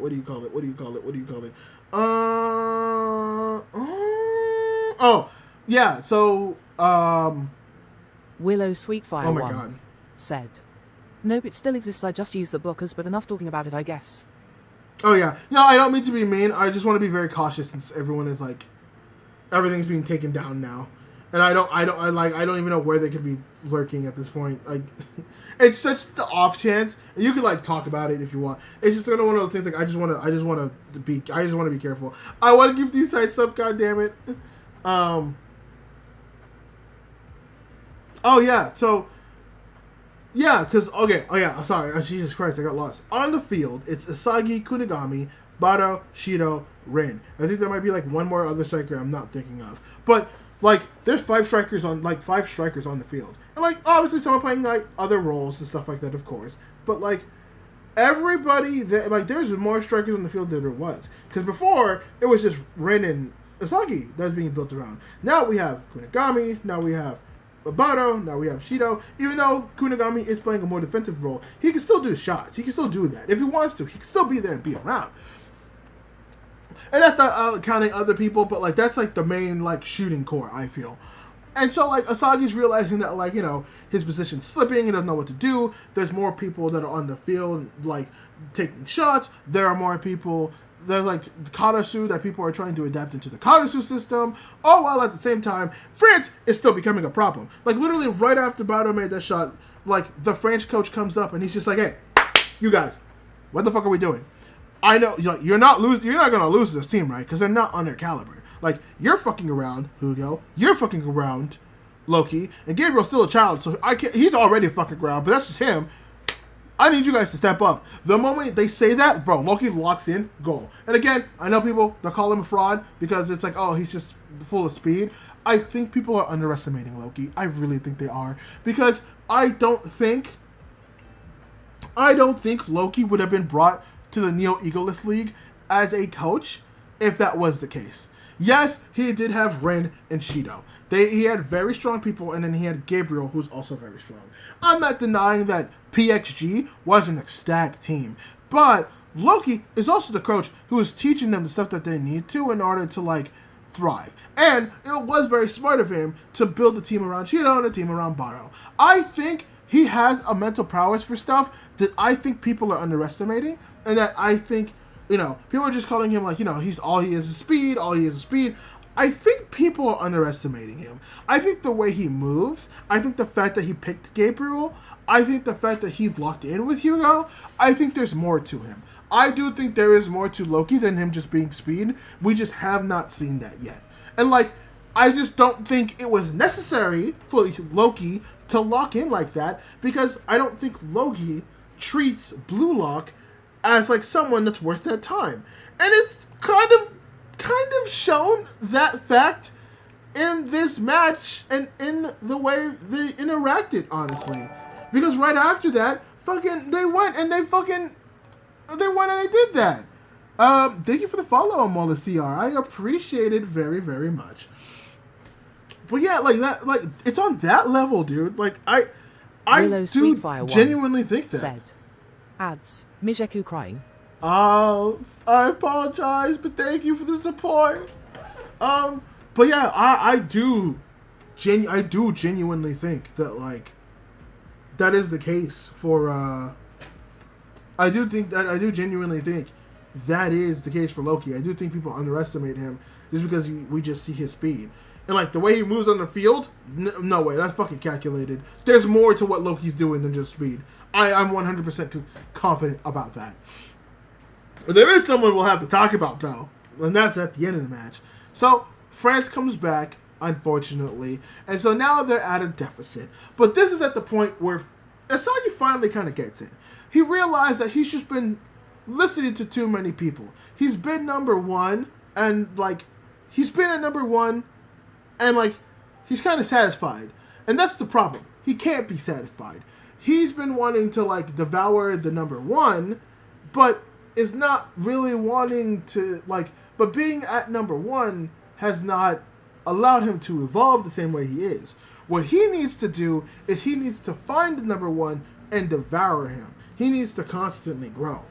Now, I don't know if that's a departure from the ego theory, because Ego theory is like you want to be the best striker, so you do what you can to be the best striker. Or I don't know if that's Asagi's evolution towards being the best striker. It feels like it kind of is, but it also feels like it's a departure because it feels like it feels like Asagi isn't trying to be number one anymore. It sounds like he just wants to devour number one, but in doing so does make him number one, so it's kind of confusing. You know, if you don't want ads throughout your entire live stream, you can choose to take ad breaks. Mijeku loving. I thought with ad breaks, like you had to set those, right? Am I not sure? Because like I've been going for a while because I have the pre-rolled ads, so I might have to. Well, I'll have to look into that. I know there's a way to do it, but I will have to look into that because I'm not super 100% sure how the fuck that works and whatnot.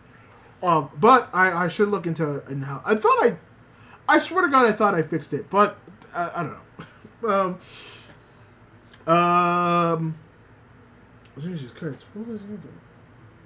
What was I thinking? Oh yeah, so but Asagi finally gets it. Asagi finally like locks in, and finally it's just like, oh, I get it now. I fucking get it now. So his whole thing is he needs to devour the number one.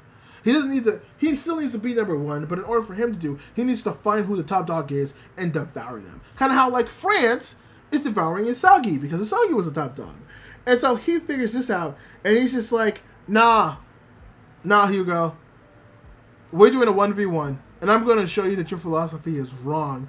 It's like, yeah, that 1% of luck, buddy, that is mine. And so, at the beginning of the match, Asagi tried to do his like little pivot stuff, but Hugo cut that. But now he adapted it where he gets like a little forward and stuff like that, so he has space to actually track the ball so Hugo doesn't interrupt him.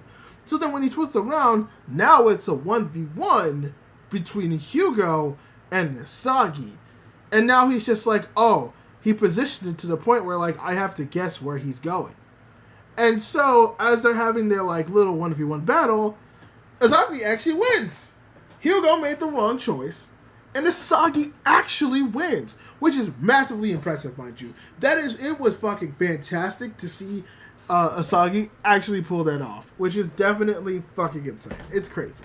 So he's able to pull that off. He's like now running, now free, trying to like make the goal, and he's trying to do his direct shot. He's trying to do his direct shot, and he's trying to make the goal. All of a sudden, out of nowhere, out of no one's calculations, fucking Rin comes out. Because I left Rin out purposely. Because for the entire time, you thought Asagi was left behind? Oh no, now that everyone... I brought up Rin before, but Rin was more in the background. Because now everyone's trying to maybe go to Karasu. Baru and Shido are fresh. So they're trying to bring him into the system. Asagi's still doing his own thing and he's focusing on Hugo and Karasu. And even... Asagi even goes as far as joining the Karasu system to be able to engage with it. Because he's just like, okay, I need to use you guys. I need to use people. Like, I'm using it for my own game. I'll join your system, but then I'm going to go ahead and do it. And there comes Rin, going for his own goal. And it's Asagi and Rin, and they both kick the ball. It flies in the air, it passes the goalie, and it hits the fucking post. I am confident Asagi would have tied that game if it wasn't for Rin. I genuinely think Rin fucked that entire thing up. And because of that, Loki's able to recover it. Loki ends up fucking bombing down the field, just like Asagi did in the Nigeria game, and scoring, like fucking breaking ankles. He made Aiku slip. He's passing everybody. No one can catch him. And he makes the goal. France just won 4-2. Now, I think we all kind of assumed France was going to win. I don't think that's surprising. It's just in the way they won. And there's a lot we have to take away from that. We have to take away the fact that Rin just kind of fucked up, and I don't know how, they're going to view Rin after doing that. I think Shido, Bado, and Kunigami fine. Otoya does get subbed in for Chigiri, I think, at some point. That's kind of like whatever. It didn't feel like it did much, so it was like, oh yeah, no, like I get it, but it's also fine. Aiku, I mean, he tried, but man, he tried his best. He really did. Karasu is probably going to be the one to get the biggest fucking talking to, which is going to be fucking crazy. Karasu is going to have so much fucking talking to. My homie got, we got shot. Go save him. He live. His kick is it's JJX. I'll probably check that out after. That's fucking wild if that's the case. I'm so sorry. What was that vampire anime that I think was a BL? I think it was also action and fighting. I think one of the guys had white hair, and the other guy, the first thing, had black hair. I'm forgetting the name. Mijeku crying. If you're thinking about Vampire Knight, I think you're thinking of, that is not a BL. That is just girl fantasy vampire romance. But the ending for all of that and how that goes is Francis going off. Loki doesn't feel like he broke a sweat. He got his 2 goals in. Gabriel, Hugo, and Loki all scored within this match. They're walking off, and I do think it should be noted, though. I do think it should, in fact, be noted. And Loki, Willow Sweetfire 1. Isagi says it to Hugo. All I know is both guys bit each other, and they were friends, and it was kind of blish. Oh, I don't know what that is. I don't know what that is. That seems very interesting, but I don't know what that is. But Isagi does tell Hugo, and I agree with Isagi. He's like, hey, I beat you. I beat you in your own philosophy, dog. And I beat you in your own philosophy. I was able to evolve, and I was able to get better, and I beat you. And Hugo's like, man, you're a pain in the ass, aren't you? But I'll see you later. Because at the end of the day, he got his job done. And I think that's the difference between Isagi and Hugo. I think that's not only that, but the problem with the philosophy that Ego has is that Hugo's is viewing of the team, right? Hugo views the team as like a whole, as like a big thing, and I feel like that does make a lot of sense with the way how things are. But Isagi is reveling in the fact that he beat Hugo, which means that he can evolve. Which, that's true, you did win in that regard, but Japan also lost. You're now at a deficit when it comes to, like, going into the match against England. Which, if you won that, you would have been fine, right? You would have been fine, you could have taken that loss. But now, not only are you kind of fucked, you kind of have to win it. It's now, both for England and Japan, it's now like a do or die situation. You either win or you don't. Now, if I remember what the score is at this point, I think Nigeria's 2-0, or I think Nigeria will be 2-0, unless they do some bullshit where fucking France somehow just loses to fucking Nigeria. I don't think that's happening. That would be fucking wild. That would be wild. If France loses to Nigeria, that would be fucking wild. But I don't think that's happening. So I think Nigeria's going 0-3, unfortunately. They'll be knocked out of the World Cup. I think France is 0-2. No, France is 3-0. No, France will be 3-0, so they'll be able to advance. And then England and Japan are both going to be 1-1. So there won't be like a goal differential thing that'll happen. It's literally like do or die. You have to win all costs. No goal differentials. Nothing like that. Do or die. You have to win. So now Blue Lock is basically put up into the wall of if you don't get your fucking shit together, you're gonna lose. And I have a bad feeling. No. Blue Lock has to win. Blue Lock has to win, and weirdly enough, I only say Blue Lock has to win is because of Side B. Side B is going on, and it would not make sense for Side B to exist if Japan was going to lose to England. If Side B didn't exist, I think I'd be a lot more scared for Japan. But we'll probably get it, like, after this, there will probably be a whole conversation about philosophy, whether people want to be in the Karasu system, whether people want to be in the Isagi system. I would not be surprised as well if both Rin and Karasu get benched after this. Because it's like, Karasu, you fucked up the flow. Rin, you fucked up the last goal because we could have tied it. I'm sitting both of you fucking down. And maybe like he puts in Shido or he puts in Bato or somebody like that. Someone else, or if you like decides to just like put out the all-out attack just right out the gate. That's like the best thing that I could probably see come out from like all of this. That's like the best thing, realistically. But like Japan would have to win. If Japan loses, which I would think is a fucking long shot, I do think this will be the game that goes into overtime. I think it'll go into overtime. I don't know if it will go into free kicks. I still think that should be saved for like the single elimination brackets. But I do think that this England game will go into overtime, and that will be very interesting. And I think like 2 games should go into overtime. I think this should be the one. It's do or die. The tensions are high. You can definitely like fucking milk this out a little bit more and all that. So that would be good. I think it's going to be very interesting to see what the outcome is in the aftermath of this in the locker room and how Blue Lock takes this loss. It's going to be very interesting. But yeah, that was Blue Lock, man. The France versus match game, so good. So good. But like, it's sad because I think people are calling it like, we knew they were going to beat Nigeria. I didn't think they were going to lose that bad, though.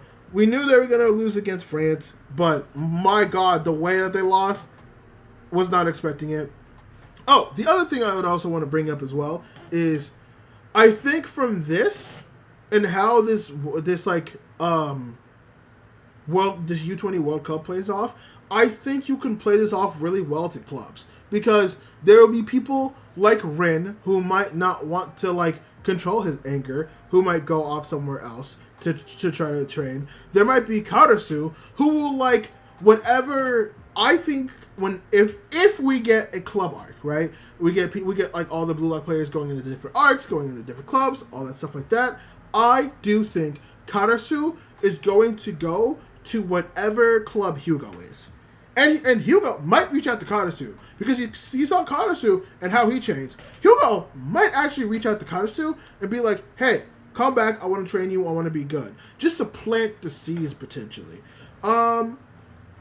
I think someone like I don't know where Asagi would go. If I'm being honest, that's going to be difficult to gauge. But I like this will be a good if they're setting it up, this will be a good jumping off point for people for like members of Japan and all that stuff to go off into clubs and do their own thing. It'll be very interesting. It'll be very nice to see. I feel like since Aiku is part of the U20, he has to be a part of a club at some point, right? Like, there's no way IQ is not part of a club. I would be surprised if IQ isn't part of a club already, which is very interesting. But yeah, that is all that for Blue Lock. A good match, man. I really like that, and I cannot wait for the English one. I cannot wait for the English match. That shit is going to be so fun. That one is going to be so good. Okay, well, thank you guys for hearing me. Willow Sweetfire1 said, also another good vampire anime is the Hearst Castle of Vanitas, a lot of bisexual energy, even though it's not labeled as BL. Ooh, Mijeku loving. I would like that. I'm gonna have to look back on the stream and your chats and like pick up all these titles because I need to add them on my watch list. But for my podcast Spotify listeners, for my Willow VOD Sweetfire YouTube one said, the Cursed Castle of. Oh, okay. But for my podcast listeners, for my YouTube VOD listeners, for people who are listening to this not on the stream, thank you guys so much. I appreciate you guys so much. Remember, go check out Infinity Cast on the website and the YouTube. They're the people that help me put this on. They're the people that I work for. They're wonderful people. They're all lovely people, and I need to interact with them more because I do not do that, and I need to do that more. But go check out the links all up in the YouTube. I would appreciate it if you did. To next time we do this, it will be Pride Month. I will try to find. Oh, thanks to Willow, actually, we have a plethora of stories to talk about. Willow Sweetfire1 said, do you know when your Discord's getting done? This Monday. This Monday, I will try to get the Discord done. I need to finish the onboarding stuff, and once that is done, I will be hopefully announcing that Discord Monday. But, yes, that will probably be the case. But yeah, I thank you all for watching. Thank you for listening to me. Yeah, we'll probably be checking out some Yuris and Yaois during the month of June for Pride Month. It's going to be fun. It's going to be great. I'm going to have fun. Yay, Willow will definitely have fun. Willow, I hope you'll be here because we're going to be talking about a lot of Yaoi and Yuri. We're going to be talking about a lot of Yaoi and a lot of Yuri during that entire month. So, thank you all. I appreciate it. Willow you were all amazing. Said, everything I've recommended today, Daybreak, is my faith. Nice. Willow Sweetfire 1 said, fave. Yeah. Willow Sweetfire 1 said, I definitely will. Awesome. But yes, thank you everyone for checking it out. Thank you everyone on the VODs, the podcast, and Spotify, to the YouTubes for checking it out. And I will see you all next time. Bye-bye. Okay. Now that that's done, I wanted to go ahead and fucking not... Okay, what time is it? It's 9:37. I'm not gonna lie. I don't know if I have it in me to do another one. I really don't know if I have it in me to do, because I needed to do a. Okay. Okay. Let me take another break. Let me go downstairs. Let me get some food. I'll walk around. I'll see how I'm feeling. I do have... Willow Sweetfire 1 said, it's already 12:36 a.m. for me. Mijaku crying, Mijaku loving. Oh God! Please don't stay up for me if you are going to.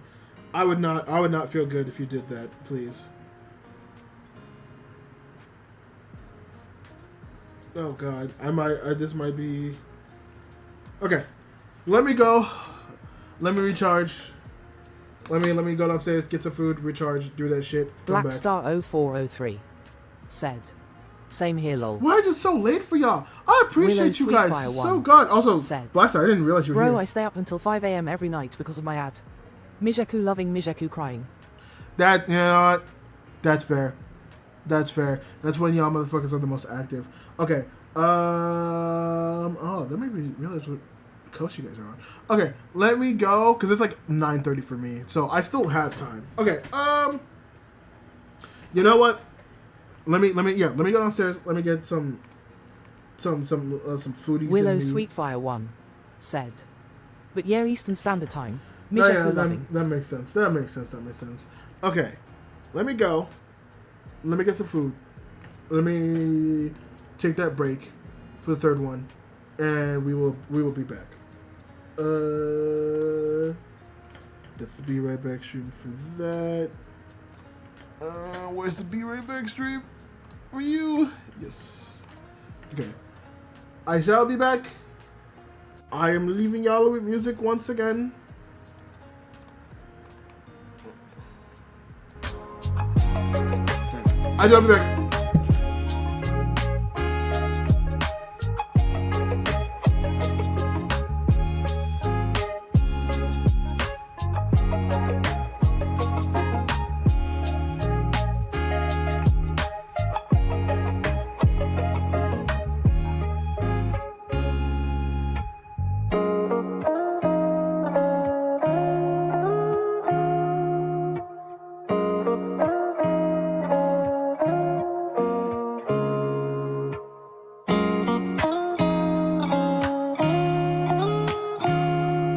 Sweetfire 1 said, I'ma just say we have a whole food restaurant they dedicated to us, Kentucky Fried Chicken. Yummy face.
Sweetfire1 said. Cherry Magic, you can also find it on Crunchyroll KBL. Mijeku Loving.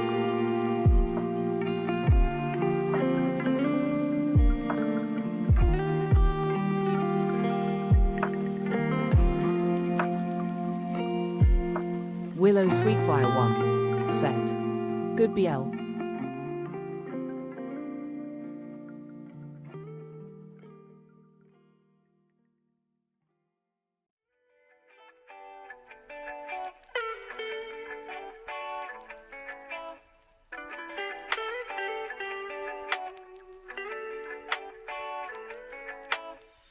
Blackstar0403 said. I always be seeing them when I'm looking for new anime to watch lol.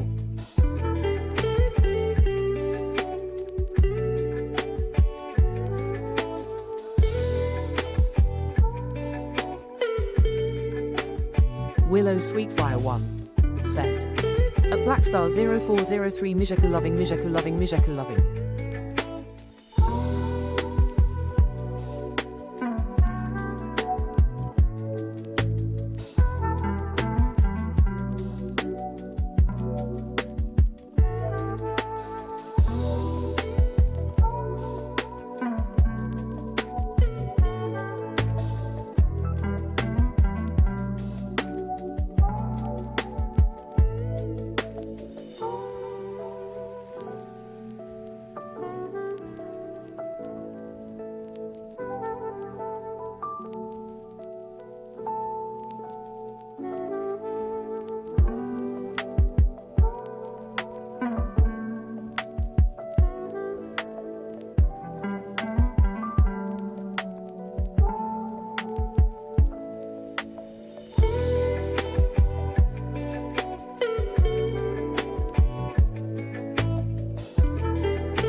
Okay, I'm back.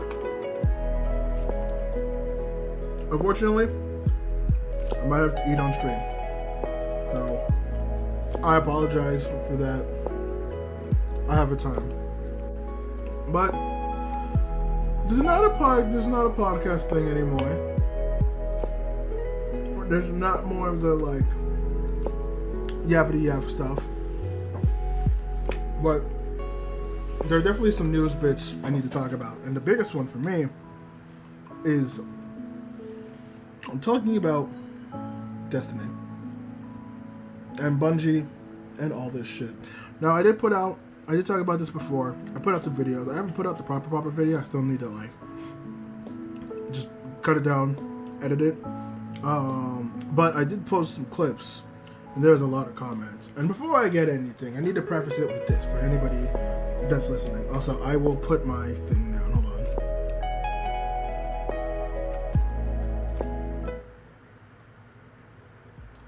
Yeah, there we go. Could be a little higher. And I need to preface it with this for anybody that's like listening or talking. I don't hate Destiny. I really don't. I want people to... No, sorry, not Destiny. I don't hate Marathon. I really don't. I need people to understand that. It's just... When it comes to the fans and what they do and all that shit... Like, Willow I get it. Sweetfire1 said, I'm back, my phone died. I also love how I'm just snacking on jalapeno Cheetos, blood orange brisk tea, and a peanut butter chocolate bar with Reese's Pieces inside of it. Oh, Yummy face. Oh, that sounds really good. Also, I don't need to apologize. There's nothing to apologize about. But I get it. I know a lot of the Marathon fan base is upset with Destiny. There's like a civil war that's happening. I'm not saying that. I don't hate Marathon. I don't hate Marathon players. Like, in all actuality, I would like the game to thrive because I don't need one of my favorite studios being shut down because shit sucks. But you can't ask me, after I've been burnt by this same studio in such a fucked way, realistically Sony, but they're on the same thing, to just go and just play Marathon. Because I think they brought it up before. Look at Apex Legends and Titanfall 2. How did that turn out? How did that look? And people have this like weird mentality that you think I'm just gonna, if I play one game, that it's gonna fix it. No, it's not. Playing the new game never does this, you guys. It really doesn't. I don't hate my Marathon players, but you guys need to understand, your game is alive, our game isn't. Even if we are beating you in the Steam charts. Well, hold on, I did this last stream. I want to check the Steam charts. Like, Marathon Steam charts. It is the weekend, so it'll be interesting to see. Okay, Marathon's at like Willow 10,000 players. Okay. Said. Also, does anyone think it's a coincidence that Xbox players fall in love with PlayStation players? My whole family Xbox partners PlayStation. Cold sweat smile. Hey, what is it? Also, do you think that it's a coincidence that Xbox players fall in love with PlayStation players all the time? Honestly, for most of the time, that just seems like a Romeo and Juliet situation where there's just so much hatred, but then there's always those two who are just like, we're not so different, you and I. We all love. It's the tale as old as time. It really is, which is funny. 52 Steve shirts. There's 24,000 people. There are 24,000 people right now that are playing Destiny 2. There are 10,000 people that are playing fucking Marathon. Dude, I don't know what you want. I genuinely don't. I genuinely don't. I'm sorry. Like, when I see Bungie making that decision, and then I see the player count, and I see the reaction from Destiny players, yeah, I get it. You guys want us to play your game because it'll also help you guys. Blackstar0403 it's not. Said, people still play Destiny. Yeah, people still play Destiny. A lot of people play Destiny. So many people play Destiny. And so, like, just to get that out, because I know I posted my clip and people were like, oh, you're a Marathon hater. I'm not. I'm really not. Willow I'm not a Marathon hater. Said, I just want my game to be alive. I've never played Destiny in my life. Cold sweat smile. Fuck, well, not a good time to. The game just got announced to get its final update. Maybe it is. because that way you won't have to catch up to anything. I'm not gonna lie, the onboarding for it shit, so I don't even know if I'd do that. Willow Sweetfire1 said, another franchise I love is Wildcard. I love Ark Survival Evolved, and I love the whole Subnautica franchise, and I'm excited for Subnautica 2 that just came out. Mijeku loving. Okay, wait, Willow, deadass. If you like Ark Survival 2, you should join my friend Zeph's server. She has an Ark server. I think it's like, there's not like friendly fire. It's like just a normal PvE server, but you should 100% join it. I don't know her server, but I think it's on her Twitch. Her full name's like Zafira TBNL, I think it is. Hold on.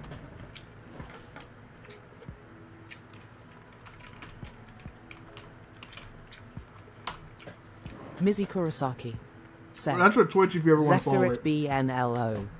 Blackstar0403 said, I haven't heard anything about Destiny in years, lol. Oh, at Mizi Kurosaki. Oh, Blackstar. There has been so much BNLO. shit. Willow Sweetfire1 said, I love Ark Survival Evolved, and I love the new remaster Acer. I just wish we got Ark 2 instead of a remaster. Yeah. Loudly crying. Yeah, that's fair. I get that. But hey, those Ark's getting supported, so that's great at the very least. But yeah, I would recommend going to join my friend Zeph's Ark server. It's cool. I joined it once. Ark really isn't for me. Like, I wish I was the type of person to like thug it out for friends and games, but I'm also someone where if I'm not having fun, I just can't, and I just become a buzzkill. So it's kind of one of those things like, I'm sorry, I need to enjoy something to like really Willow get into it. Sweetfire1 said, I was all over Twitter excited waiting for them to announce it, and they announced a remaster. Yeah, Mijeku crying. I know that probably wasn't great. But I did want to at least talk about some of those, some of the things that was happening with like, some of the things that was happening. Some of these things I don't have articles for, but there's been many a fucking update that's happened with Destiny 2, Marathon, Bungie, Sony, all of that. I tried to get as much as I can, or at least get some of the big points, because I have opinions on so many of this. So the first one is Bungie devs revealed that most of them weren't aware of the decision, and it was still working on new content for expansions and future updates, and only found out about the announcement at the same time the fanbase did. Yeah, I kind of talked about that already, but that's never a good practice. That's never a good practice that your dev team should know what's going on. Because, like, we already got so much in this fucking final update. They're bringing out the whole shebang for this update. Imagine if that team was just working on more shit for the update. This update could have been more fire than it already is, but you didn't tell them. I get it, shit leaks, people would panic. I get it, but it's obviously that this team cares and that he loves. I get it. Most people are gonna sit there and shit on like the devs. Let's be real, it's not really the devs' fault. Like, yeah, there are some things that they put down, but they just kept getting fucking waned the entire time. It's not the devs' fault. I get why people want to blame the devs, because they put out stuff like Willow fucking Beyond Light. Said, most of the games I play are either cozy games or survival games. I also love RPGs like Skyrim, and I love modding them as well. Oh man, mine Skyrim is the best. It's one of it's super fun. But yeah, there's nothing wrong with just playing cozy games. You like what you like, and that's completely fine. But yeah, I just hate the fact that the devs are getting so much, because I have no doubt in my mind that those devs, they wanted to do some stuff. The only thing that I'm pissed off with the devs of is the portal. Again, the portal was a thing that was apparently pitched like very, very early on in Destiny, like alpha or beta or some shit like that, and they didn't do it because people didn't like it. And then they still did it like 10 years later, and people didn't like it. I don't know why you thought that was gonna fucking change anything, because it wasn't. Whatever. It's in the game. We have to deal with it. They did fix it. We have the directory back. They are making good changes, so I appreciate that. I appreciate that a lot. Give me a second. Willow Sweetfire1 said, what's their Twitch? Oh, I put it. If you look up in the chat, It's Zafira TBN now. If you follow them, I think they have their Discord on there too.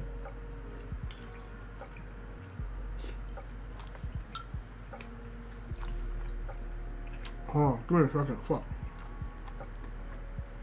Yeah. But yeah, you shouldn't have your dev team not know. That's really bad. And I feel like that was a... Man, whoever's in Bungie leadership or Sony leadership, you need to get your shit together. You really do. You really need to get your shit together because I don't know what you're constantly doing with this bullshit. Okay. The second thing. There's been a petition for Sony to keep Destiny 2 or make a D3, and it has over 200,000 signatures. Now, that's the last time I checked, which was like a few days ago. What is it at now? What is the petition at now? It's got to be super high now. I said, not super. It's at 300,000. It's at 300,000. I get it. Unfortunately, Willow Sweetfire 1 said, I typed it in and it's bringing someone up, but the end of the name is TBNL. Oh yeah, loving. No, that's her like game tag thing. Like TBNL's right. If it's the big booba girl dragon horns with like the red coat cut off booba stuff, that's her. That is her. But yeah, like, listen, I'm not the greatest with petitions. Petitions to me always feel like a kind of like a false hope type thing. But when I see that petition, even if though I don't fully just believe in the fact that petitions really work, because sometimes they really just don't. It does show that there are a lot of people that do care about Destiny, and that would come back if you made a good game. Now, I don't know if the full 300 would come, but said, horns with red hair, and they just recently played Phasmophobia. Yes, horns, red hair, just played Phasmophobia. That is her. But yeah, like I see this. I see this 300. Hold on, hold on. Because I want to put this on there fucking properly. Okay, alright. I just want to put you on properly, please. Willow Sweetfire 1 said, KK followed, Mijeku loving. Yay, thank you. I appreciate it. She is on hiatus right now, but I promise she will be back soon. Oh yeah, I want to put this out. When I see this, like, again, I'll reiterate it. I'm not the biggest believer when it comes to petitions. I don't think petitions work half the time. But when I see this, I see 300,000 people signing this shit. Said, petition don't do anything, lol. I know they don't do anything. I believe that. I really know that. But like, I can't help but look at the Destiny petition and just hope. Again, I know they don't do shit. And like, at the end of the day, Sony has the final word, regardless of what people say. Like, it's not the EU, where if you sign enough things, like, Parliament has to look at it. But man, does that at least not fill me a hope of like, hey, even if you get a little bit of that, if you get 50,000 of that, that's good. There's not many games out there that have 50,000 concurrent players. That should at least show that there are people that come back if you just put out good content. And the only reason it went so low is because you weren't putting out good content. That's the big thing. You weren't putting out good content. So just do that. Dude, no one's talking shit about this update. Not just because it's the last update. People will talk shit if it's a bad update. Destiny fans will talk shit if it's a bad update. But they're doing so many good fucking things, man. I don't know. It frustrates me to no end with this shit, but I don't know, man. Ugh. Where'd I put that?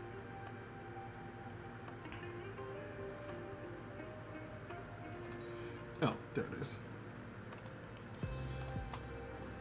Yeah.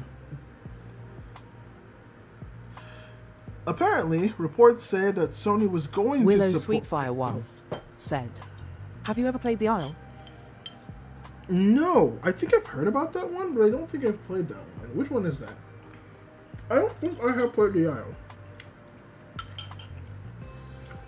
But next thing,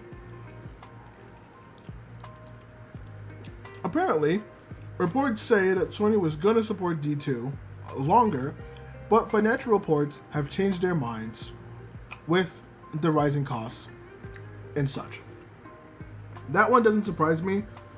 I don't think Sony wanted to kill. I don't think so. Like I assume that this was like a semi-hard decision because again they spent $3.6 billion, which was very inflated and all that shit. So I don't know if they wanted to just like Willow outright Sweetfire kill 1 Destiny. said, "You play on a giant server with a bunch of other people, and you can play as herbivores, omnivores, or carnivores, and you have to survive as dinosaurs, eat plants, or eat each other." Oh, Willow Sweetfire 1 that sounds like said, that sounds nice. Mijeku Loving. I could be into that potentially. I would have to check it out at some point. I would have to check it out. But again, I don't think Sony essentially wanted to like. I assume it was probably a hard decision. Maybe I don't know. I don't know how business people think, man. But like, surely the money would have to be. Surely the money would have to be worth it. If you just, I don't know. Spending $3.6 billion on Bungie was a lot, and there's just probably just so much bad will with just that purchase and how that went. So I can get it. I can get it. Now, Blackstar0403 said, "People who do petition have too much time on their hands. They expect big company to care." Willow Sweetfire 1 said, "There's also a game called Day of Dragons, which is similar to the Isle, but dragons and fantasy creatures." Mijeku Loving. I do get that. Blackstar. No, I'm not gonna lie. They probably do have way too much time on their hands. I'm not gonna lie with you. I mean, like I said, you're not wrong. It's just it fills me up with some type of hope. It's like some type of care potentially. Although I'll have to play that whole. God, Will, you're so full of recommendations. I swear to God, it's so nice actually. It's nice to just have a bunch of recommendations, honestly. So this one is one that I thought was interesting. Actually, let me copy it and put it onto the browser. Where is it? There you go. So this is one that I actually thought was very interesting. Destiny Rising revenue crashes 79% as downloads fall 96.5% from the launch of Peak. So if you don't know, and I feel like this is also not a very good indicator for Sony, but if you don't know, Bungie let Tencent make a Destiny game, like a Destiny gacha game. And some people were actually very excited about it as well. And when it first came out, it actually got good reception. But since then, it doesn't seem like it's been doing very well. Willow Sweetfire 1 said, "I've also played some horror games, The Forest, and then the remake Sons of the Forest in Unreal Engine 5 were also good." I think I did Mijeku Loving. I think I did hear about The Forest. I think, if you want to remember, The Forest is definitely a very good game. But yeah, Destiny Rising was this gacha game by Tencent. I don't... No, I don't want... It's fucking... Fuck off. Blackstar0403 said, 314.365 signed something that ain't happening lol. Listen, I listen, I get it. I know that positions are great. I just want the hope, man. I just want the hope so goddamn badly. But like, so this is interesting. This whole Destiny Rising crashing is very interesting to me, just because it was reported at the same time. But also, like, that's really bad for a gacha game to fall down that badly. That it is insane that fell as far as it did. And from what I remember my friend telling me, it does sound like it coincides with them re-releasing 4 stars as 5 stars, which is a big no-no in gacha games. You just do not do that in gacha games. Gacha games, you do not do that. So I do at least want to read this and see the insight. Destiny Rising revenue and downfall have dropped sharply from their September 2025 peak. Oh my god, it was September. It's not even a year. I thought it was at least a year. Oh my god, this game's going to go on EOS so fast. I can see it. With Destiny 2, maybe they might get some lingering people from like Destiny 2. But like, I don't know. According to the Sensor Tower data, as the whole Destiny IP faces an uncertain future. Destiny Rising, the mobile Destiny spin-off from NetEase and Bungie, is beginning a steady stream of updates over the past few months. The latest patch adds events to the Static Star event, a path to unlock bad juju, leaderboard titles, and more balanced fixes. Season 4 also brought wider changes, including adjustments to characters, accesses, and new systems. Okay, that doesn't sound bad. So the game is not sitting still. NetEase is clearly still trying to improve the experience to keep active players engaged, but on the revenue and download side, things are not looking good at all. Destiny Rising revenue and downloads have fallen hard since September. According to the Center Tower data via Gacha revenue, Destiny Rising has hit its best month in September 2020. Ugh. Its best month was its release month? Ugh. Oh, that's not great. The game made 11.1 million globally that month. After that, the fall was sharp. So that's even more concerning. So not only do you like not hit the super highs of like what gachas usually do, Willow but then you Sweetfire 1 fall after that. Said, some cozy games I love are The Sims 4 Slime Rancher 1 and 2, Planet Zoo and Planet Coaster, niche genetic survival game. Mijeku loving. I've been meaning to play Planet Coaster and Slime Ranch just because I see them and I'm just like, oh, Jesus Christ, I would like to try those. Those seem fun. But yeah, that's not good. Oh, and it has a breakdown. Here's the global revenue data in USD from the report. Oh no! August of 2025 was 2 million. September of 2020, wait, 2 million. August. What? Oh, because of the betas, right? Okay. All right. September 2025 was 11 million. October was 3 million. Oh my God. November was 1 million. Oh my God. Willow Sweetfire December 1 was a million. said, Wolf Quest is also good. January 2026 was 6. Oh my God. It has fallen so badly. Oh my God, it has fallen so badly since. Now, I think any company would still be happy making $300,000 a month, but maybe not. Maybe I might be talking out of my ass. That might be terrible. That might be god awful for something like NetEase. Oh my God. This means global revenue for Destiny Rising dropped from 11.1 in September 2025 to 392,500 in April 2026. That is a fall of roughly 97% from the game's September peak. Oh my God, that's bad. That's really bad. That's really, really bad. The download data tells a similar story. Destiny Rising had its biggest install month in December 2025, with 8.1 million globally. After that, the number kept sliding. Blackstar0403 said, Deadass don't get how anime fans kind gacha games lol, never understood the hype. So, okay, so a big thing, one, with gacha games is that they're free. Like, you're always going to find a fan base with a free-to-play game. That's how it is. Second of all, there is not all gacha games are built the same. When I think of like the top like really good like Willow gacha games, Sweetfire 1 said, I've always watched the gacha stories, I love them. Oh no, not those gachas, Willow. No, I know what gachas you're talking about, but not those gachas. Said, especially the BL gacha stories people make.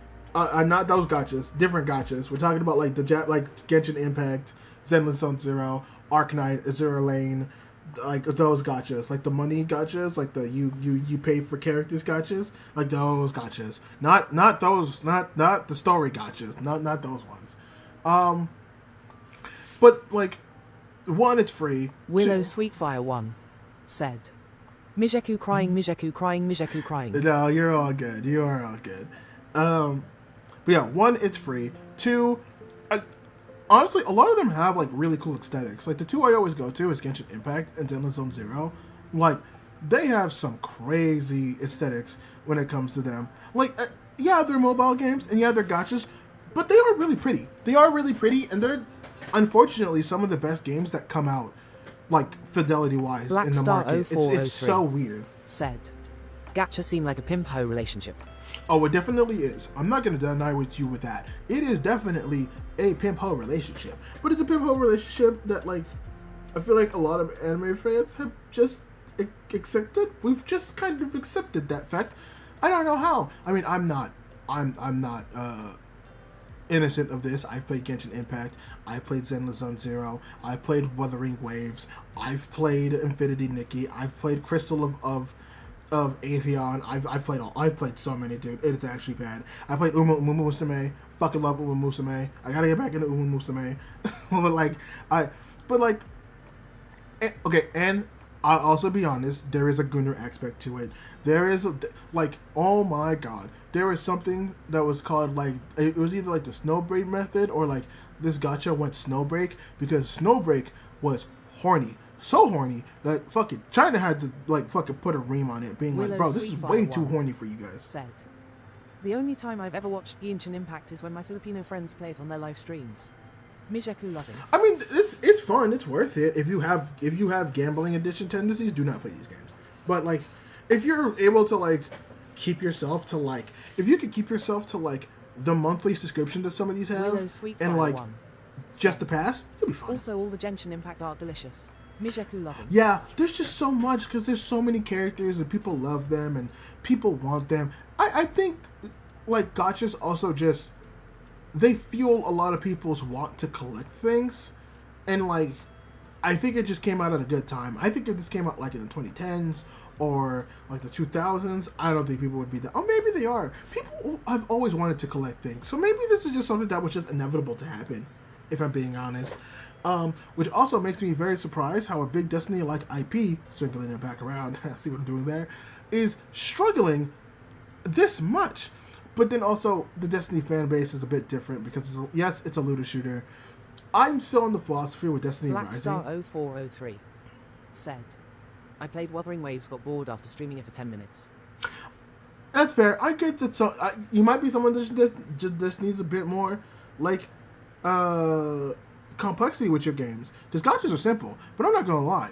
I like seeing pretty numbers. And if I could, sometimes, for, someone like me, I like having just a mindless grind game, and gachas are 100% mindless grind games. If you could get a good mindless grind game to someone, they will play the fuck out of it. There are those free-to-play players, and there's players that just love collecting shit that they will spend, I shit you not, thousands upon thousands upon thousands. I think I have a friend. Willow Sweetfire1 said, I will forever hold a grudge with Fortnite and never play it because my generation had PUBG, and the moment they created Fortnite it stole all my friends.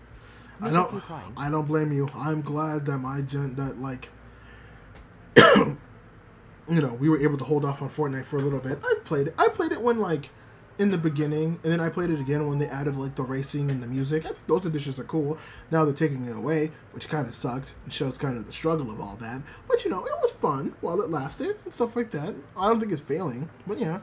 But yeah, I have a friend who, oh my god, she spent so much money. I know she spent at least $10,000. She unironically told me, because I'm not proud of it. I'm not proud. I think I've spent across all gachas $2,000, and then I have a friend who was that's not great. I've probably spent $4,000 or $5,000, and then our friend who makes good money, which she's able to do it. 403 said, "You're boosting Japan economy. Play gacha loudly crying, loudly crying, loudly crying." Man, you wanna know the funny thing about that? So many ads. You wanna Mijaku crying, Mijaku crying, Mijaku crying. You wanna know the funny thing about that Black Star? It's not Japan. It's all China. Genshin Impact, Zenless Zone Zero, Everness to Neverness, fucking Azure Lane.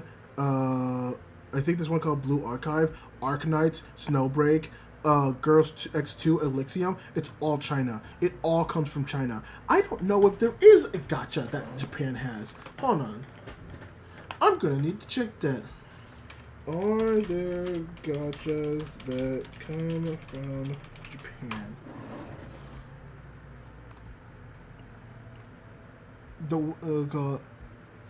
Oh, actually, that's not true. Dragon Ball. The Dragon Ball, because there's Dokkan Battle and then there's Dragon Ball Legends. So yeah, it does have some. It does have gachas. I will say that. I'm back. Mijaku loving. Nice. So Japan does have some gachas, but yeah, all the big ones: Genshin Impact, Honkai Star Rail, Zenless Zone Zero, Honkai Impact, Infinity Nikki, Everness to Neverness, Fucking that Dual Abyss fucking one. It's all China. It's all China. It's all China. It's not even Japan. Japan wishes it could do this. And it has some gachas. There's like the Blue Lock gacha. There's the Dragon Ball gacha. There's the Naruto gacha that's doing really well. But even then, Blackstar0403 said, China pimping you all. Yeah, I know they're pimping us, but you know what? Guess what? Unfortunately, they're making the games that people want. That's something that you got to understand, is that they wouldn't be making this much money if people didn't want to play these games. People want to play these games. And unfortunately, a lot of these games are actually well made. Genshin Impact, sure, it's a simple button press, but like, they have a story that expands really well. It's like hack and slash like stuff is really fucking good. I get that China's pimping us. I'm not denying that.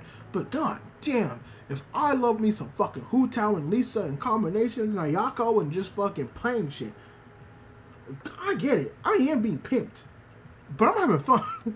I'm being pimped, but I am having fun. Oh my god. It's not wrong. But yeah, that download for Destiny 2 is a massive drop. Said. Massive drop. I also love my damn I know I completely spelled that wrong, but it's Chinese BL, most of it is censored, or they have to create the anime in a very symbolic way for it to even be created. God, that would be fucking terrible. From September to April, global downloads dropped from 1.8 million to 63,000. Jesus Christ. A fall of almost 96.5%. The simple red here is that Destiny Rising did not have a strong early launch moment, but it did have a strong early launch moment, but it has not kept the same level of interest, which could be because the overall fatigue with the franchise itself. Yeah, that's the shitty thing. If it wasn't doing that badly, I feel like it would be in a better state, but just because people are so overall just done with Destiny, it's harsh.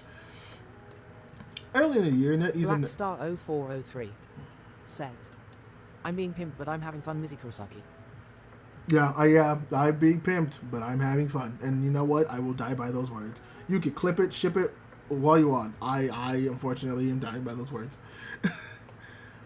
Earlier this year, NetEase announced that it is moving away from the gacha mechanic. Oh, I didn't know this. For the game and moving towards a character fragment model. Under this system, players can collect fragments over time and use them to directly unlock certain characters. It gives players a clearer path to the characters that they want instead of living everything fully up to luck. I mean, I'm having fun. This also comes at a rough time for the Destiny IP as a whole. Earlier this week, Bungie announced that Destiny 2 will receive its final update, live service content update, on June 9th, 2026, with the game staying playable after that. That leaves the future of Destiny in a very uncertain place. Okay, alright. I didn't know they were moving away from the gacha mechanic. Okay, that's interesting. Reports suggest that the company is preparing for a significant round of layoffs after Destiny 2 development ends following June 9th update. At the moment, there is reportedly no Destiny in development and no other greenlit projects ready to absorb the Destiny 2 team. Oh yeah, there's the fucking historical mechanic. God damn, man. Okay, yeah. So that's depressing for. That's just depressing for that. I wish it was in a better state. I wish we could see it in a better state. I wish it could exist in a better state, but unfortunately, that's just not the case. It seems like the whole IP is just kind of up in flames right now. I hope that the gacha mechanic being removed for the character fragment mechanic helps it do better, because it seems like there are a lot of those gacha games that are moving away from actually being gacha and are just becoming like normal RPGs, which is like good, but we'll see. I don't know. Alright, what else did I want to talk about around this? Willow Sweetfire1 said, also, anyone else think Starfield was awful? Mijeku crying. Are you talking about Arknight Starfield? Willow? Is that the one you're talking about? Okay, the next thing. Bungie has released 2 dev articles and a twid to update.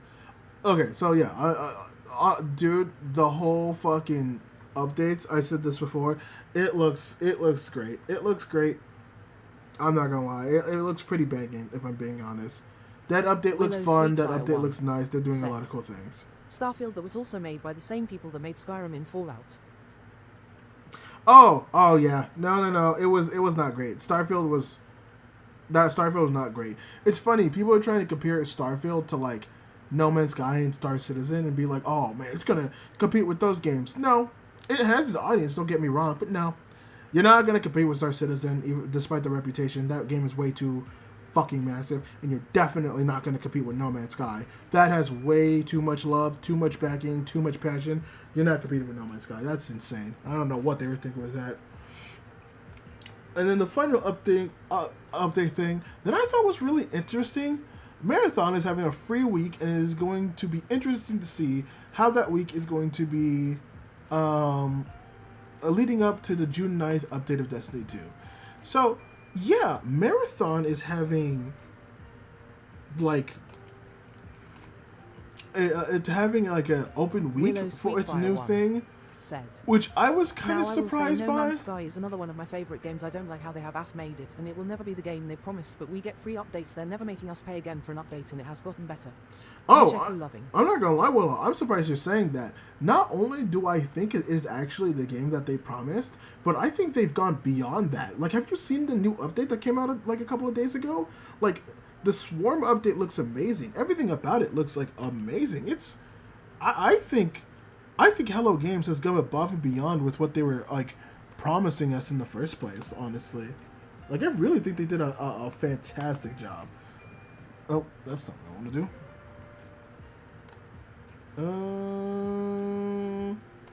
I guess I'll just use this as the thing. But yeah, I guess what happened is hey Chuye on the TikTok side, how you doing? Sorry I didn't see you there. I hope you're doing well. But yeah, so the Marathon developers are having a free week, and I think I wanted to bring this up because I'm very, very interested to see how that all plays out. I'm very interested to see how it plays out with everything and how Bungie's going up and everyone's like interactions. They absolutely have, but there is some aspects that will never be able to be included, but overall they've achieved so much and made the game so much more better for its players. Yeah, they have. The No Man's Sky is the best example of like a game that has truly like won the favor of gamers. Even if you don't play No Man's Sky, you respect it for the amount of work it's put in. And so that's why I play it. I still play it till this day. And like, thank God I have a sci-fi game that I still love, because the other sci-fi game that basically based my whole fucking VTuber Starship persona is gone, but No Man's Sky is still there, and I appreciate it for that. But yeah, so they're having an open week for the initial release of Season 2, which actually is gonna come out in a few days. I'm tempted to play it just to see how Marathon is. I am tempted to play it. Like, I said I don't want to play it, but I am interested. And I'm interested to see how the free week will go. Said. Also over 18 quintillion planets, and the fact that it will take your grandkids' to finish that game is wild. Yeah. Cold sweat smile. No, it is funny. I will never get over the fact. There's a creator I follow called Across.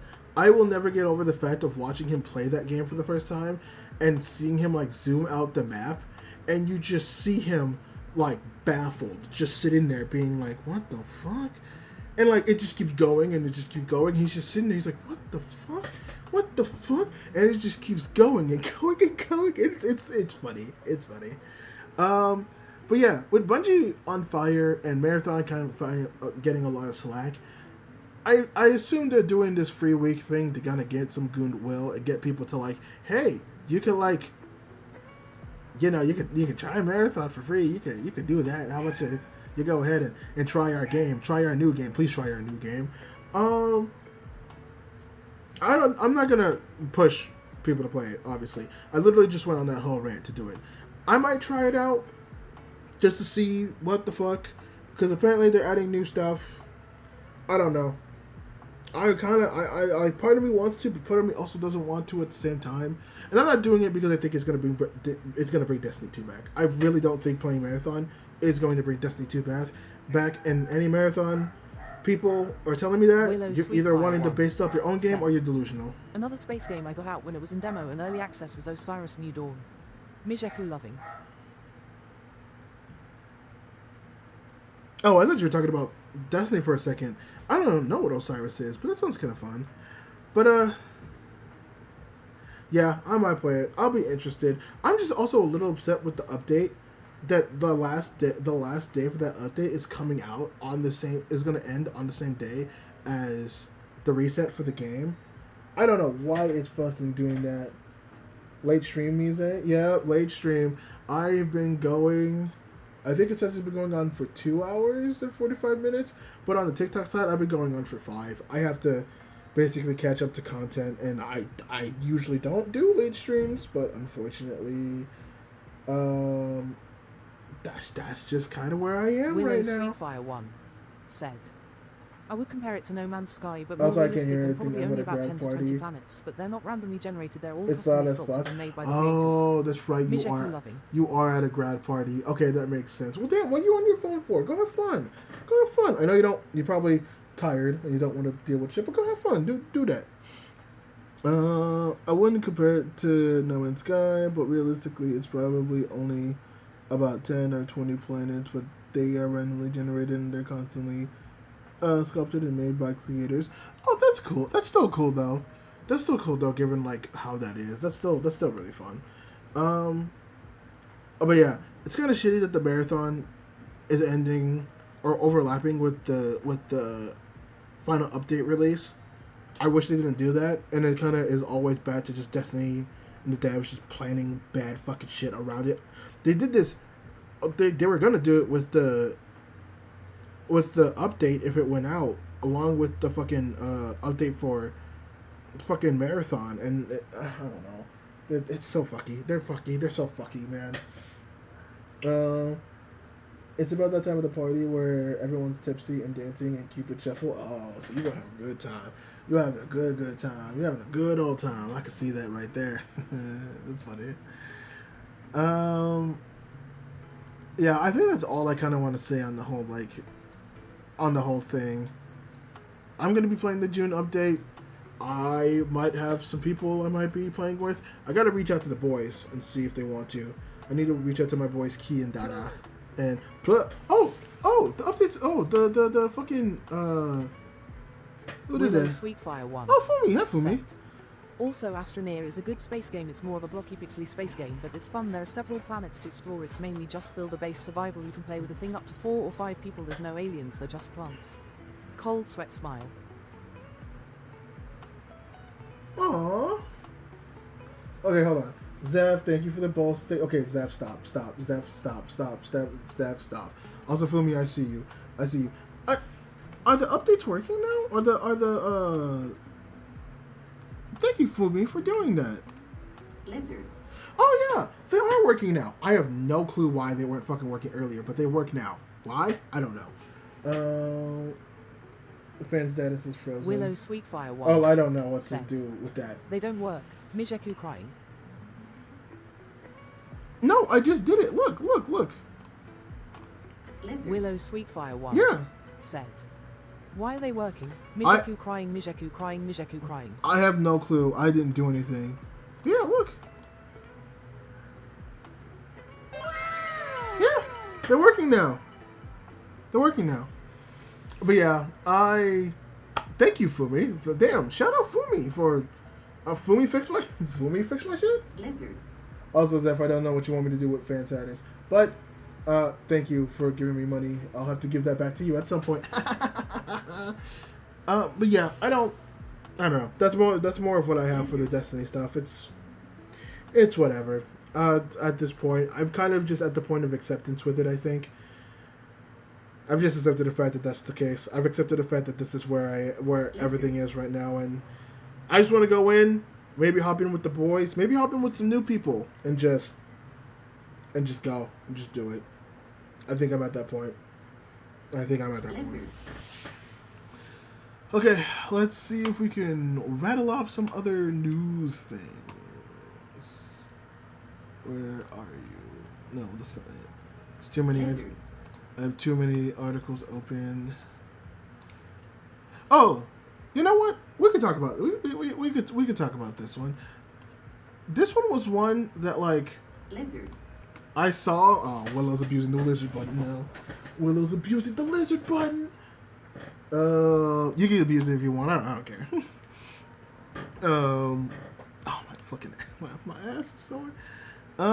So this was something that I saw that I just caught my eye, and it kind of just baffled me a little bit. So Nickelodeon relaunches Nick SpongeBob pop-up channel. I'm sorry, I have to over Nicktoons. 2,000 points. That Black Star. Oh no, you're good. Said, Ayo, Willow Sweetfire 1 said, and I haven't been able to use them. No. Mijeku crying. No. Trust me. You are fine. Don't worry. But yeah, I saw this. I didn't realize this happened. I'm not gonna lie. I'm low-key blind, so let me zoom in a little bit more. So now, and it's I'm white. I'm black. Oh, I gotta look I'm that yellow. up. And I'm single. What's up, boys? Ladies, shit. I just stay back and cheese out my pants pocket. Gave her my number and she immediately blocked it. I just put a metal fork into an electrical socket. I got bored as hell and started to play profit. Kicked my uncle in the balls, yeah, I'm Batman. I just ate a protein bar out of a trash can. Fought a cripple, man, that dude really lacked hands. Stripper shitted on me when she gave me a lap dance. Okay. So stupid. So I saw this, and I guess the article reads differently than I thought it was, but we'll read it, because apparently this already happened, and they're turning it back, so I don't fucking know.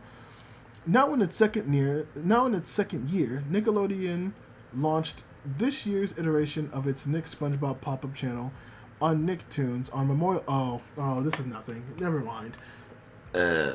Never mind. It's just a Memorial Day thing. I got debated. Never mind. I got debated. It's time to drink water. Oh, you know what? It's time to drink water. Thank you, Willow. I do need that. It's time to drink water. Oh, I need to stretch. It's time to drink water.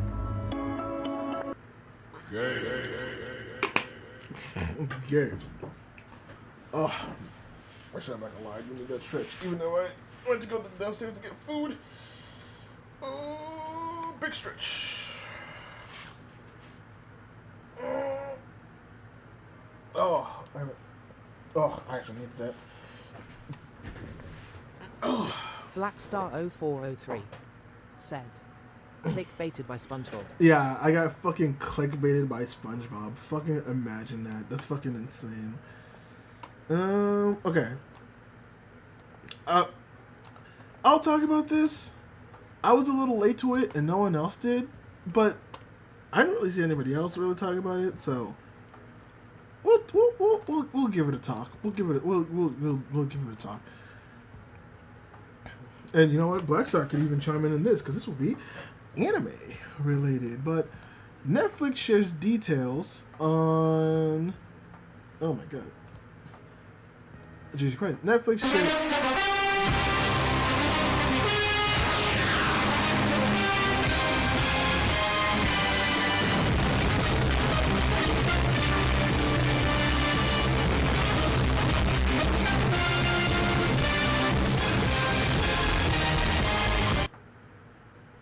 Thank you, Willow. I appreciate that so much. Oh my fucking god, that was loud. Okay, but Netflix shares details on Willow anime partnership with Chainsaw Man Studio Mijeku crying. Okay. So the Tokyo-based studio behind Chainsaw Man and Jujutsu Kaisen will develop multiple new projects with Netflix under a newly expanded strategical alliance. So I remember paying attention to this. I think it was either the beginning of the year or sometime last year. But Willow Netflix and Nappa said, "My autistic ears." Yes, it is. It is very loud. It is very, very loud. But I did see this, and like they announced it, but there wasn't really like details from it. But it seems like now we're actually getting details of like what this potential partnership could be, which I'm very interested. Very, very interested in what this could potentially be. Leave me alone.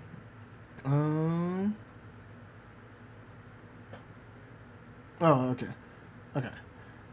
The stunning. Oh my god, I gotta like zoom in. Okay. Jesus Christ. The stunning box office success of Chainsaw Man, the movie Raise Arc, the anime featured about a man who coexists with the demonic spirit of a chainsaw, caught the attention of the whole industry last fall, including Netflix. The film earned $43 million in North America and $160 million worldwide, which is very, very, very, very impressive. Further cementing even the most offbeat anime as a major mainstream commercial genre. And lo and behold, last week, Netflix quietly revealed a new strategical alliance with Mappa. Now, I do want to correct this. This has already been talked about. I even already talked about this like in early January or very late, that Netflix was already doing this. So, like, didn't quietly talk about it, or like didn't quietly do it recently. Said. So Mappa is making a book of anime for Netflix. I think so. I'm not 100% sure what they meant, because when I initially covered this, they were just talking about like a strategical alliance in the sense of like, oh, we're going to put out anime in like a certain way for like the globe. I don't know if that means that like they're making anime specifically for Netflix, or if they're having like some release strategy. So this article is kind of gonna tell us what exactly they're doing. What was it? Last week, Netflix quietly revealed a new strategic alliance with Mappa, the Tokyo-based anime studio behind the feature, as well as many global anime fans of their favorite titles. On Tuesday, Netflix's Kata Sakamoto, head of content and stream in Japan, shared a few comments on the shape of the partnership will take during a content presentation in Tokyo. Building on a strong relationship we've cultivated with Japan's leading creators and studios, we are evolving these partnerships into deeper, more collaborative creative ventures, Sakamoto said. Our recent announced partnership with Mappa reflects the direction. Multiple projects are already underway, spanning story developments through merchandise, and we work together to create worlds and fans to engage with beyond the screen. So yeah, you're right, Black Star. It does sound like that Mappa's just making a bunch of stuff for Netflix, which, to be fair, is interesting, because it seemed like Mappa... I don't know how this will work money-wise, because Mappa, the Chainsaw Man movie was made all in-house. So they kept all that money. They didn't get any investors. They didn't get any of that stuff. They just paid for it themselves. So I think, like, Netflix is basically helping them, trying to be more in-house, which will also coincide with Mappa's whole thing of wanting to make a better work environment, which I do have an article on that. They have stated as such. Netflix framed the partnership as a natural next step for anime on the platform, where the genre has become a core driver of engagement. More than half of Netflix members now watch anime. That was also another interesting thing I saw. I would have to find the article again, but apparently Netflix has surpassed Crunchyroll as the biggest streaming platform for anime. Now, the caveat with that is the fact that Netflix has more users. I think the users is strong because there might be people that watch like a couple of anime, but people on Crunchyroll are engaging with the platform far longer. So Netflix has the body count, but Crunchyroll still has the longer usage when it comes to anime. But the fact that Netflix has any form of market, I said this years ago, that like Netflix... Blackstar0403 said, Netflix has way more users. Yeah, Netflix has way more users. And I told people that. People didn't believe me. I'm like, watch, Netflix is going to become a massive threat in the community. Like, and people are going to need to watch out. And people did not believe me. This is a good example. The fact that they're pairing with Nappa, the fact that they're pairing with Mappa, the fact that they already have like a massive corner of like users compared to like Crunchyroll. That's massive. That's massive. And I think people, even though people shit on Netflix for a lot of anime stuff, which rightfully so, you guys are not you, Black Star, but like there are people who are underestimating Netflix and how much of an impact it actually has within like the actual industry. It's fucking insane. more than half the Netflix members now watch anime, the company said, and overall anime viewership on the service tripled over the last 5 years. Crunchyroll is literally for people who only watch anime. Netflix has other stuff. Yeah, exactly. But just in like the statistics of anime, like even if we remove those people, it's still massively impressive, and it's converting people into being anime fans. That's the big thing. Crunchyroll doesn't have that conversion. Netflix has that conversion. It also technically helps Crunchyroll because if people want more anime, they'll have to look at places like Crunchyroll and High Dive if they really want to get deep into it. So like, it kind of helps Crunchyroll in a sense. Blackstar0403 said, plus people pirate lol. Yes, the people do pirate, so that is also a big one. Although they're shutting down a lot of places, man. It's kind of scary. It really is scary. Member President and CEO Manabu Asuka, speaking with the partnership, was first unveiled on January 21st, emphasized the importance of independence and the end-to-end control of Japanese animation houses and how Jesus Christ, I don't know why I can't read, and how they could court global audiences. A message that seemed crafted to reassure fans that the company will retain its independent creative spirit under the Netflix alliance. So yeah, this is basically them trying to get away from a lot of the toxic investor shit that happens in Japan and trying to go into like a better place. And with Netflix being like an American company, they'll most likely have that. Sources close to the deal also tell that the Hollywood Reporter that Mappa's bet with Netflix will work outside the production committee system that usually governs Japan. Now that's the big thing. Blackstar0403 said, MF can't keep their mouth shut sharing sites, then get mad when stuff gets shut down. Yeah, that's actually funny. We actually had a moment like that with Willow, which admittedly, I love Willow. She didn't know, which is fine. That happens. But we do got to tell them like, hey, don't share the sites. If you're gonna do that privately. Don't do that publicly. That's not great. You don't do that. But yeah, like it happens, and it does suck. But like it happens. Which Willow, if you're hearing that, no shade. I understand. There's no shade at all to you whatsoever. Just know, don't do that because those sites will get shut down. Nothing but love here. Nothing but love here, girl. But yes, that is the big one. It'll operate outside those Japanese committees, those the production committees that Japan has. That is important for this. Willow Sweetfire 1 said, "You good, Mijeku loving." Okay, good.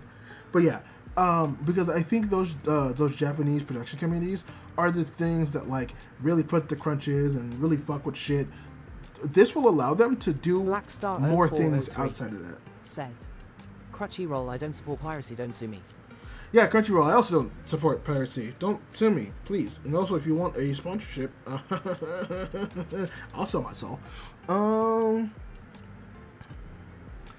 The production committee system that usually governs Japan's anime industry, whereby multiple companies, studios, publishers, TV stations, advertisements, and toy makers typically pool funds to produce a series or film to defuse risk. In theory, the new deal will give MAPPA greater creative control over the destiny of its titles, but also a greater voice for Netflix. That's interesting. So I knew that like the committees existed. I didn't know it was this many people. It makes so much sense why shit like it makes so much sense. Blackstar0403 said, "Me too, if you want to sponsor me too, winking face." Hell yeah, if you want to sponsor Blackstar, that would also be great. Both of us could do something for you right there, you know what I'm saying? But like it does make so much sense why so much shit can get so fucky. I mean, but let me fucking read Willow that again. Said, oh, hold on. "I don't like Crunchyroll. They gave someone's fan mail to the entire team because, and I quote, it came to the Crunchyroll mailbox, therefore they can give their mail to anyone they want, but it wasn't their mail, it was addressed to one of the voice actors. Also, you all do know Crunchyroll used to be a piracy site before they wanted to do everything legal. Mijeku loving." Unfortunately, that's the tale as old as time. You either live long enough to die a hero. You either die a hero or you live long enough to become a villain. Unfortunately, Crunchyroll was the latter. The same thing also was happening with Manga Dex. Like Manga Dex was the piracy site, and now they pay, which is kind of crazy.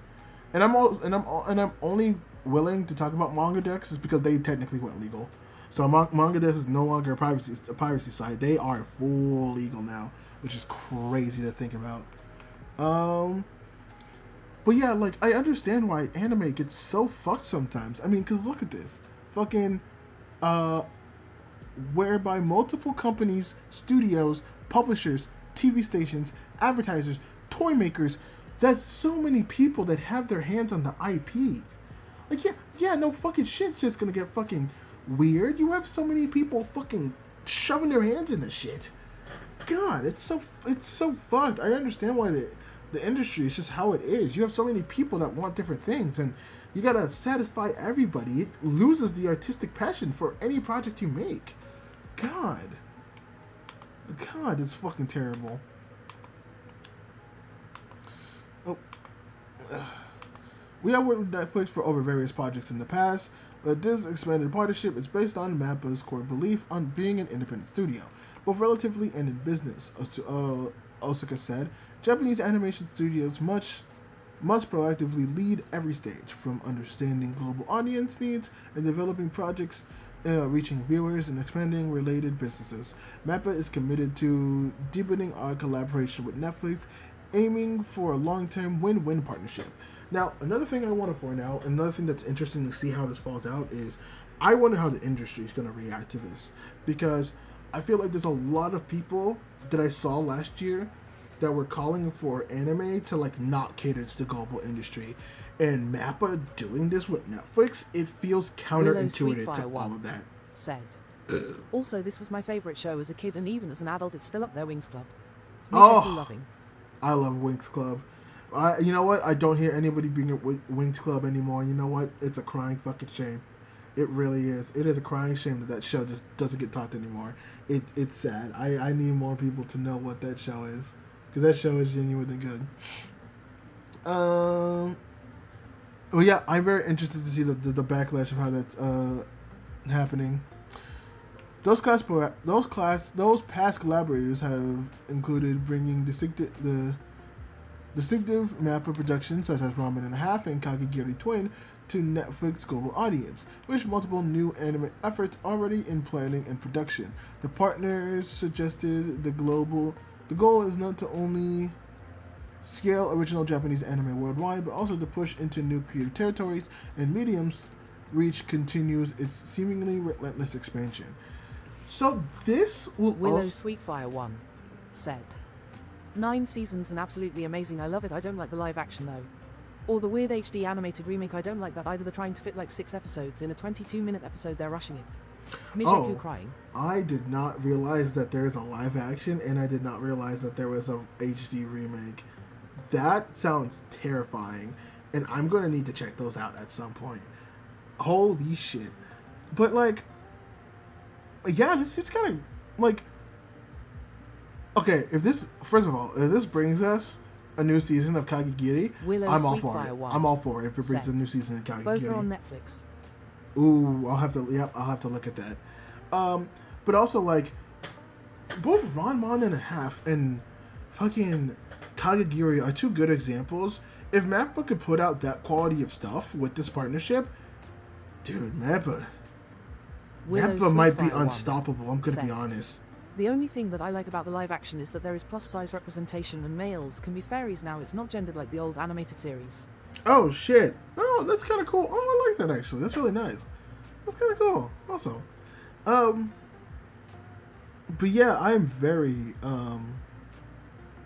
yeah, man. That's gonna be crazy. MAPPA could become a massive fucking powerhouse with this, like dead ass. They might become like a fucking threat, and that's the most insane thing. Jesus Christ. Blackstar 0403. Oh yeah, that's the article. MAPPA runs the anime industry. I think MAPPA has a good hold on the industry. I still think a lot of the old heads still control it, like Toei Animation and Peridot, and like those big motherfucking big boys that's been around for a while. Said. And they took the story drastically different. Of course, they turned Bloom into a changeling. Cold sweat. Oh, that sounds kind of weird. I don't know how much I like that, But like, I get what you mean. Like Mappa has a lot of good things, and Mappa's a big boy. I'm not denying that. They have their power, but I think this is their play to like really, really take over the industry, because Mappa, other than the only like, it's weird. You either put out a bunch of stuff, like A1 Pictures or Toei Animations, but it's kind of inconsistent, or you put out consistently good projects, but they're not as great. Like, you put out consistently good projects, but you're like smaller or don't have that much grasp on the industry. Like, said. I think and that's industries, her adoption story. And I loudly think crying, cold sweat smile. And I think industries like, and I think anime studios like Trigger Studio and Wit are kind of like that. Those anime studios that like they don't have much in terms of power, but they're like consistent, so people like know who they are. And to be fair, I think Wit Studios I think actually made some deal recently that made them have power, but like Mappa's getting there. Mappa's getting there, and I think this is their play to like really try to take over the industry. Cause like, man, if they can give Netflix original anime of high quality consistently, brother, it might be GGs. We're gonna be honest with you. It might be fucking hard GGs for a lot of studios. Like, fuck, man, it's gonna be tough. The industry itself won't die, because it's just too massive at this point. But like, man, that is gonna be crazy. Blackstar 0403 said, "As long those animators are getting paid, it's good for everyone." Yeah, exactly. Willow Sweet that's my thing. As long as the animators are getting paid. Also, Techno was never included in the live action, and Flora was replaced with some made-up character that was her cousin. Oh. Cold sweat smile. Okay, I'm not gonna lie. The more you talk about the live action, the more I'm just upset. I'm just getting so upset listening to this. Oh, here's the Wit Studio one. Wit Studio Production IG president called for. Yeah, that one. No, it wasn't that one. Okay, I'll do one more article.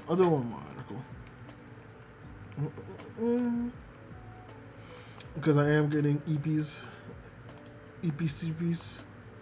But I'll do one more article. The fact that I have 3 is good. It will be good. Willow Sweetfire 1 said, "I did say I didn't like the live action. It might be inclusive, but it's like awful." That's fair. Mijeku crying. That is fair. You did say you did not like the live action. Oh my god, all these fucking ads. I really need fucking ad blocker. But George Wada calls for Japanese anime awards. Meanwhile, criticism of Crunchyroll Anime Awards returns for another year. We've seen it every time the Crunchyroll Awards come. There's always some bullshit. Someone complains. But Netflix is so ass at releasing anime.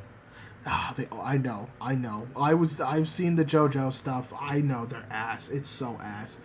It's terrible. But I hope Mappa makes them go weekly. That would be good. Either weekly or do the whole thing. Don't do the bullshit JoJo thing. That's ass. That's ass. I would rather just the whole thing at once. Willow Sweetfire oh my god said, "At Blackstar 0403, they also turned my favorite TV animated series into garbage." That's fair. Mijeku crying. Well, yeah, George Wada called for Japanese Anime Awards. Meanwhile, criticism of Crunchyroll Anime Awards returns for another year, as it always does. Production IG and Wit Studio president George Wada has called for Japanese Anime Awards in recent comments made at the conference of the Sustainable Development for Japanese Anime Industry. Now, I wanted to bring this up because I swear on my life and everything that I know that what was it? Jesus Christ. I swear on everything in my life that Blackstar 0403 said, "People care about Crunchyroll Awards. Shit, a popular contest." It is a popular contest, but like the problem is people care, but it is like the big award show. Everybody looks at it, even though I swear to God he makes this comment. I know that there are other anime awards. I think there's like the Tokyo Anime Awards and stuff like that. Like I googled it. They tried to turn the live action of Winx Club into something that resembles Vampire Diaries, A Dark Story, and everything in between, and it was just awful. That's bad. You shouldn't be doing that with Wingstar. But like, I get it. People like it, but also that is kind of trash. But like, I swear to God, there are other anime awards. They exist. They're just not as big as Crunchyroll, which is insane. They're not as big as the Crunchyroll Anime Awards, and like they should be. They should be bigger because they're probably more prestigious and like more represented. And we probably wouldn't be getting this much if the Oscars actually did some shit, which they don't. Like the fact that Demon Slayer and Chainsaw Man was not nominated for the Oscars at all, it's fucking shit. But K-pop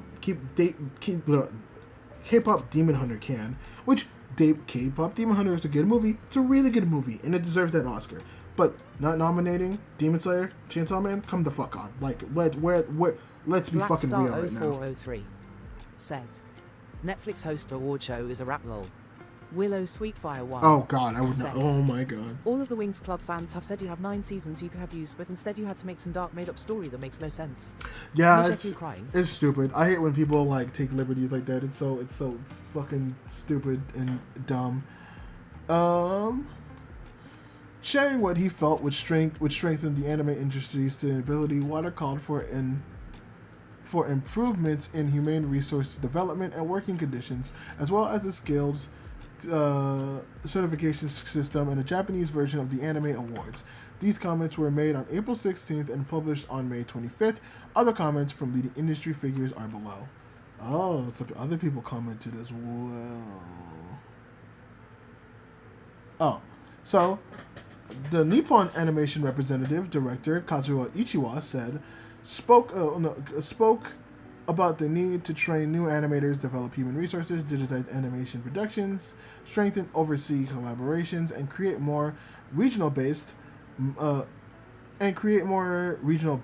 Most anime studios aren't in Willow Tokyo. Sweetfire 1 said, anyone remember Dinosaur King? I do not remember Dinosaur King, unfortunately. I do not know what that is. I didn't even think about that. Most studios must be in Tokyo. Like, obviously there's other places that people can go to, like fucking Osaka and Black Okinawa Star and other 0403 stuff. said, it's funny they have the Crunchyroll Award in Japan even though it's not available in Japan. Lol. That is funny. That is the funniest thing. It's not available in Japan, but they still have it in Japan.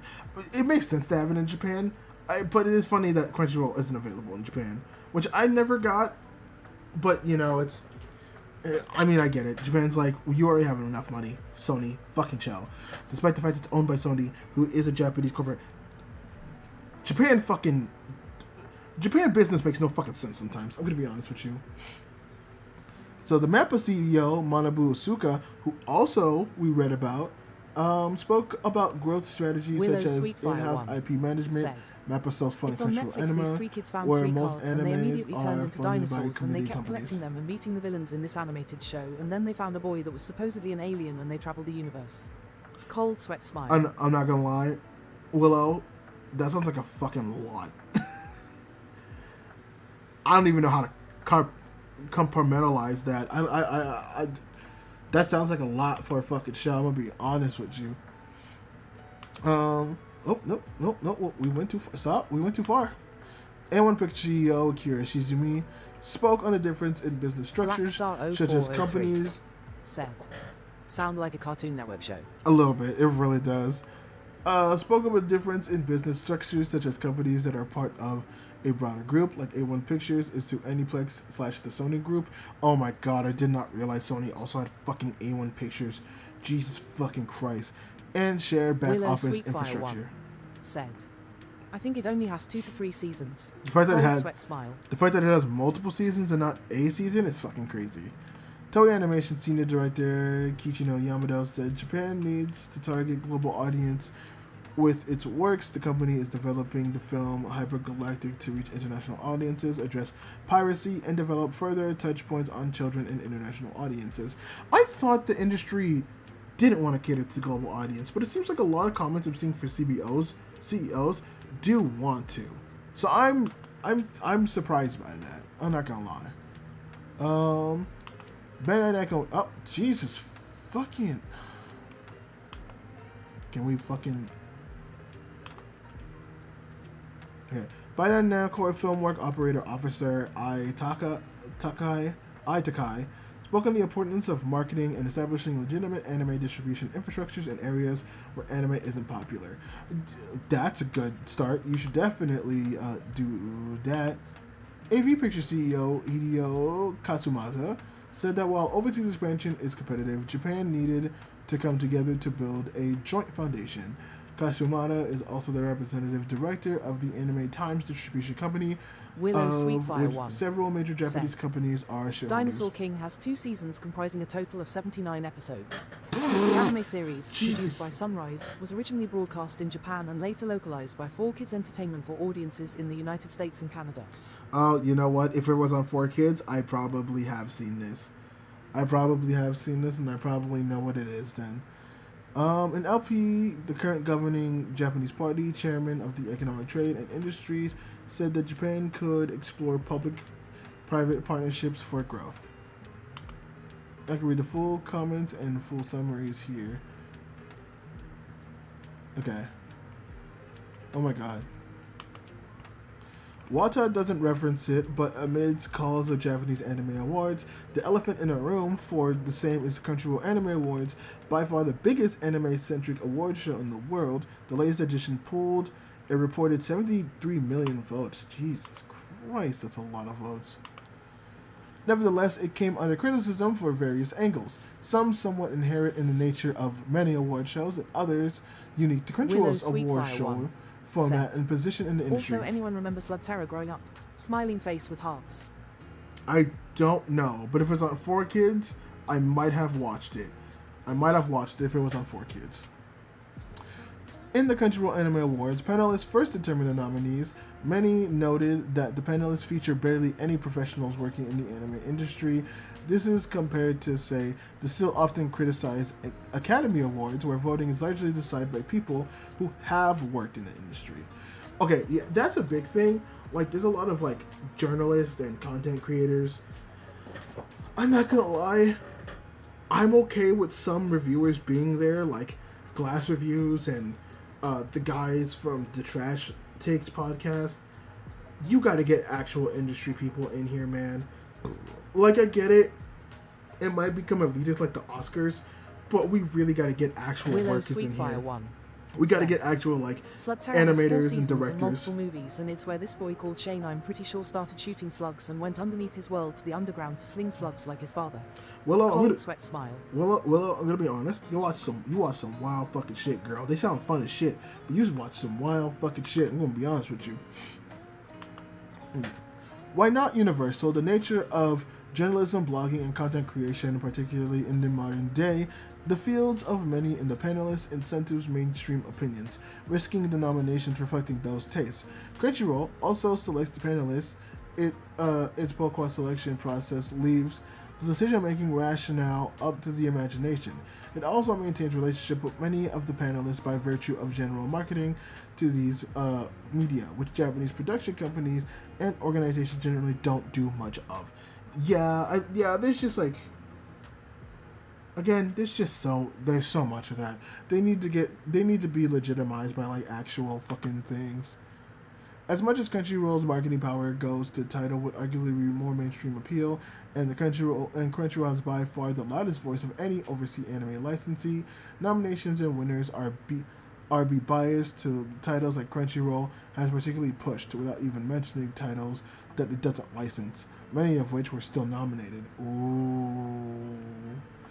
Ooh, I didn't even think about that. There are a lot of titles that like they own that they don't push. Aw, man, that's depressing. That's not great. Nope. Not all of these are necessarily Crunchyroll's fault or concerns. Overseas anime productions and the responsibility of celebrating Japanese excellence globally has been nearly entirely left to Crunchyroll and other overseas licensees and organizations. By choice, anime has been around in Japan for decades, with decades worth of opportunities to pool resources to set competing tones of what a celebration of excellence looks like. The Crunchyroll Anime Awards also undeniably brings the attention to anime and draws newer generations. That is the thing, like that's why I think the Netflix and Mappa deal is so important, because you don't see Toei, you don't see Peridot, you don't see Wit, you don't see Trigger. They don't really go out of their way, apart from like maybe doing stuff at like expos and stuff like that. But like in terms of like promoting anime, Crunchyroll and Netflix are kind of the only reasons. Like you don't see commercials here, you don't see all that stuff. It's all kind of left to Crunchyroll. So unfortunately, in the rest of the world, when we do think about anime, we think about Crunchyroll. If they wanted to change that with the awards and all that stuff, Japan kind of has to accept that they need to globally promote, which does sound like they are changing their minds on. Nevertheless, it is also undeniable that the award show, through international marketing and mega media outlets and audiences, is becoming the face of celebrating excellence annually through M&A, media positioning, and aggressive licensing aided by various Japanese companies. Crunchyroll achieved its current status while inheriting the seemingly obvious expectation of the responsibility it would bear. Its outsized voice and branding ambitions clash with some people's expectations of an award show more grounded in Japan and with less of a singular face. I would like to see that. I know some people have tried as well. There are other awards I've seen, but like it's hard to compete with Crunchyroll.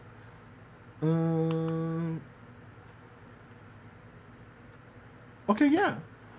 So yeah, I get that. I think it would make sense for there to actually be like a full new thing. I would like to see that. I think it would be in Japan's best interest to do that, at the very least for themselves, because Crunchyroll is very biased. They are very stuffed. The whole way it works is so trash. Crunchyroll should bring in actual directors. They have the power to. They should get actual directors and panelists. It might be a little. Blackstar0403 said, "Remember Crunchyroll tried to make Crunchyroll original lol." God, don't remind me about that fucking. What's that? I only just forgot about it in my mind, and now you're making me remember. Oh, fucking Magical Spice. What was that really bad one? Magic. No, it's not. I keep thinking Spice Girls, but it's definitely not Spice Girls. It's like I forget what it's called. I remember making like a small review for it and talking about it with another friend's podcast. This shit was ass. Crunchyroll should not make originals again, unless they go down like the Mappa Netflix route and actually get like a studio to just make all their originals. Because holy shit. But I do think Japan should do this. It would be nice. It would also just be nice to have like a rival fucking thing. There should also be one for manga. I think there already is one for manga, but there needs to be a big one for manga. Manga, it never gets fucking talked about in the West like it does, and it really should. It has more, but it really should. It's upsetting. So yeah, I mean, George Wada, I was worried at first, but yeah, no, I can understand it. I can understand wanting this. I actually can. Willow Sweetfire1 said, "Wait, I don't know if this is on Crunchyroll, it might be on Netflix, but anyone remember this animated show of women and men fighting each other, and they have their own abilities, and they were based off zodiac signs, and they had to make sure Athena wasn't getting kidnapped?" Cold sweat smile. Oh my god, I think I do. It's very old, huh? It must be very old if it's the one I'm thinking about. Oh my god. Alright. I have hit 6 hours. I don't usually stream for 6 hours, but I have 6 hours, and I am fucking tired. I don't know how people do these long streams, dude. Jesus, what time is it for me? God, 11:15. Fuck me, man. Oh, God. I'm so tired. I am so tired. Well, I do thank you guys for being here. Blackstar, Willow Sweetfire1 said, "It is now 2:14 a.m. Cold sweat smile." Jesus Christ. Blackstar, Willow, I appreciate both of you. People on the TikTok side, I appreciate both of you. I must go to bed. And prep all my shit. I also have to go hiking tomorrow, so I need to go sleep as soon as possible. But genuinely, thank you guys. It has been a good stream. You guys have been cool. I love you all. We are never doing a yap session this long again. My throat fucking sucks. And we will plan and break these down accordingly. Blackstar0403 said, "If you're down to talk about anime Discord, Jalen0403. Willow Sweetfire1. Hell yeah, I'll actually fucking mark that down. "My brain won't shut off until 5 a.m. Cold sweat smile." Willow Sweetfire 1 said, "You have a good night. Mijaku loving." You guys too. Also, I am down to do that. Hold on, let me make sure. Let me actually do that as I do. Hold on.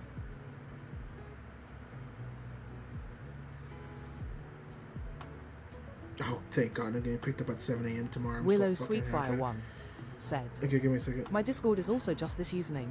Cold sweat smile." Okay. Okay, I'll add you.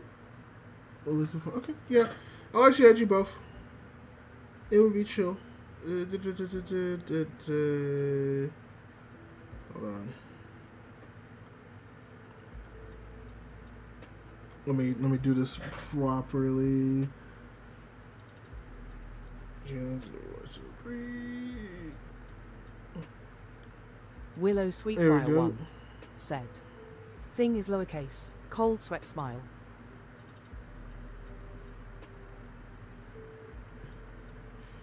Wait, what do you mean thing is lowercase?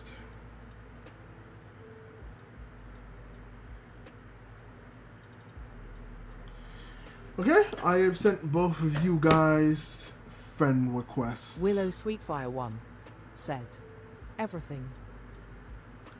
Oh, I see what you mean. Okay, I see what you mean. But I have sent you both friend requests. Thank you both for being there. Everyone else on YouTube's and all stuff, thank you both. All y'all, I appreciate y'all. And I'm gonna go to bed. I'm tired of shit. I will see you guys next time. Bye bye. We're never doing this again. I'm never doing a fucking 6-hour stream. This shit was ass. But you guys are definitely entertaining. Bye. I love y'all. Where's my end screen? Willow Where's Sweetfire my 1 end screen? said, Ah. "I have accepted. Mijaku loving." Those are Black Star. I also sent one to you too. Just so you know.